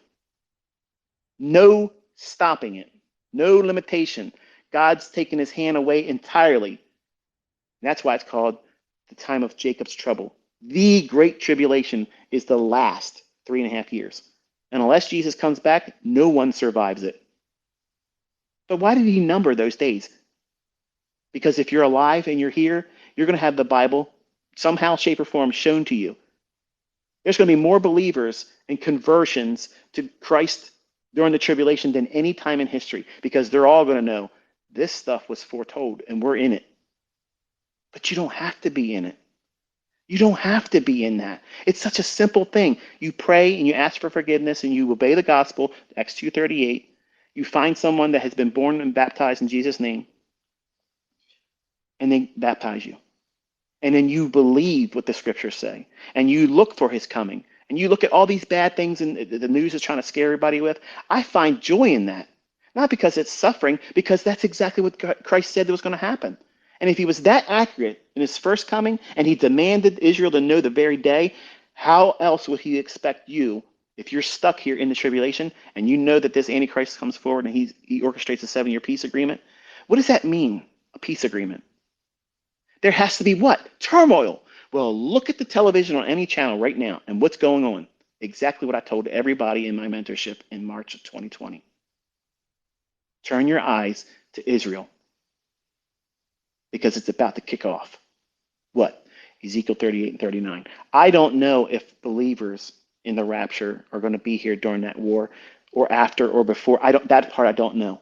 But I'm not making myself up to worry about it. Like I'm ready to go now. Like, you think I'm not going to be able to be away from social media for the trading. Like I'm pouring myself into the Word of God. I'm pouring myself into that. I want to be closer to God because I know where we're at. The Lord's given me so much confirmation by the things I said that I wasn't trying to talk about, and it's happened. Even my students, when I told them the other day, I said, go back and find me the dates of those videos where I've commented. And I said, turn your attention to this and that. Again, this is not pride. This is not me trying to say anything, because I know it's the Lord. But some of the responses were like, wow, that was nailed down perfectly. Like it happened exactly like that. And it gives me goosebumps thinking about it because I'm a sinner. Like I'm a sinner. You heard me in the first part of this discussion, foul mouthing. You heard it. You're not hearing it now, are you? Someone else is here. Okay? So when he's here, he bridles the tongue. And I want you to have this peace, knowing that there's no other person that embodies God outside of Christ. No one else has been able to set the dates beforehand, and they happen perfectly. Perfectly. That's precision. So when you hear somebody say, oh, no man knows the day or the hour, you're setting dates and stuff, I get it. That's true about rapture. But when that rapture happens and tribulation starts, everything is on a schedule. It's on a schedule. It's timed. Go look at the book of Revelation. See, teachers and preachers of the Bible, they avoid that book because they really don't know their scripture. They don't know their Bible. They wouldn't even recognize Jesus if he walked into their church, let alone try to teach his word. They're expecting some, you know, sandy, blonde, blue-eyed Caucasian man with long hair. He would have never had long hair. He ain't gonna have white skin. I mean, the way they have portrayed Christ is so away from what he really would have been. He would have had olive-colored skin, probably, you know, what every person really like to have as a white person. Not tan, but like an olive complexion, something like that from the Mediterranean area would have. He wouldn't have blonde hair, long down past his shoulders. That makes him effeminate. He would have never had an effeminate appearance. And he wouldn't have been skinny like that. He was a carpenter's son. He would have been a burly man, somebody that would have had some size to him. He wouldn't have been a weakling. But the Bible says he had no form and comeliness that we should desire him. So he wouldn't have been pretty like they tried to make him look out to be, like this handsome, trimmed beard, long hair, like he's something on a romance novel. That's offensive to me when I see that. That's why we're not supposed to have any graven image. We're not supposed to have those types of things. Why? Because if you keep looking at that stuff, you identify that as Jesus. And you have crosses with the body of Christ still on the cross. That you shouldn't have that. He's not on the cross no more. He put himself there. He allowed himself to be up there. There's 3 nails didn't keep him there. His love for us did. That's what kept him up on that cross. He walked on water. He brought the dead back to life. He healed the blind. He fed people miraculously. And you think 3 nails kept him up there? 3. 3 spikes, like he said to them. He said, listen, you're telling me to come down from this cross if I'm the Son of God. Don't you understand? I could call down 10,000 legions of angels and lay waste just like this if I wanted it to happen. All of it was scheduled. He was the master of ceremonies. He was the one controlling everything because it was on a schedule.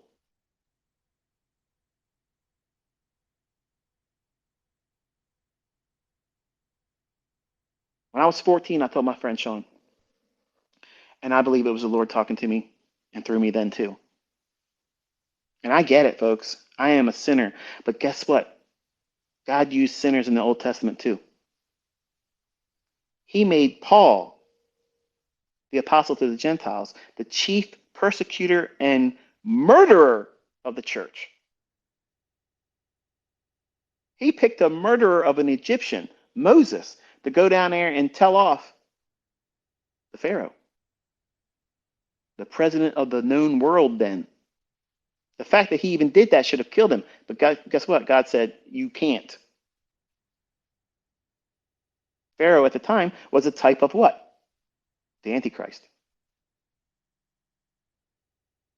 Haman, study him in the Old Testament. He's a form of what? The Antichrist. So if you look at Boaz in the book of Ruth, Naomi, who was a Jewish woman, she's a widowed woman. She doesn't have a husband anymore. But she recognizes that Boaz can redeem her. But Ruth's a Gentile. So she says to Ruth, go to him at night and basically take part of your clothing and lay it across his feet while he's sleeping. And that is a very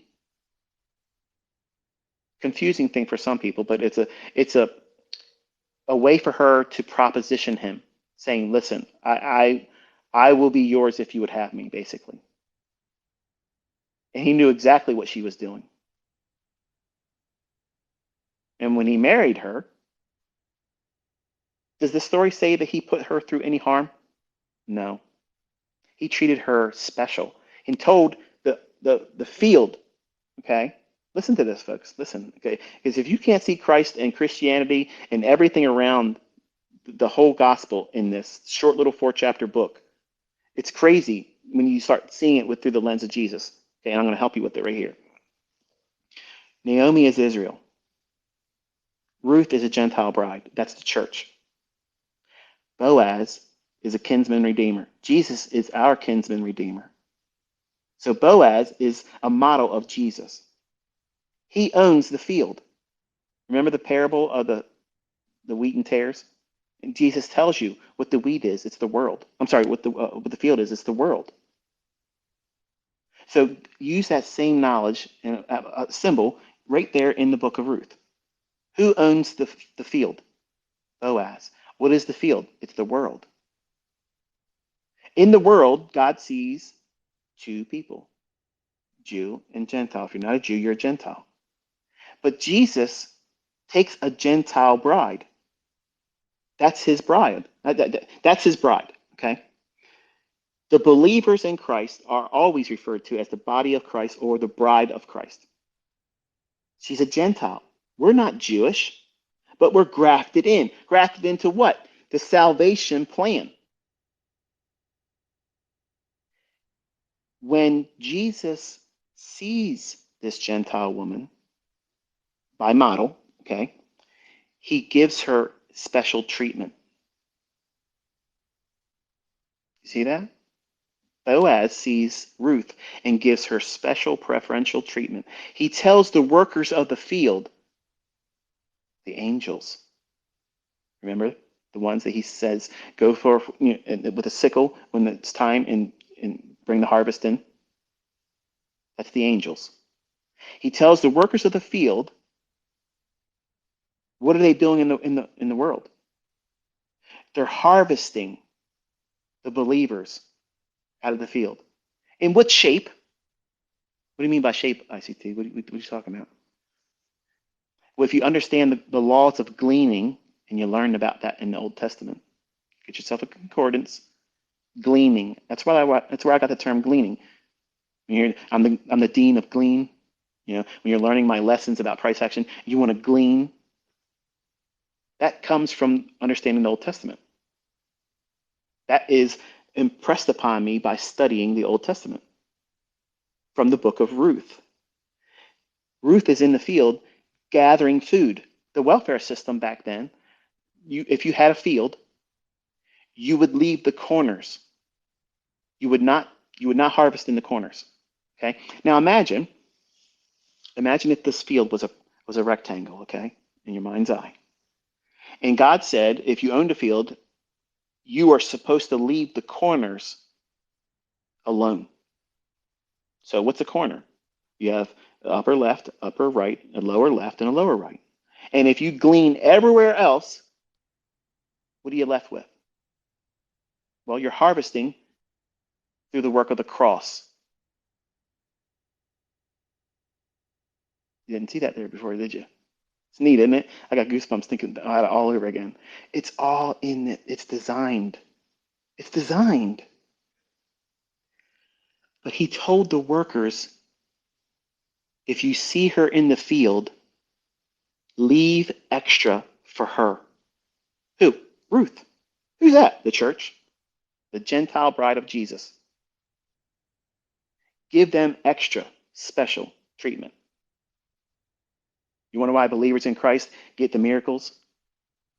How they're spared a lot of the troubles of the world? How their paychecks go a little bit further than they should have? When they get those doctor reports that should have been this, but they come out with something else? Michael, this baby's going to come out breech birth. We're going to have C-section because the placenta's covering the cervix. That's a lie from hell. Because God promised me my son, Caden, and he ain't going to put my wife through that. I'm just telling you, woman. You might have a degree in medicine. You might see that screen, but I'm telling you, that's a lie. And my son came out natural. You get treated special when you believe in Christ. You're not spared everything because God said, you will have trials and tribulations in this world. That means you're going to go through some stuff. But guess what he promised the Church of Philadelphia? I will spare you what I'm going to give to the rest of the world. What does that mean? You won't know that until you understand which hinders, when it's removed, then that man of sin shall be revealed. What is that? That's the Gentile bride. That's the believers in Christ that want to see him come back, not the ones that say, don't come back yet, Jesus. We need more people saved. I'm not saying I don't want more people saved. I'm just saying there's a time when the fullness of the Gentiles come in. That means that God knows that last believer, the person that's going to come to him in repentance, that's it. It's over. That's when the rapture takes place. And when that is removed, because God doesn't punish the bride, he's going to punish the nation of Israel with that 7-year tribulation. The whole purpose of it is to beat them into submission nationally and have repentance nationally. The nation of Israel will turn to the Lord and say, please come back. Why will they do that? Because they're going to understand that our New Testament said exactly what they're going through. But 2/3 of them are going to die through war and persecution and murder. And everyone else here that doesn't listen to this person that's going to be indwelt with the very spirit of Satan himself, who God says is allowed to do whatever he wants. Those last 3.5 years, he can do whatever he wants. That's frightening. That's scary when you think about that. The only way Satan can hurt God is by taking more of his creation, humans, to hell with him, because he knows he's lost and he's got rage. And the only way he can hurt him is to take more of us with him. He ain't taking me, and he ain't got my children, and he ain't got my wife. Sorry, but not sorry.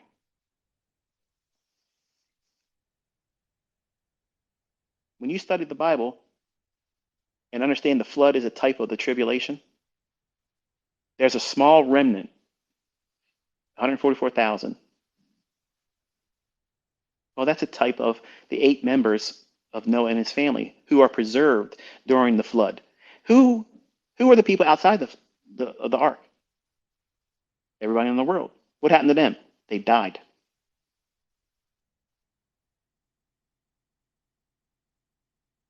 But there was a group of people, one specifically, that didn't have to go through it. That was Enoch. He walked with God. At 65 years of age, he started walking with God, and he lived 300 years after that. And then all of a sudden, when the world at that time started to proclaim the name of the Lord. Well, that's a mistranslation. It means they, in the Hebrew it says they profaned the name of the Lord. When that started happening, right before that happened, Enoch got raptured. Where's God in the church today? He's not there. Money is. You can't serve God and mammon. Churches are ran like businesses, celebrity status preachers.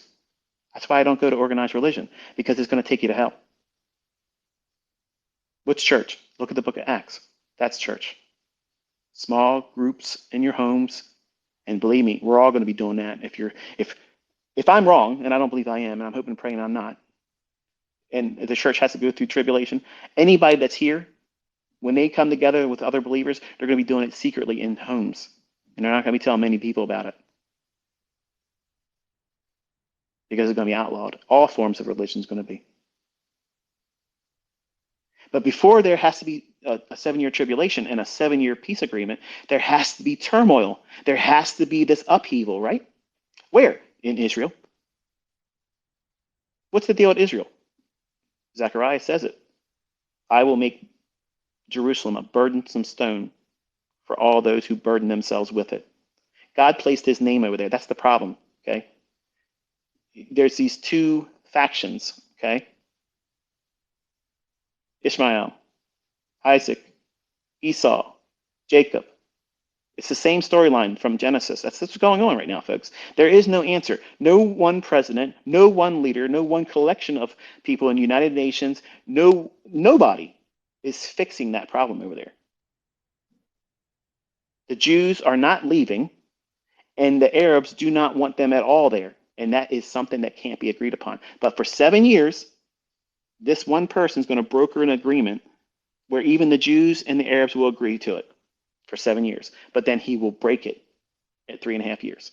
That means there's time that you can count it. 1,260 days. When that peace agreement starts,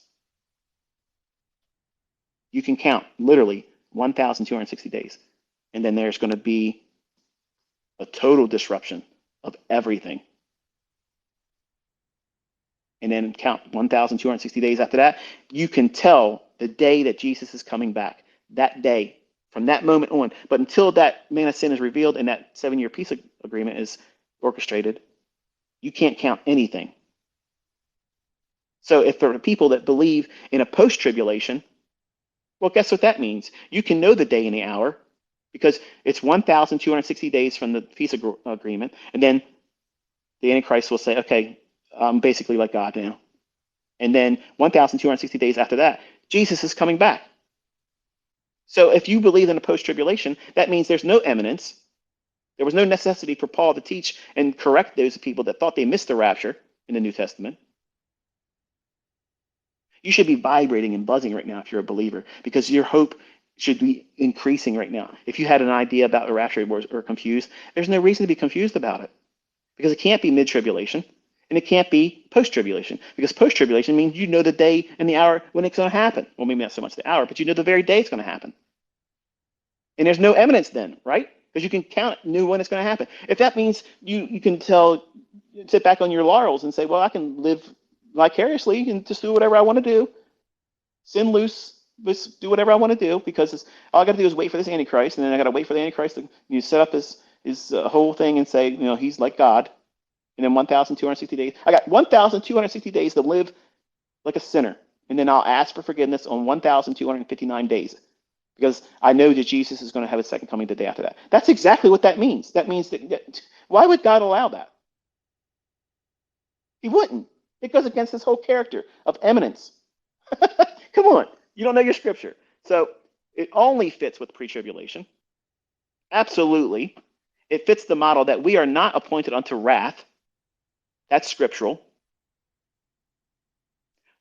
Jesus himself said, pray that you're counted worthy to escape these things coming upon the earth. For the people that say rapture is escapism, what is going on in that passage where Jesus himself says, hey, pray always that you're counted worthy to escape these things coming upon the earth? That means and supposes that God in the flesh would never waste his time saying something that wasn't worth knowing. He's teaching. Every word he ever spoke was an instruction. Every response, look at everything he says. It's an instruction. Everything. He didn't waste any word. Any word at all was never wasted when Jesus spoke.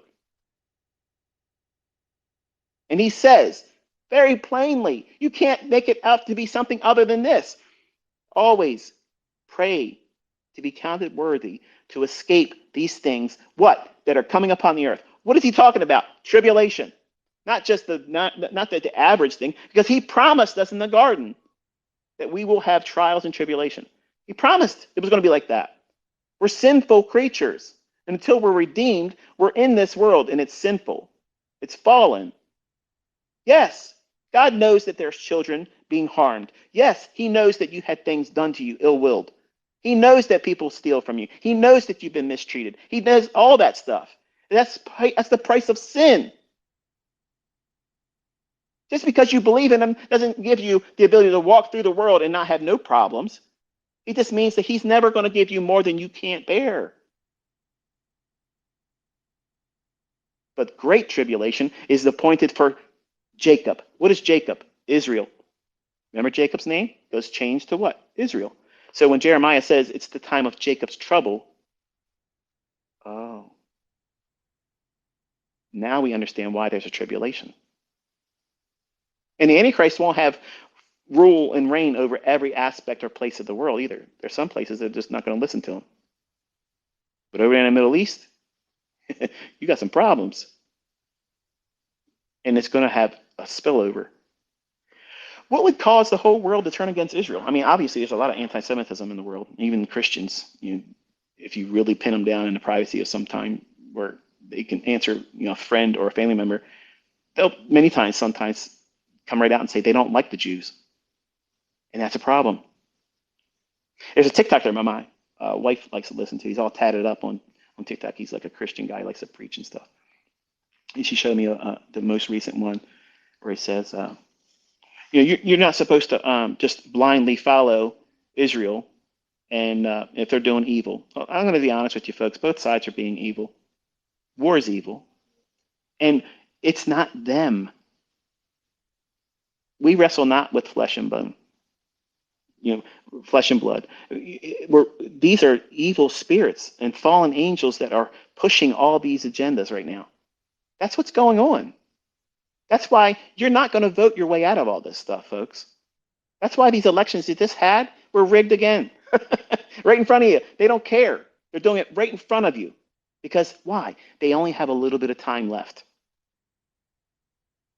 Look at the sense of urgency for them to get all these things done. They're telling you all these things have to be done by when? 2030. What's going on? What's going on that they have to have all this stuff across the world changed by 2030? That's an interesting number, isn't it? Real interesting number.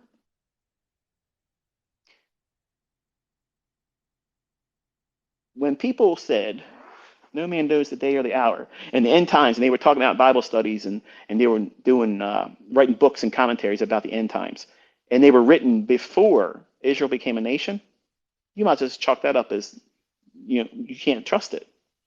Because Jesus said, when you see the fig tree shoot forth its branch, you know that summer is near. Well, what is the fig tree? You have to study the Old Testament.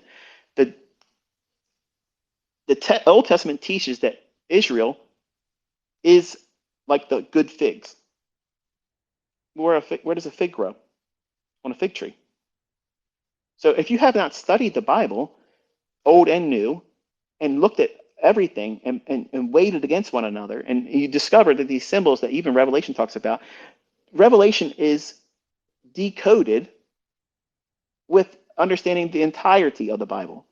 And then when you study the book of Revelation, it will take you into every book of the Bible.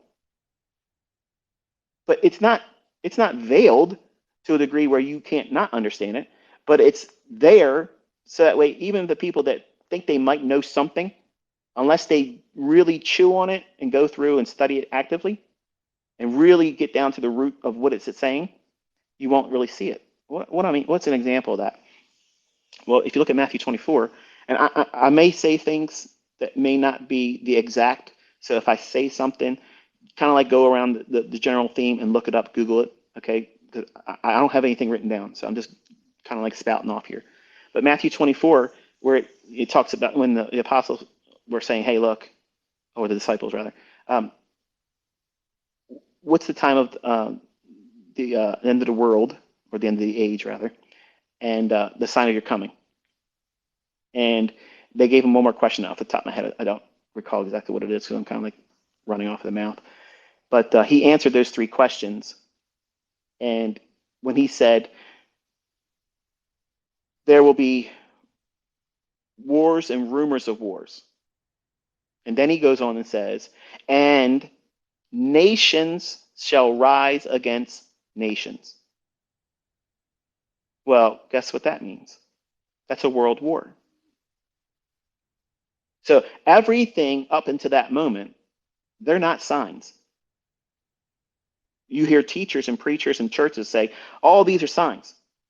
No, the sign he said that's the end of the age is there will be nation rising against nation.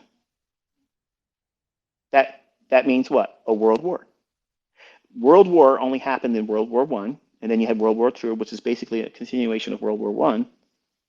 And now what are we left with? What's brewing right now? What's on the lips of everybody on the news right now? World War Three. Remember when Clinton was telling Trump, "Oh yeah, if we get Trump in office, we'll be in World War Three with Russia." um, it was going to happen regardless who's in the office because it's written. These people are all puppets. God puts up kingdoms and puts down kingdoms. He raises kings and puts down kings. All of these people, as godless as they are, they're going to do God's will whether they like it or not. That's just the way it is.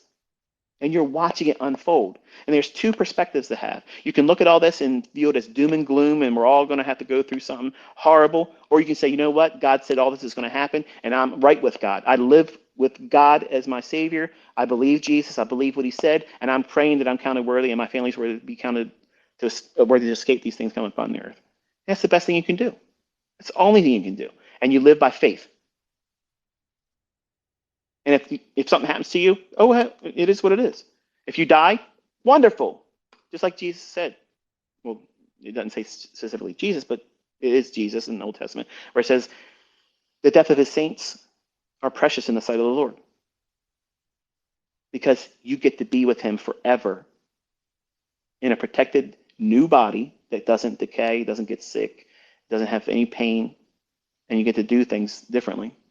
Whereas right now we're stuck in these fleshly prisons. You ever live with pain? I live with chronic pain every day. I can't wait to get out of this body. I can't wait. I can't stand this world and where it's going and the direction it's in. Do you honestly have faith that we're going to somehow be able to vote our way out of all this stuff? It ain't happening, folks.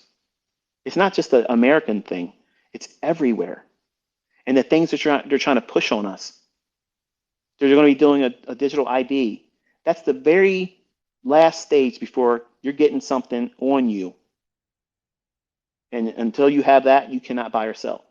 That's why I was kind of hinting at it when I didn't want to talk about scriptural things. When I said, we're probably going to get to a time where trading will be inaccessible to some of us. That's the mark of the beast. That's it. And unless you have that mark, you cannot buy or sell. Well, what are we doing as a trader? We're buying and selling. It's not limited to brick and mortar stores and going to shopping and groceries. It will encompass that too. But these digital IDs, they're setting it up right now. Don't take my word for it, folks. Listen to me. Take my word for enough to go and research it and see if what I'm saying is, a bunch of bunk or not. But the Bill and Melinda Gates Foundation, the World Economic Forum, and the United Nations, they're very, very hard at work right now while everybody's paying attention to everything that's going on, all the things that we're constantly being distracted by. They're fastly working to get these digital IDs in place. And without that digital ID, you will not be able to log into the internet. They're very quickly trying to police the internet. Why? Because that's the way we can share information, like I'm doing right now. If I was here during the tribulation, I would not be able to say this. They would already be knocking on the door. It was, let me double check. Let me see if I still. Can you guys hear me? Can you guys hear me? I've been going on for a while. I'm not sure if there's anybody even listening to me.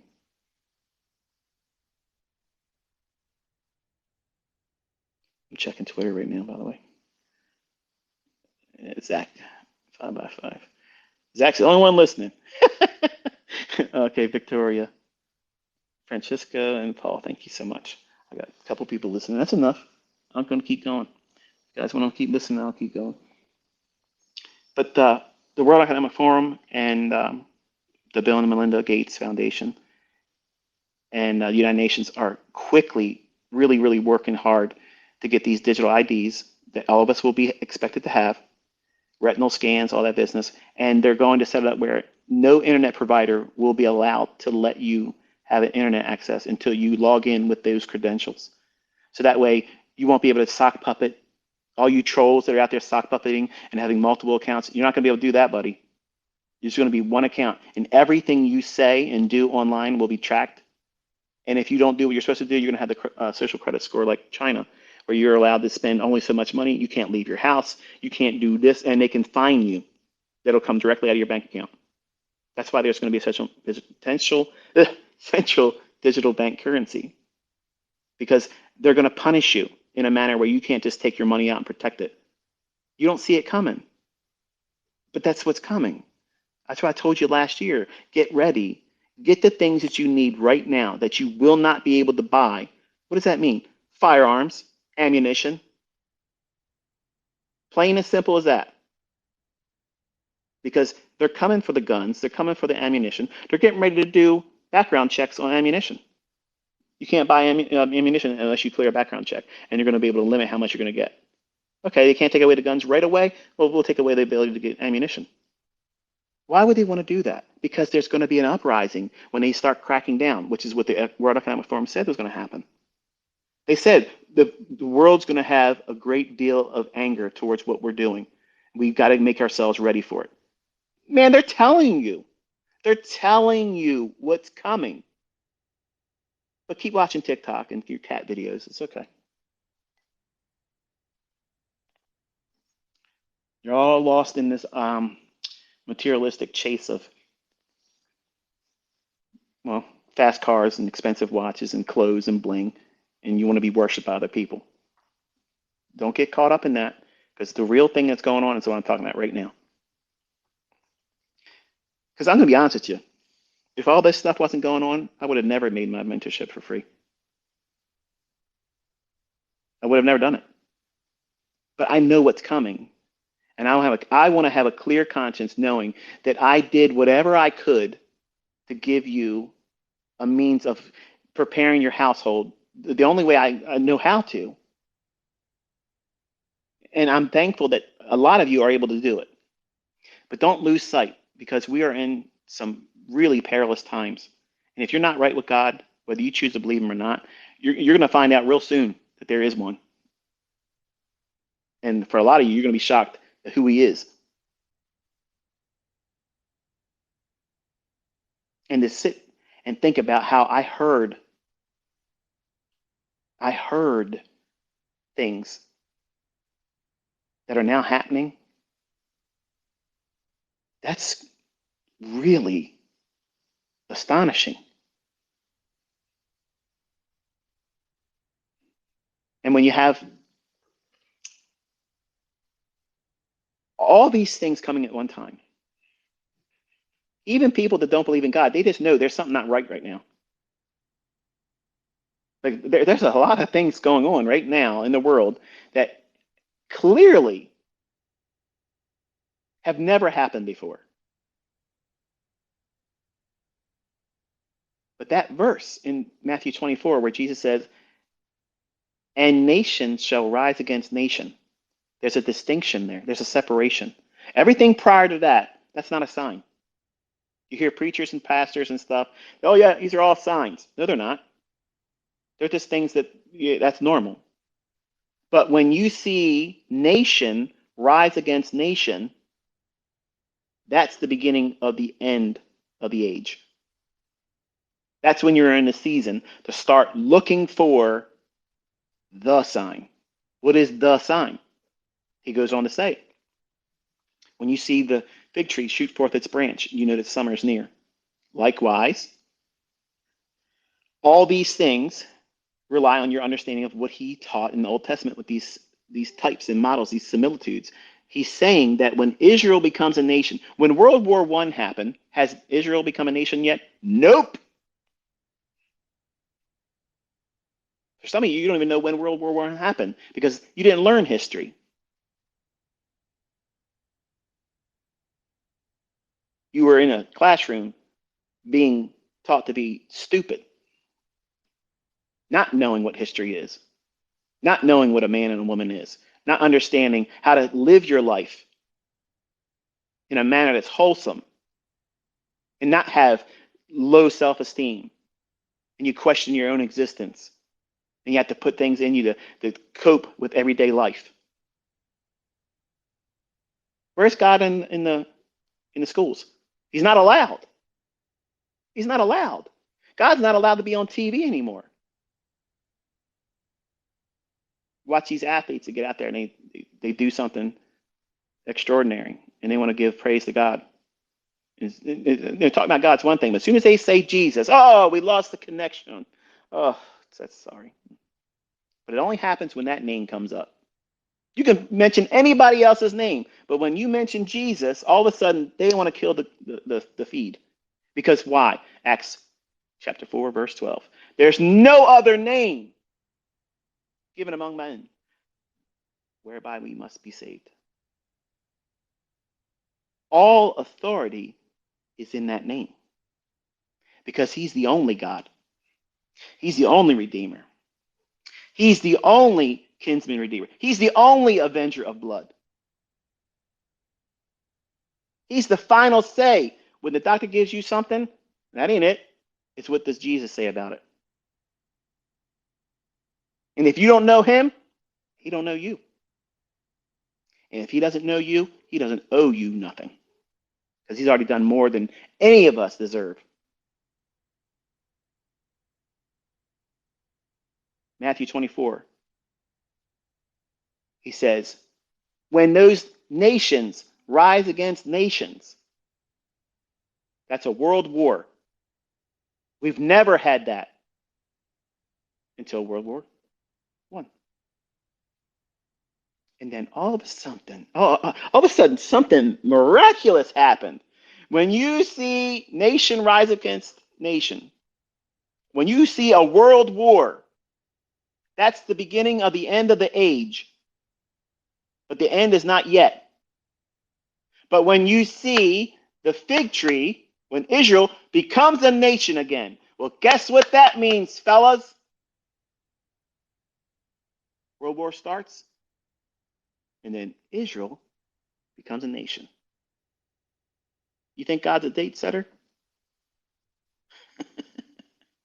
I think he is. I think history proves it too. May 14th, 1948. Ezekiel gave us the very year when Israel becomes a nation again.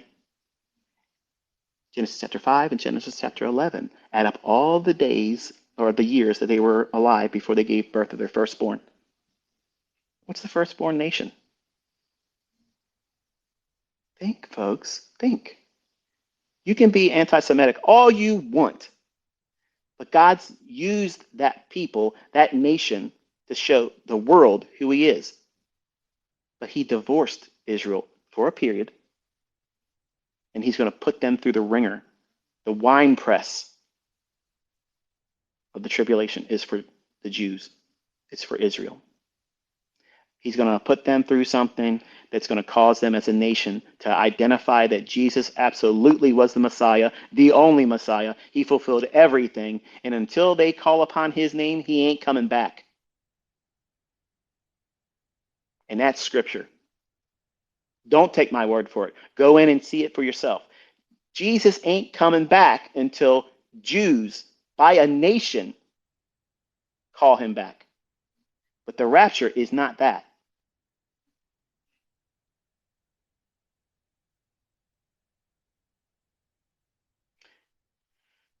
There's two women in the Bible. A man fancies one of them.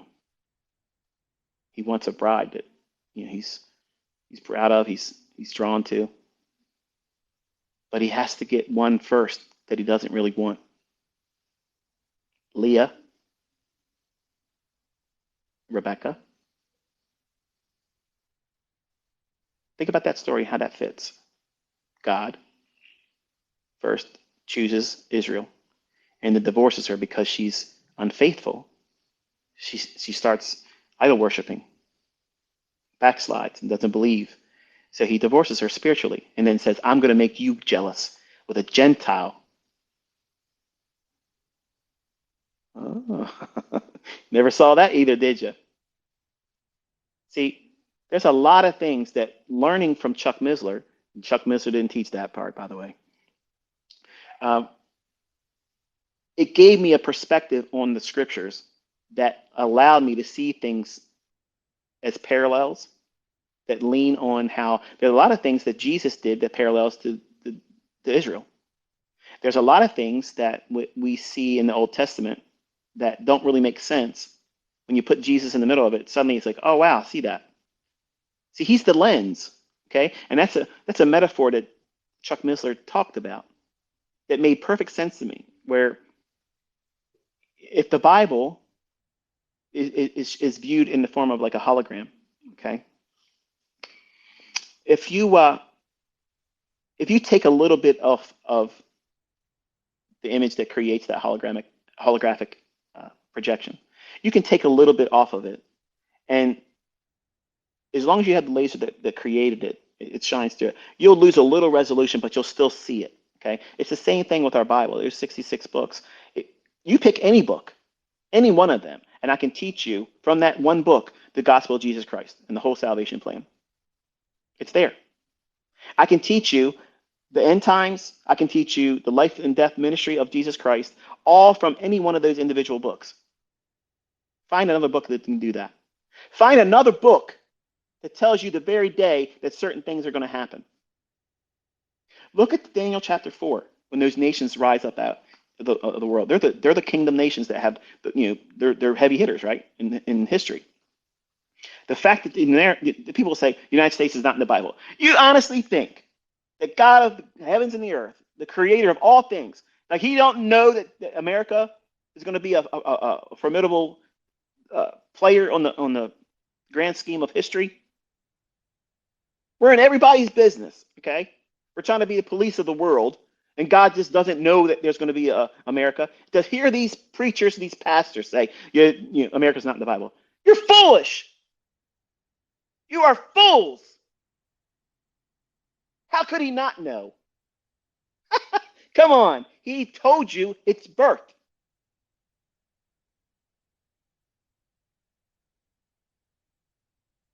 All of these nations come rising up. Okay? And out of the back of this lion, which is England, eagle's wings sprout up and they're plucked off. That's the 1776 4th of July independence. But see, you got to look at it from the perspective, how else could at that time Daniel would be told to record what he's seeing?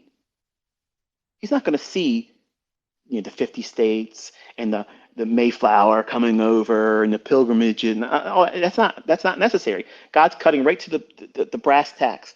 Just like he said when Daniel said, look, God, what does all this mean? It's not for you to know, Daniel. Shut up the book. The end time generation will know. And that's why it's easy for us to look back and see it now.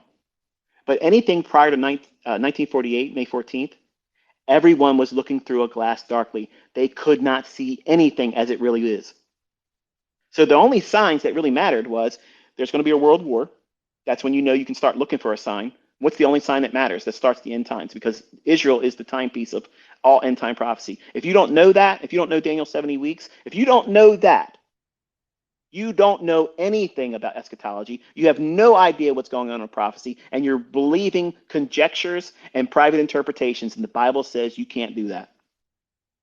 But when you do it rightly and correctly, everything is perfectly precise. And there's nothing to worry about in terms of, let me second guess that. No, don't take what I'm saying as just enough. Look at it yourself. You have to get into the root languages.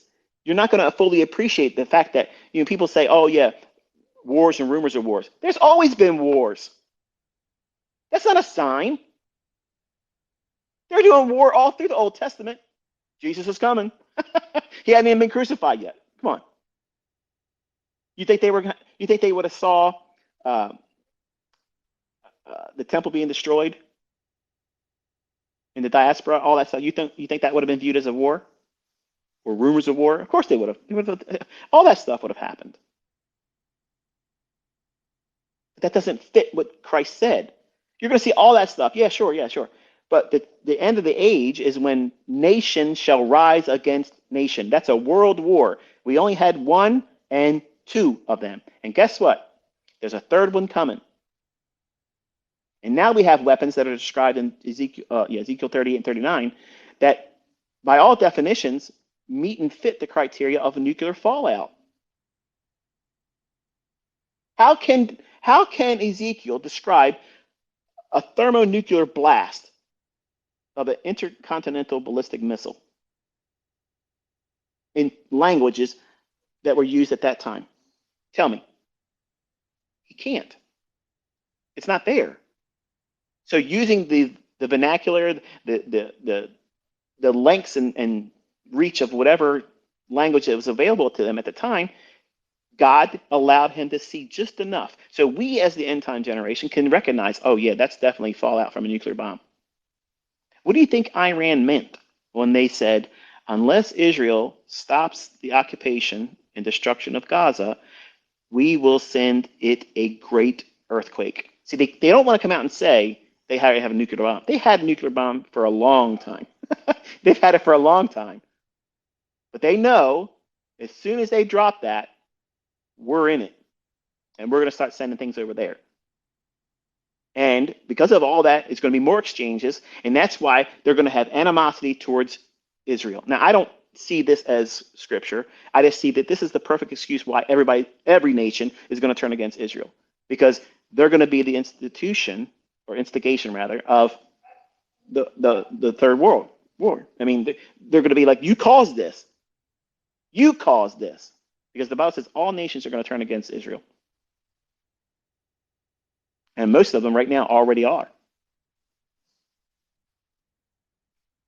The fact that they're saying we're not going to do a ceasefire and we're going to occupy Gaza just like the West Bank. You think that's going to go well? Hezbollah, they're just chomping at the bit to get involved. I mean, I didn't watch the news or looked at anything today. They could be in there doing stuff right now. I don't know. Like, there's no answer to what's already started right now. And it's not going to get smoothed out. Too much has happened. Elections in the United States are not going to get smoothed out. You're not voting your way out of any of this stuff. The only thing that's fixing this is Christ. And it ain't going to get better anytime soon. It's going to get a whole lot worse. And you can have two perspectives here. One, oh man, this is worthless. Why bother? Let me just crawl under a rock and die. Or you say, you know what? This is exciting because the Bible said all these things are going to happen. But he also said, those who pray and look for my coming, you're out of here. That's escapism. What do you think Israel was going to be viewing when Moses was told, raise your staff, and as long as your arms are raised up, the Red Sea will be parted. And they ran across dry ground. But when Pharaoh and his soldiers came in there, Moses dropped his arms and they were drowned. Would you think that they would view that as escapism? Because I like to think they would. Do you think that Enoch, if he was asked, hey, do you think you escaped the flood? Yeah, I think he would say he escaped it. So what do you think Jesus was talking about when he said, pray always that you're counted worthy to escape these things coming upon the earth? What things? Look at Revelation where it says, Jesus himself says, because you have done these things and you kept your faith and all those requirements that he places on us as a believer, I'm going to spare you that hour of temptation and trial that's going to come upon the entire world. See, you won't appreciate it unless you look at everything, all these different references. The people that say, oh, like the lady I said on YouTube that I like watching, that she's a homesteader, and I absolutely adore her. She's a little spunky, but her voice and her youthful face right now, not that she's young, because she's just a little bit younger than me, but her voice sounds exactly like my grandmother, and I find a great deal of comfort listening to her. She could talk about anything, and I would listen to her because she makes me go back in time to feel like I was when I was a child because my grandparents raised me, and I miss my grandparents. And she makes a comment sometimes. Oh well, some of you Christians out there think we're just going to fly away. No, some of us are. Some of us are going to go up just like Christ descended. Yes, I absolutely believe that. And for some of you that have a high regard for me and you think, wow, this guy's really smart about the markets, I absolutely believe that my body will leave in an instant like that and be transformed and have an immortal body. I absolutely believe that. And if you have a problem with that, have a problem with it. I don't care. That's what I believe. I'm not trying to convince you.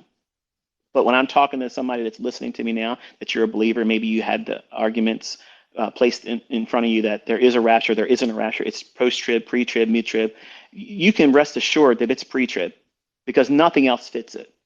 And you're listening to people that barely even know any scripture at all. They don't know how to take anything, from the original languages. Like the idea of the nations rising against nation. That's the beginning of the end of the era or the end of the age. Everything prior to that statement, that's not a sign. But when you go and you listen to Bible preachers and teachers, they say, oh, what's the signs? Wars and rumors of wars. Okay, that's always been a thing. But when was there a world war? Oh, when did Israel become a nation? Oh, and now when you see that happen, the signs that he talks about, pestilence, disease, sexual immorality, ooh, they will go rampant. What else? Earthquakes. Oh, wow. We've always had earthquakes, but have they been increasing in intensity and frequency after Israel became a nation? Don't take my word for it. Google it. Venereal disease, all manner of disease, rampant, straight up, vertical. That's an equity curve you want to have, but not for that type of thing.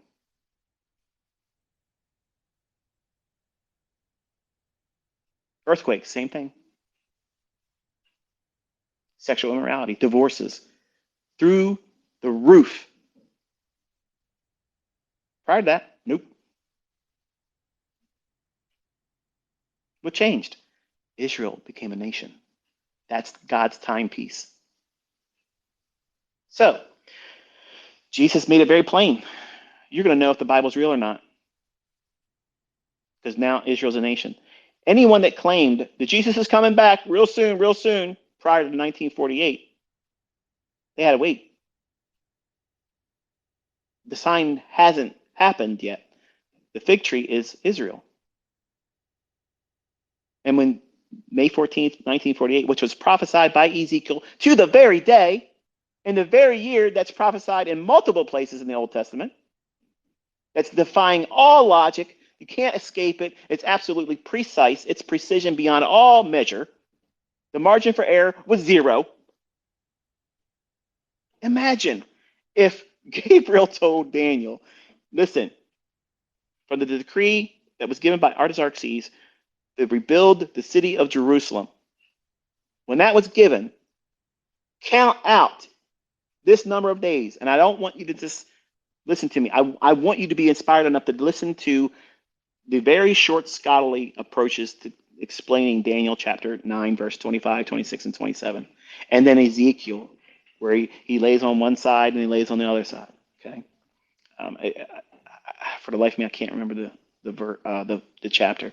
I want to say Ezekiel 25, and then sometimes I want to say 26, and sometimes I want to say 27. And it's because I think I'm getting the ninth chapter of Daniel in the verses 25, 26, and 27, which I know is absolutely the 70 weeks of Daniel prophecy.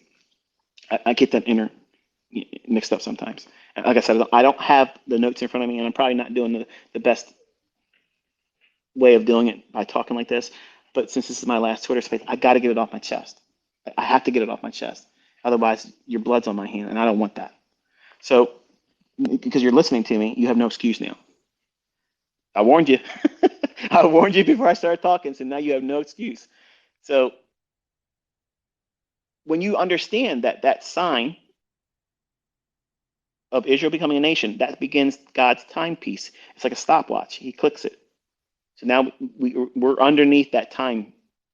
Meaning what? Well, Jesus said, when you see this sign, what sign? When Israel becomes a nation, whoever in that generation sees it, that generation, not everybody that's alive, that generation will see all things come to pass. What does that mean? Everything. You're going to see the rapture. You're going to see the tribulation, and you're going to see my second coming. That's what he said. That's what he's saying. That's exactly what he's saying. Now, the question is, when that generation that is alive and existing at that time and sees Israel become a nation again, it shall not pass away until all things be fulfilled. Well, how long is a generation? When I was 14, I was telling my friend Sean, I said, you know, you have no idea how many times I've been asking myself if I really should ask my friend Sean just to sit with me and describe some of the things we did as a kid and some of the things I was talking about and how it's amazing how it's happening. Like it's crazy. Like it's literally crazy. But I said to him, I said, if Jesus said that, let's just say this generation is 70, maybe 80 years. Okay. That means as early as 2018 to 2020-ish something, we're going to see the world go upside down. At 14 years old, I told my friend Sean that, based on the prophecies, based on what Jesus said about Israel becoming a nation, that's the real sign. That's the sign that starts the clock. Okay. Prior to that, all Bible prophecy is a guess. But now we're in it. We're in the end of the era of the age of human rule, and we're seeing this fast deterioration. Okay. And in Revelation, it says when you start seeing these signs, and when Jesus says this, it's the Greek term is like where we get the original word for tachometer. Okay. When you see them happen, yes, but when they start to rev up real quick in frequency and intensity, that's where we get the Greek word, like where we get odometer. Do you feel like things are increasing in intensity since the middle of Trump's term in office? And let me remind you, I have never voted ever for any election. I did not vote for Trump. I would not vote for Trump right now. I would not have voted for Trump back then. I'm not a Trumper. I believe it's all bullshit. It's corrupt. Okay, I want you to understand that. I understand what I just said, and I mean it wholeheartedly. It's trash. It's fecal matter. Okay? None of this stuff that we're seeing in leadership should be allowed. But yet it is. I am not a voter. I don't vote. I don't care what you're going to vote because it ain't going to matter. Okay? It's not going to matter. But do you see an intensity in things occurring in a frequency of intensity that is not improving? Do you see things improving quickly, or do you see things getting worse quicker? Intensity, I see it, and I'm an optimistic person generally. I don't see things improving quickly. I see a fast-paced, revving up like an odometer. Things are just quickly going off the rails, and nothing is improving. Elections are in question. We have all the wrong leaders. There's no answer. We'll send 40, 50, 60 battleships or the equivalent to go over there and guard Israel's border. And I'm not knocking Israel, okay? I'm just saying, think about this. What's the logic behind that? You tell the vice president to go down there and handle the southern border.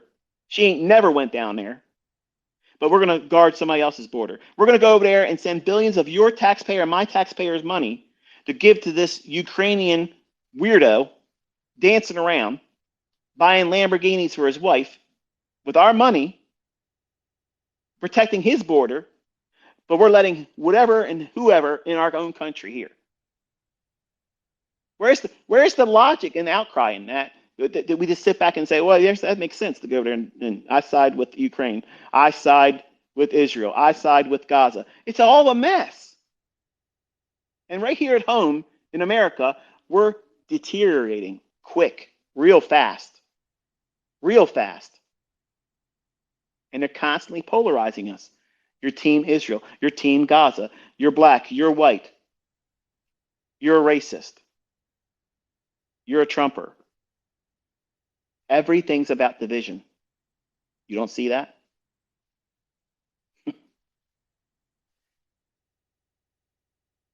God is not the author of confusion, but the God of this world is, and he knows his time is short. They're rushing really, really fast to get to 2030. Everything needs to be in place by 2030. Why? Why 7 years from now? Why 7 years from now they have to have everything in place? That's an urgency that's never been noticed before. And look how fast all these countries and these world leaders are working together to get it done. They can send billions of dollars over there to make sure businesses in Ukraine stay running, but they shut our businesses down in America. So those companies that they shut down to all that coronavirus crap, are they going to get restitution? No. And you don't see a problem in that? Folks, you watch that box on your television and you believe everything that comes out of it, and it tells you what to think and how to think, who to believe and what not to believe.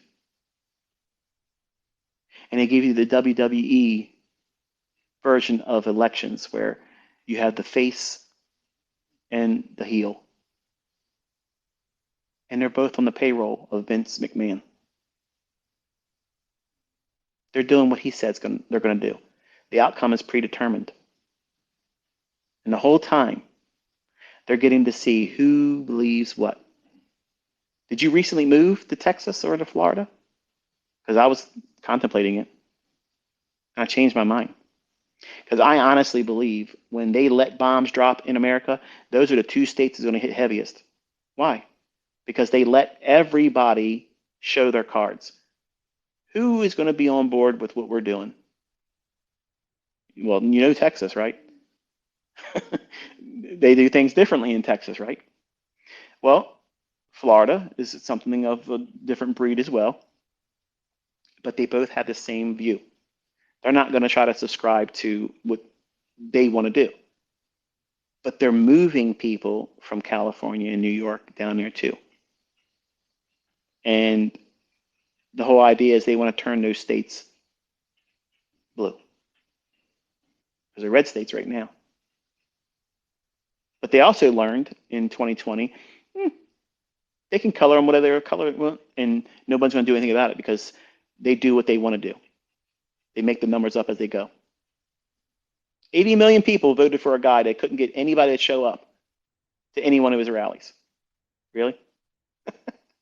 Obama's been running this whole show, and you guys have no idea. They've literally caught several people mentioning how they were conferring with Biden, after he won the election, if you want to believe that.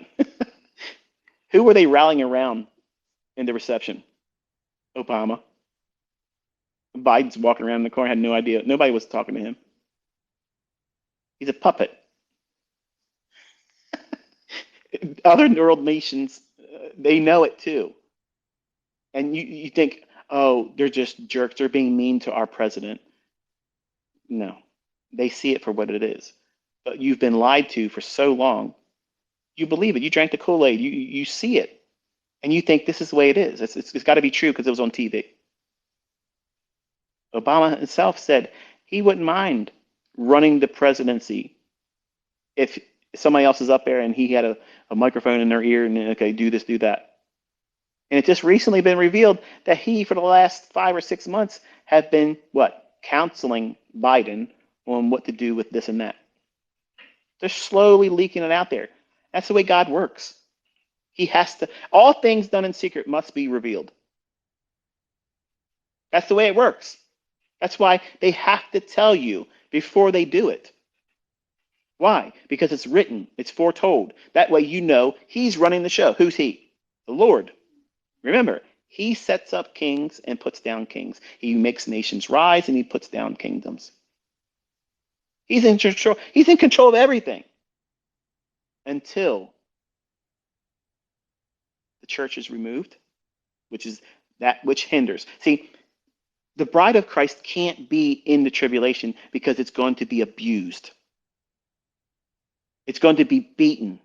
If you were going to marry your spouse, okay, tell me the logic in this. Here we're told to make ourselves presentable, keep our garments clean, and always be ready. Okay, wonderful. I got that. Now, that's our obligation. The groom, Christ, his obligation is to protect and take us to be where he is. And where he is, no one can touch us. Okay. So what type of model does it meet for if Jesus is the bridegroom and then the church is the bride and God says, I love you, I want to marry you, but I'm going to let the devil beat the living daylights out of you for 7 years and then you're worthy to be married. Would you want that of your spouse? No, it doesn't fit the model. But there's teachers and preachers and churches that say the church is going to go through the tribulation. No, part, the backslidden, the ones that are lukewarm. I'm going to spew you out of my mouth, the Lord says in Revelation. Really? That's offensive. He wants somebody that's on fire for him. Doesn't care who looks down and, oh, you believe what about Jesus? You think he's the Son of God? You believe he's God in the flesh? You believe he died on the cross and he resurrected himself? Absolutely. And I believe he is the Father in the flesh. The Father didn't send someone else. He came himself. He did.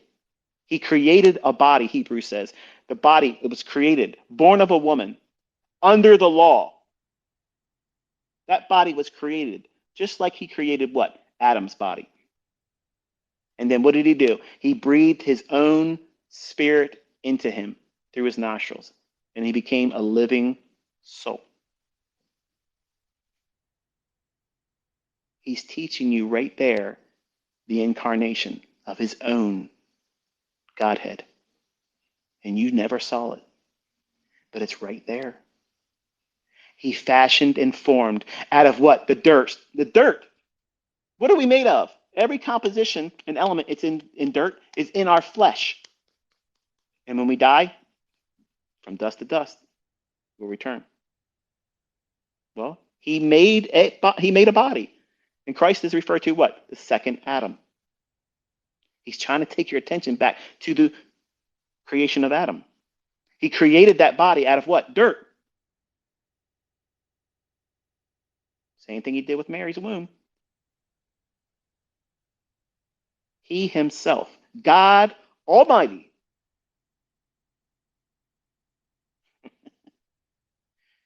everlasting Father, Prince of Peace, placed himself in that body. He didn't send his little boy up in heaven. He himself came. And when you realize that, when you understand really the Godhead, there is no Trinity.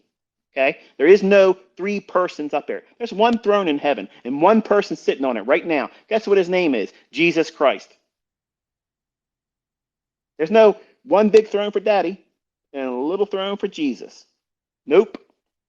One throne. It's always been one throne. And Isaiah, I love it. He literally makes a waste of anybody that thinks of as a plurality in God. I'm looking around. I'm looking around for another God to swear by, and there ain't none of them up here. And there's none higher than me. So I guess I'll swear by my own name. That's God doing a wrestling shoot promo about himself, bragging on himself. The only one that has the right to brag on himself. The only God. The only God. There is no other God. He is the Alpha and the Omega, the beginning and the end. There is none else but him, Christ Jesus. That's it. And unless your faith is in him, you're going to hell. Not because I'm saying it, because he said it. Don't take it out with me. Don't shoot the messenger, Jack. It's his rules. He said it. And it's so easy to avoid that. It's so easy to avoid it. But a fool says in his heart, there is no God. And a greater fool says Jesus wasn't him.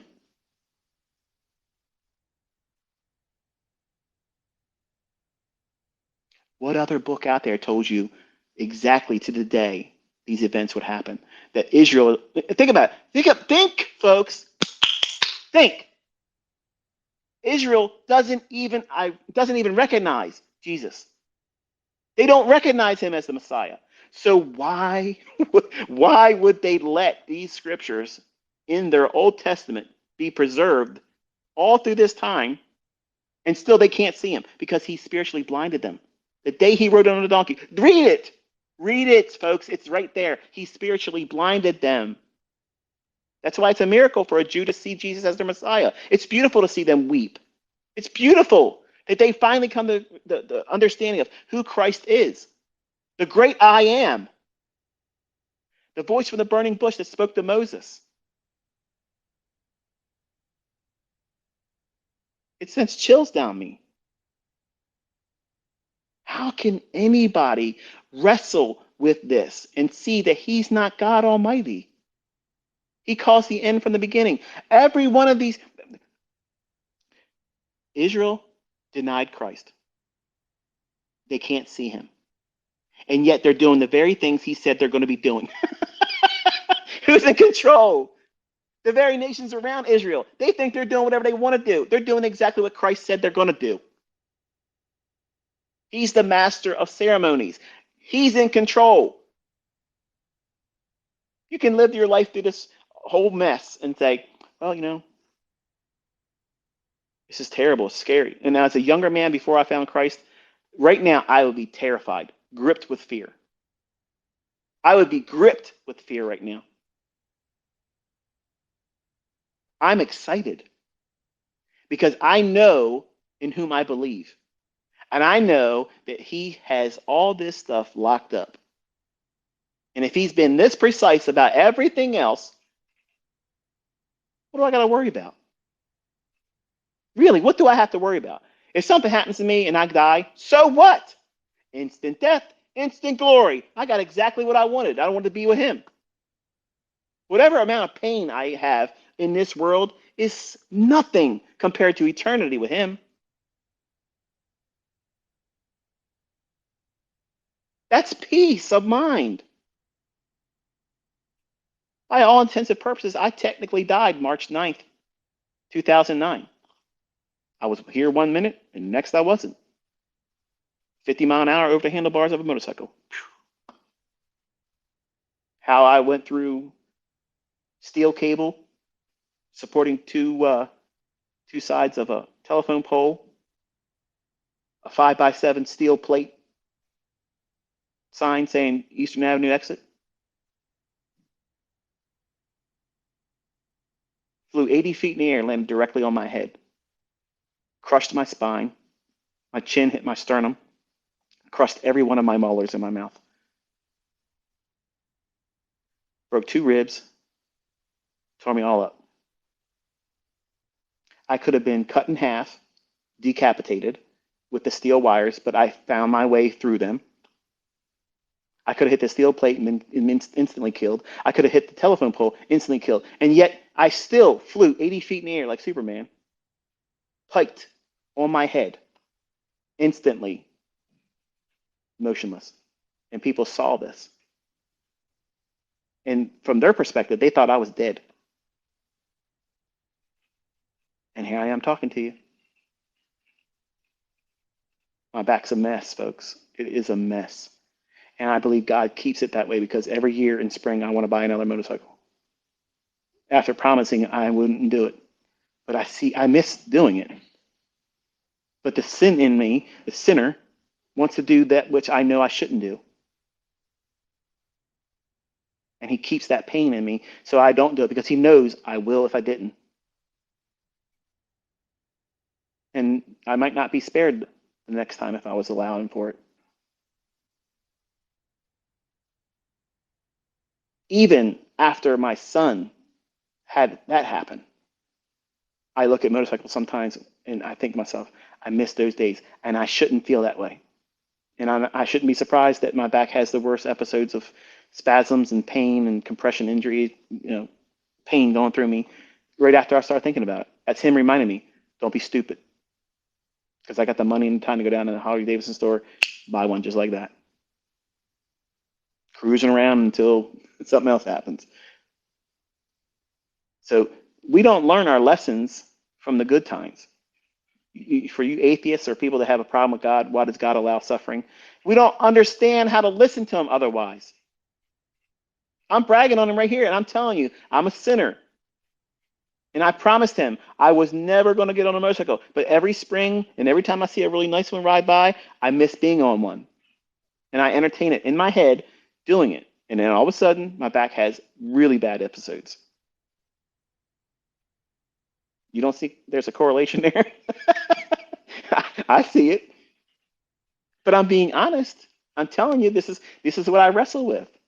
Like Paul, I do things I know I shouldn't do, but yet I do them. I die daily. He crucifies his flesh every day. And that's an apostle. Just because you believe in Christ doesn't make you holier than thou. What do you think Paul was doing when he says, I die daily. I do the things I know I shouldn't do? You think he might have slipped up sometimes and said a bad word? I think so. I think so. It could be other things. I mean, he was the chief persecutor of the church. He was watching Christians be martyred. And God gave him the authority and responsibility to be the apostle to the Gentiles. He wrote 2/3 of the New Testament. He had special revelation given to him about something that was in the Old Testament that you can see. There's a passage where it talks, and I meant to say earlier, I got off topic. One of the ladies I like listening to, she's a Christian, but she believes that they're going to have to, we as Christians, she believes, I don't believe this, but she believes that we have to go through tribulation. And she goes, oh, you believe that you're just going to fly away. Well, the scripture talks about how, we will fly away. So, I mean, the very terms that they try to make a ridicule of the rapture, God uses those terms. It's almost like he knew they were going to talk about that kind of stuff. There'll be mockers in those days. What's the sign of his coming? Oh, even our father said that, the return of God was going to happen, blah, blah, blah, blah. Right. But until Israel becomes a nation, it doesn't matter. Because the stopwatch doesn't start until that happens. And that happens May 14th, 1948, which was given by Daniel to the very day, perfectly with a margin of error of 0, and it happened. And I showed you a very supernatural proof that the genealogy from the first man to Abram, the father of the nations, 1948. That's not random. Genesis chapter 5 tells you the gospel in the names of the first 10 human beings in existence. Come on. No other book does that. I'm sorry, folks. I'm sorry. But there ain't one book in the world that can call the future like that, to that degree of precision. And there's other subtle things where, these flat earthers out there, listen, no. Okay.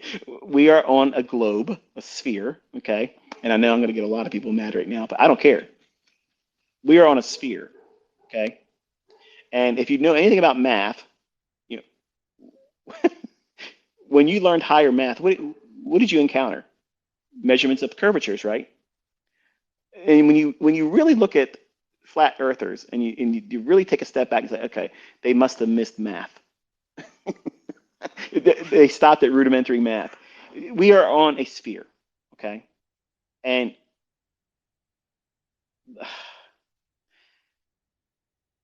so many things about, well, uh, George Washington, he died. You know how he died?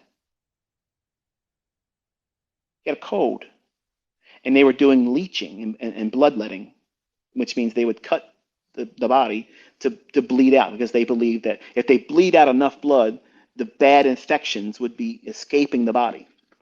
Okay, well, the Bible says life is in the blood. And if they would have believed what they said they believed then, they would have never done that. And he would have died.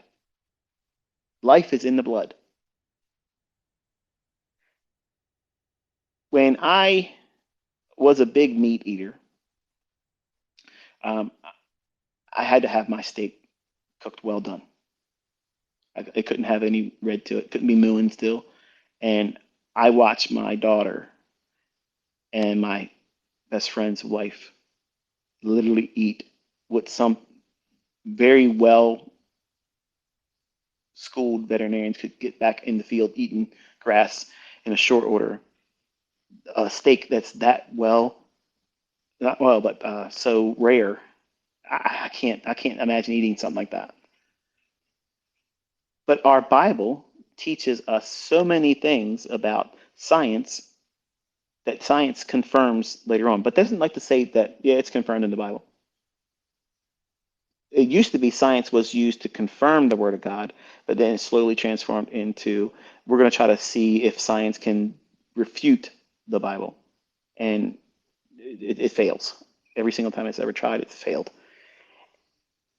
And I want you to think about where we are right now. Take inventory. I'm going to say this and close it because I'm very, very hungry now.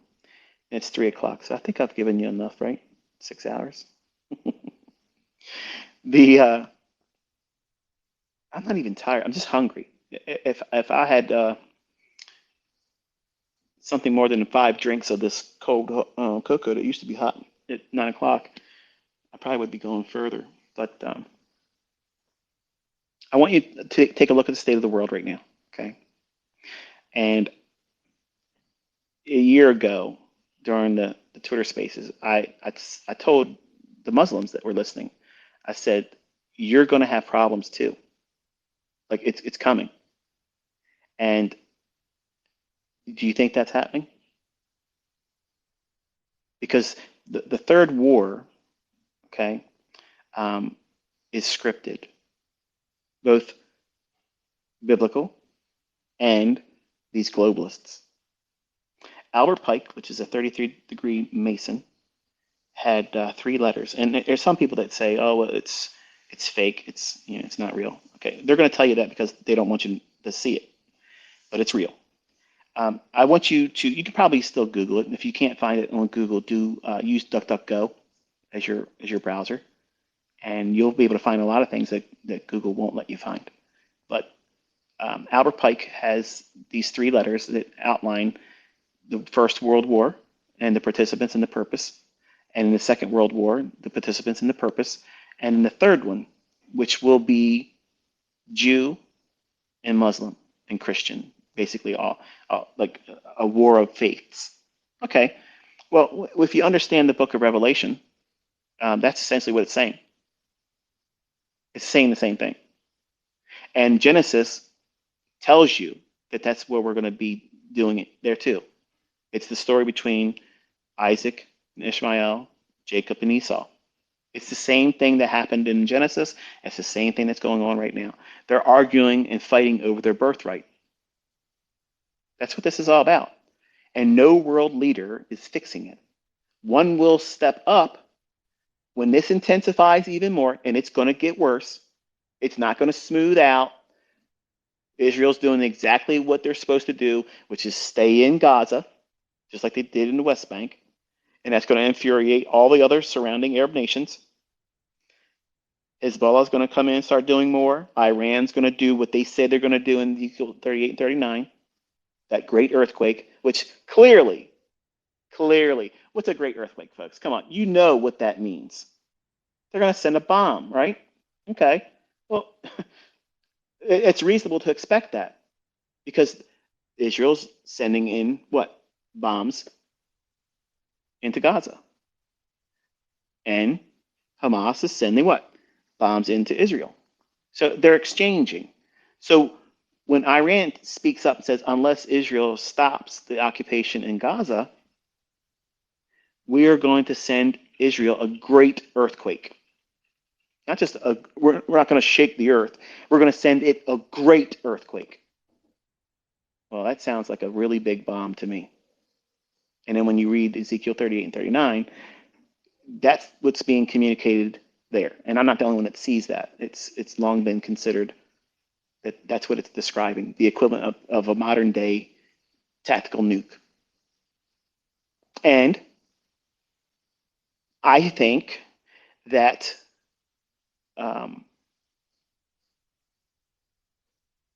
we're setting the stage for so many potential false flags in America and so many people and so many nations to blame as the reasons for having it happen to us that the stage is set, folks. Like, you're not voting your way out of this. We're not going to avoid it. It's going to happen. They need it to happen because everybody knows that the corona stuff was garbage. It was fake. Okay, it was instituted, it started, and created for a very express purpose. And here it is. It's the unraveling. They call it the Great Reset. But everything was fine. Everything was fine. You may not have liked who was in office, but our economy was going well. Our relationships with other countries was fine. But what happened? They have to tear it down to bring in what they want to do by 2030. And these people you don't want to be friends with. You don't want to be part of their club because if you don't listen to them, they make up stuff about you. They say you did things you didn't do. They say you're a terrorist. They say you are ungodly things. And with AI, they can make it look like you did any of it. And the people that are shown to be doing things that are not savory things, they go unpunished.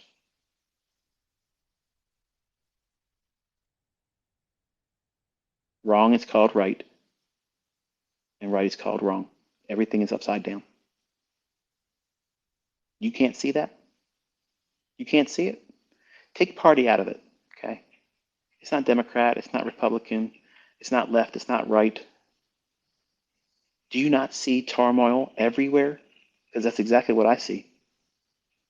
I see people rising up against each other. I see hate. I see division. No one cares about anybody else anymore. It's all about money. They love themselves. And it's ugly here now. Not just in America, on this planet, it's ugly. And it's going to get a whole lot worse. And when I told you last year to get your house ready, I meant it. And I mean it even more now.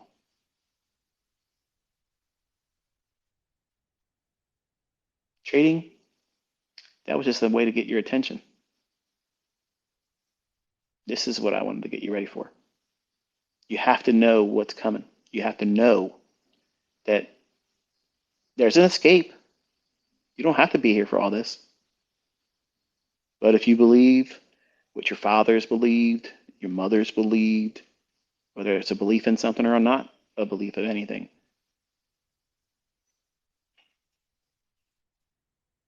what do you have to lose if you do place your faith in him. You don't have to broadcast it to everyone. You ain't got to say, oh, yeah, I did this. You don't need to do that. Quietly, just like they did in the book of Acts. They believed in Jesus. They also knew that people didn't like them, believing them, and they hid themselves.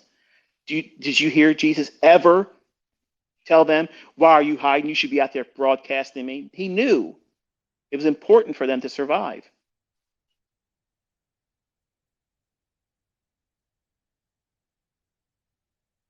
All these people that teach the Bible, that shouldn't be teaching the Bible, they've led so many people astray. Made it about image, made it about being part of a mega church. Like that's something to be proud of. That's not even biblical. Look at that guy, Joel Osteen, TD Jakes. I'm trying to think of the other dude's name. Kenneth Copeland, um, Jesse Duplantis. Oh, that's one for you. You ever seen him? That right there, that's a person that is never getting to heaven. Brags about how much money he has, what he spent, and how many suits he has, what he paid for this and that. Brags about how his laity paid for his private jets. He has the biggest house in Georgia. That's every box that you're supposed to never check off if you're going to be a pastor.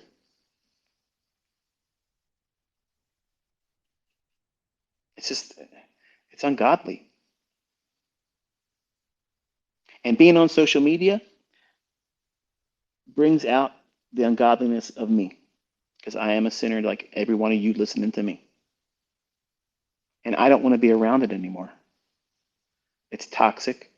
I don't feel edified by being, on it. Me sharing things, I enjoy doing that. And it was my intent and my purpose for drawing your attention to something so that way you can feel confident about what you learned, that it can be forecasted. But social media is toxic, and it's going to get even worse. No matter what side you're on, you're going to constantly be, well, abused, trolled, not in the simple terms of trolling, but like for your jugular type trolling. That's an ungodly person. That's an ungodly person that wants to do things like that. I'm not going to give time or room in my life for that. There's too many things going on right now to know that I know where we're at. And I need to be found working. I need to be found working. When he comes, I want to be seen as someone that didn't hide away my faith, was open and told you what really should be seen in all this stuff scripturally. I magnified him. I lifted his name up, and I'm not ashamed of it. I don't care how many of you that may be Muslim, Buddhist, atheist have an issue with me because I believe in Christ, and I absolutely believe that there's no other God but him. That's not for me and you to wrestle out. You're in a position where you believe whatever you believe or don't believe whatever that you see as a religion. I'm not religious. I don't go to any church. I obviously believe in God. I obviously read the Bible. And I obviously have a genuine, sincere concern for you because I'm not making any money off of this. And I was only supposed to talk to you for an hour. Truth be told, I kind of figured I'd probably go like 90 minutes. But it's been on my heart. Like all night long, I was thinking to myself, do I or don't I? Do I or don't I?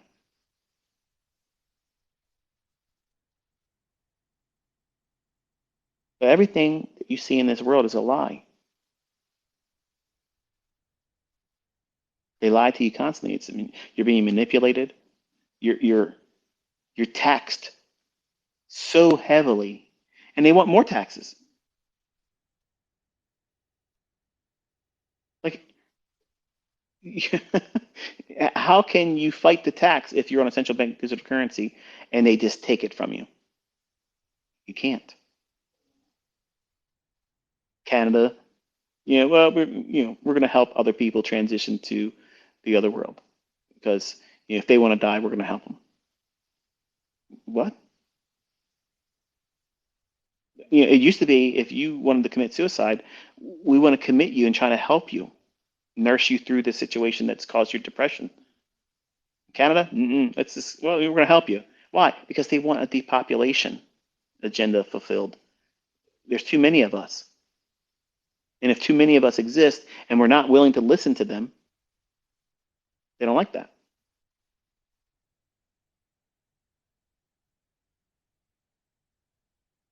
They don't like it when there are folks that say, no, I'm going to be a breaker. I'm going to be the person that says, not this far, not today. And they're doing things so openly, so brash, just unapologetically, just, whatever. What are you going to do about it? Literally, what are you going to do about it? They literally threaten United States citizens. Well, what are you going to do? How are you going to fight against, you know, uh, military jets? Oh, I seem to remember over there in Afghanistan, um, the other side didn't have all that stuff, and you never beat them. But you left everything on the playing field for them. That was what Obama's doing, by the way. And that's the weapons that are being used right now against us, eventually, and Israel. But you don't see it because the TV didn't tell you that. When you see it for really what it is, it makes perfect sense. When you don't have a party affiliation, when you're not either a Democrat or a Republican, because they're both the same thing. They're both the same thing. They're paid to pretend to represent you. And what changes have any of them brought that made it better for you and I? Nothing. But they got rich doing it. And why is it no one else can win the elections? These same people for the last 25, 30 years. Really? This is all these smart people that come up. Okay? When, for instance, you see these folks like Mark Zuckerberg and the folks that were part of the beginning and the inception of Facebook. You know, I was marveling at them, years ago, and I told everybody when Facebook was at $20, I said, buy it. Don't let go of it. Why don't we ever see somebody like that? Now, obviously, I'm not trying to defend Zuckerberg because I think he's a snake. I know. Um, but you see these folks that come up like Elon Musk, same thing. These are very, very influential people. These are people that are movers and shakers, that things get done with them. Why isn't it they never really run for president? Think about it. All these movers and shakers that really get things done, that are independent, they have their own businesses, their own empires, enterprises. They don't ever want to run for president. They're all from the same family, all from the same bloodline. You can't be a billionaire unless you're part of that bloodline. And if you find yourself real close to it, somehow your airplane doesn't arrive on time. Somehow you just have a misplaced foot and you slip and you're no more. It's a big club, but you're not in it. See, when you're that rich, you can resist. And when you do a study on the Titanic, you'll see the reason why it really, really went down. Because there was somebody on there that didn't want to go along with the Agenda 2030 of that day. See, you're told there's an iceberg. There's an iceberg that did this. Really?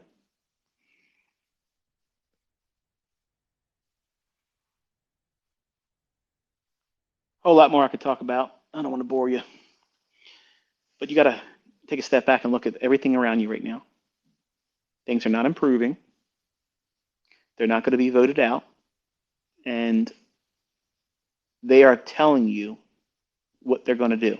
These unelected globalists, I don't call them elitists because they're not elites. They're globalists, yes.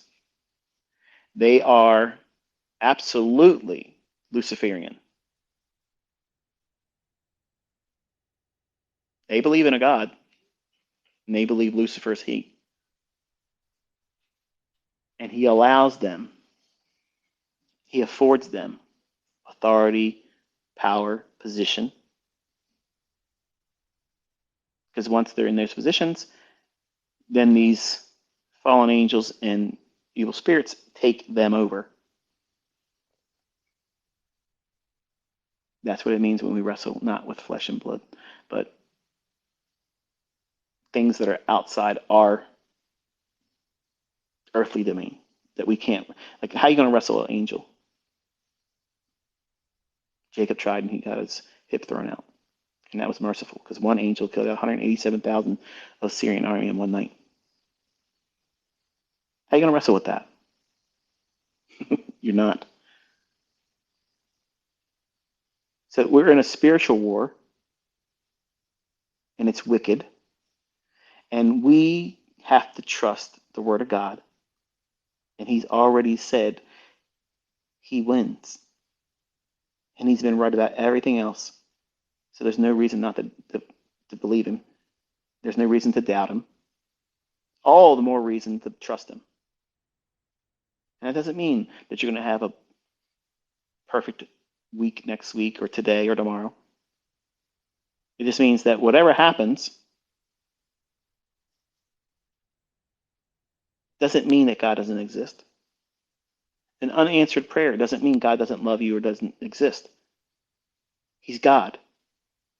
It's his prerogative to answer your prayer. And if he doesn't answer it, who are you to say he's wrong to do it or not do it? The person you're praying for, right now, my mother-in-law is not doing well at all. And to be honest with you, she probably isn't going to be here much longer. She doesn't eat. She refuses to eat. And she's lost a lot of weight. And my wife is really wrestling with this. And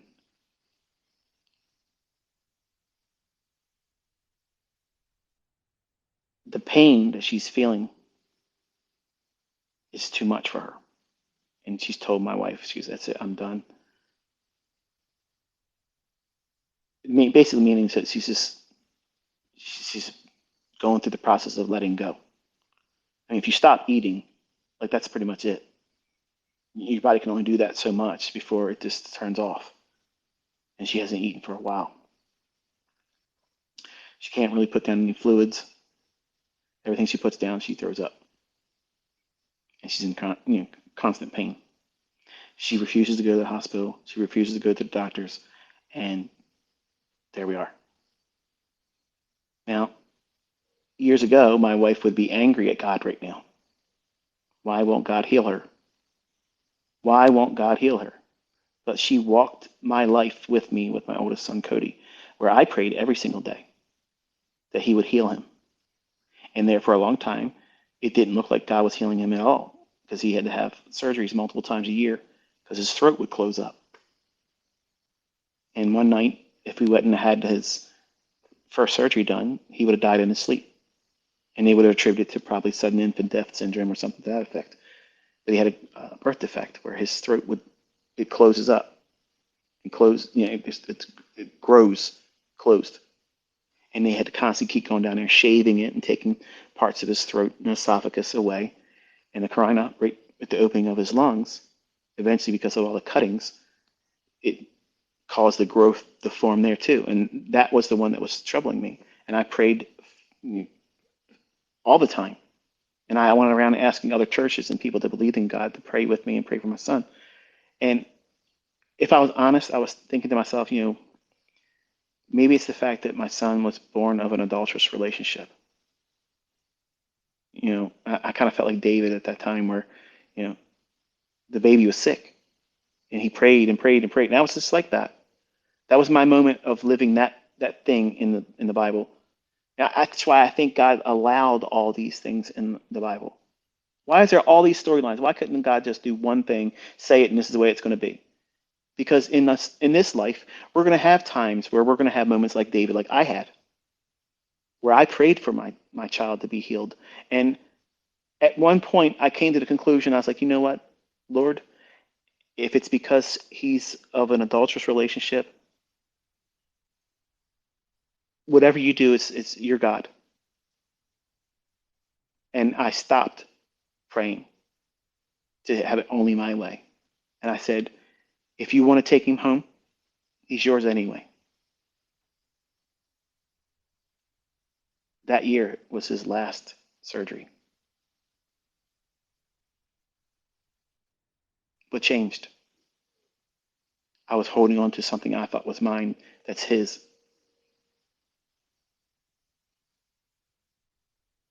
He's a lot stronger than me, but he was patient with me. And when I finally saw it as I should have seen it, then he healed him. But all of us are gods. Not all of us are gods, that we are gods.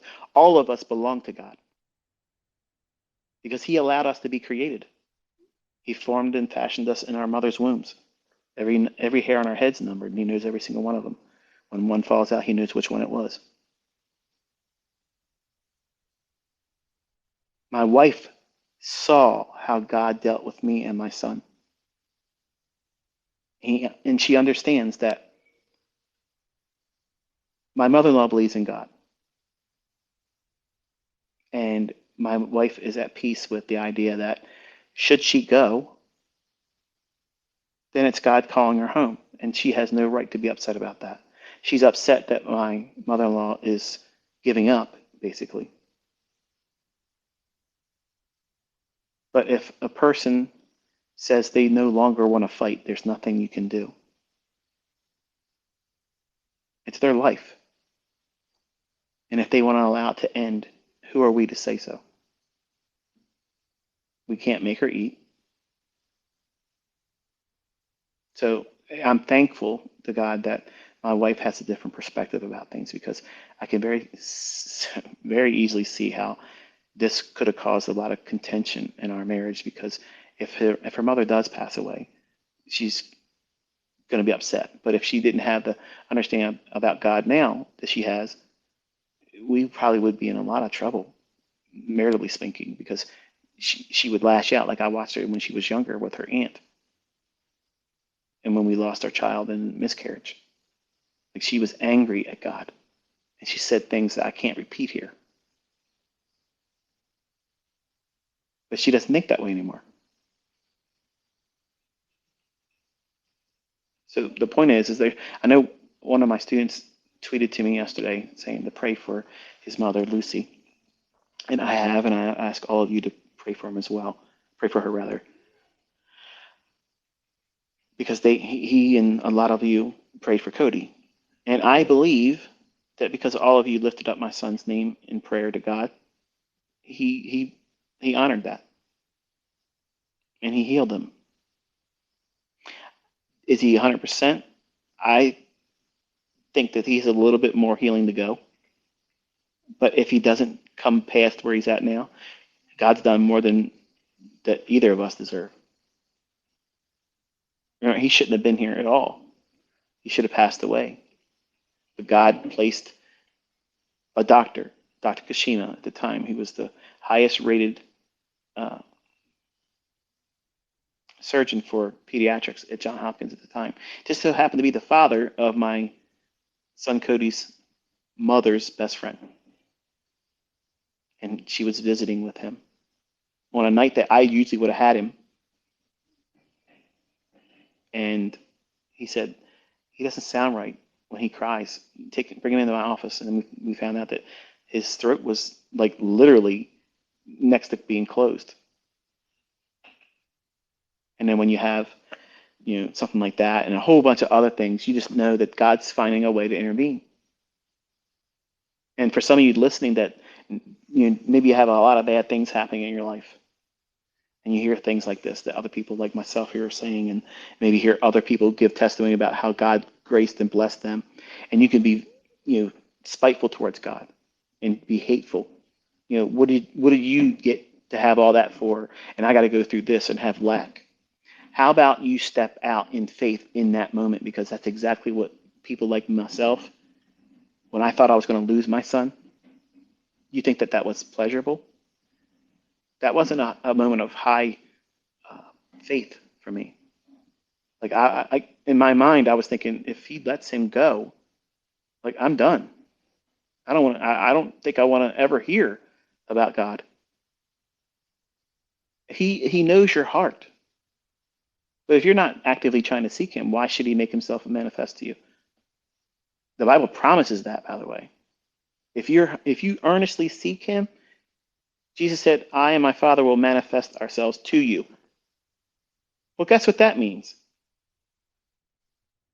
That's exactly what I leaned on when I asked God to show me that you hear me. Not answer all my prayers. Just prove right now that you hear me. And you heard the story. That's supernatural. Whether you want to believe it or not, I don't care. If he never would have did anything else beyond that, and he has done many things, that would have been more than enough. For any of you, if it would have had that happen, nobody would be able to tell you that God isn't real and Christ is not him. He is absolutely God. I didn't pray to anybody else but Christ, and I got the answers.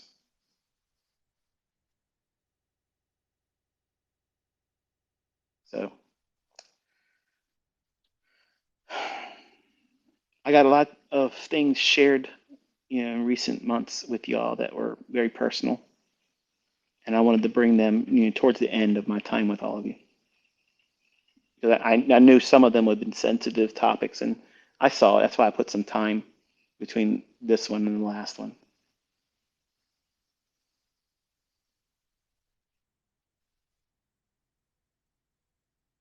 If I have ever offended any of you that are listening, I ask for forgiveness. If I have ever made you feel in any way, shape, or form not mm, appreciated, because I appreciate every single one of you, even the folks that come to me and don't believe me, that demand constantly do this, do this, do this. I appreciate your skepticism. You were many times the sounding boards for me to provide more content. And some of you got wise to it and said, well, if I act like this, he'll teach more. I saw it. But I want you to know that there's a lot of things that I did that were all performance to garner the attention of a crowd. And once I had the crowd, you got to see what I could do. And now you get to see what God has blessed me with, he's blessing my students with. So you can wrestle with whether there's a God or not and who is God. I'm going to tell you right now, Jesus Christ is the one that blesses me, and he's the one that's behind your success. So if you want to run around and say there ain't no God and you're not going to find success in your trading, there's your answer why. Because you're being cursed. How are you gonna curse the person that gives the opportunity to be blessed and say, no, it doesn't come from him? When I'm telling you that's where it comes from. Like you got to see things that, well, even outside of trading. Like how many times does somebody got to be right before you realize that I'm not special? I'm not I'm not a mental giant. I'm an average common man, come from a very, very modest upbringing. But God uses me in a manner that is undeserving. I didn't earn it. But I have to remind you who it is.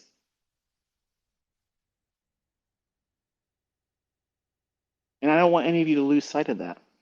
Because I'm sure in the future people are going to be writing books and stuff and things about what it is that I shared and did or will be doing. And I don't want anybody to lose sight of how I'm able to do it. Because that's important. It's important to me. And I would like to think if I know a little bit about God, I think it's important to him too, because he's a jealous God. If I sat out here and said, I did this all on my own and God didn't do this, I wouldn't be able to tell you anything that worked out. That's absolutely what would happen.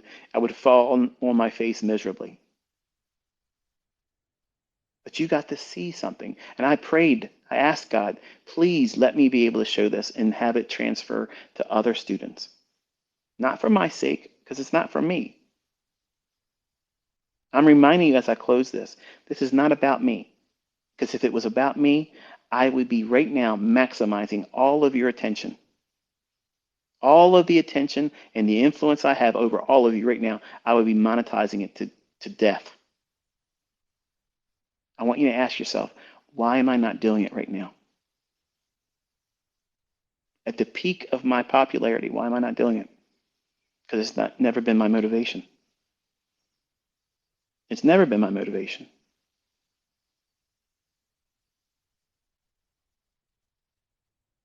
I don't want to be making videos for YouTube. I don't want to be, I'm not doing Twitter Spaces, okay? I'm not doing them. I'm not going to do them next year. I'm not going to do them anytime after this one. This is the last one. And I'm trying to make sure I'm scratching every itch before I close this one. Because I know once I do it, I'm done. I have contemplated talking to you on SoundCloud. I don't want to do anything trade related, to be honest with you. Like I miss being able to talk to you, but I really love these conversations I'm having right now. And I don't care if the popularity is so small. I don't care if the viewership is so small and nobody really wants to listen. If I have just one person listening, I would still talk like this because I'm honoring God. I'm bragging on the Lord, His word, and how awesome He is, and how undeserving I am for Him to even know me.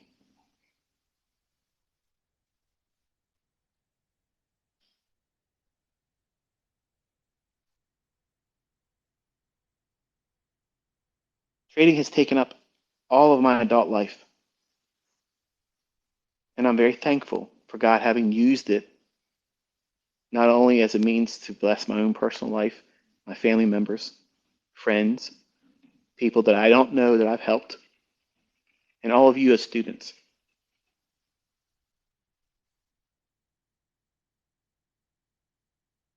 But I don't want the latter part of my life to be that.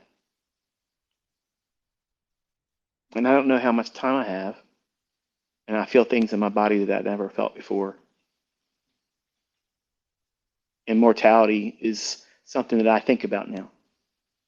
I don't fear it, but I look at where I'm at in age and I think to myself, I probably don't have 51 more years on the other side of where I'm at right now. So the likelihood of me having a whole lot more than what I have behind me in years, you know, it's it changes your perspective.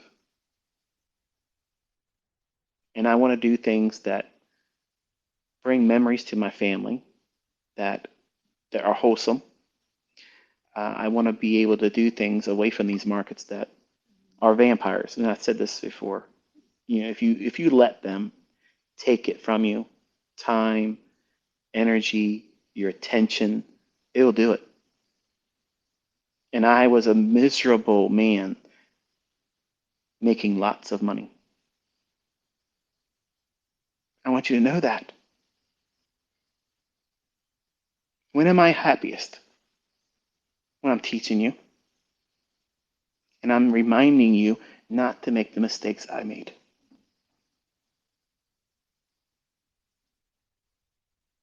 Don't put your family second.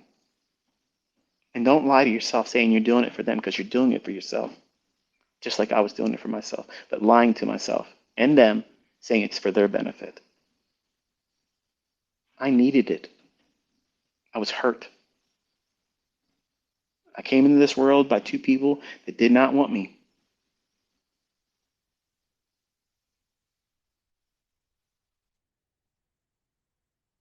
That leaves a big chip on your shoulder.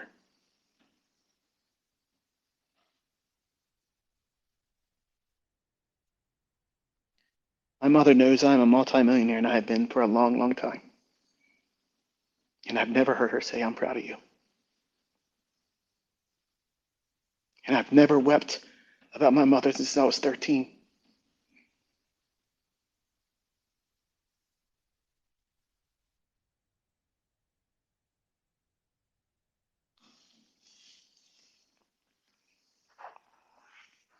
When I share with all of you and you show your appreciation, you have no idea how it feels.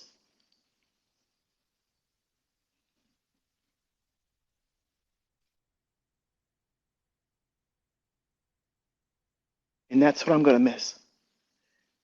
Not arrogance, not pride, not clout. It's the fact that I didn't get that from the people I love most. And you, by all intents and purposes, they were strangers to me, have given me more than my own parents did. And I want to thank you. I want to thank you for trusting me, to listen to me long enough to learn how to do this. In an industry that's full of fraud, liars that say they can but can't,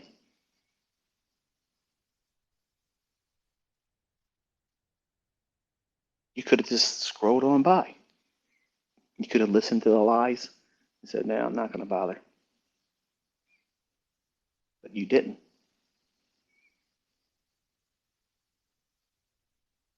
I appreciate that.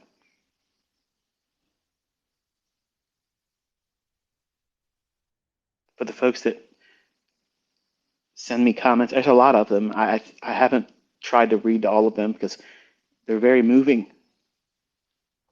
And even though I haven't liked them, doesn't mean I won't later.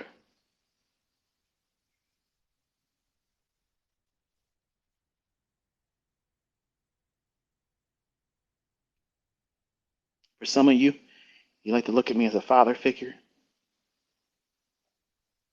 I've tried to be your brother, your friend, your teacher.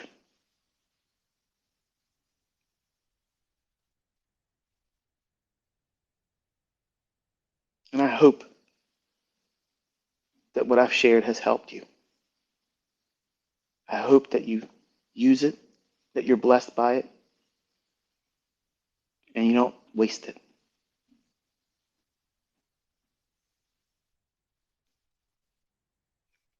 Don't make it about image, not about pomp.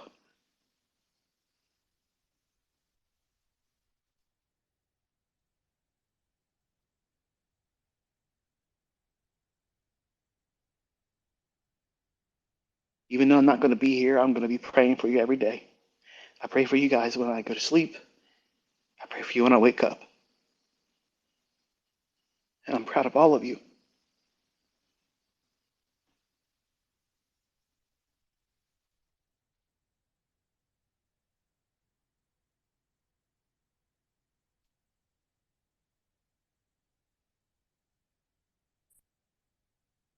I think I've said everything I wanted to say.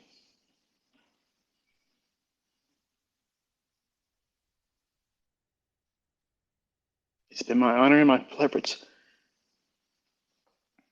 to be called your mentor.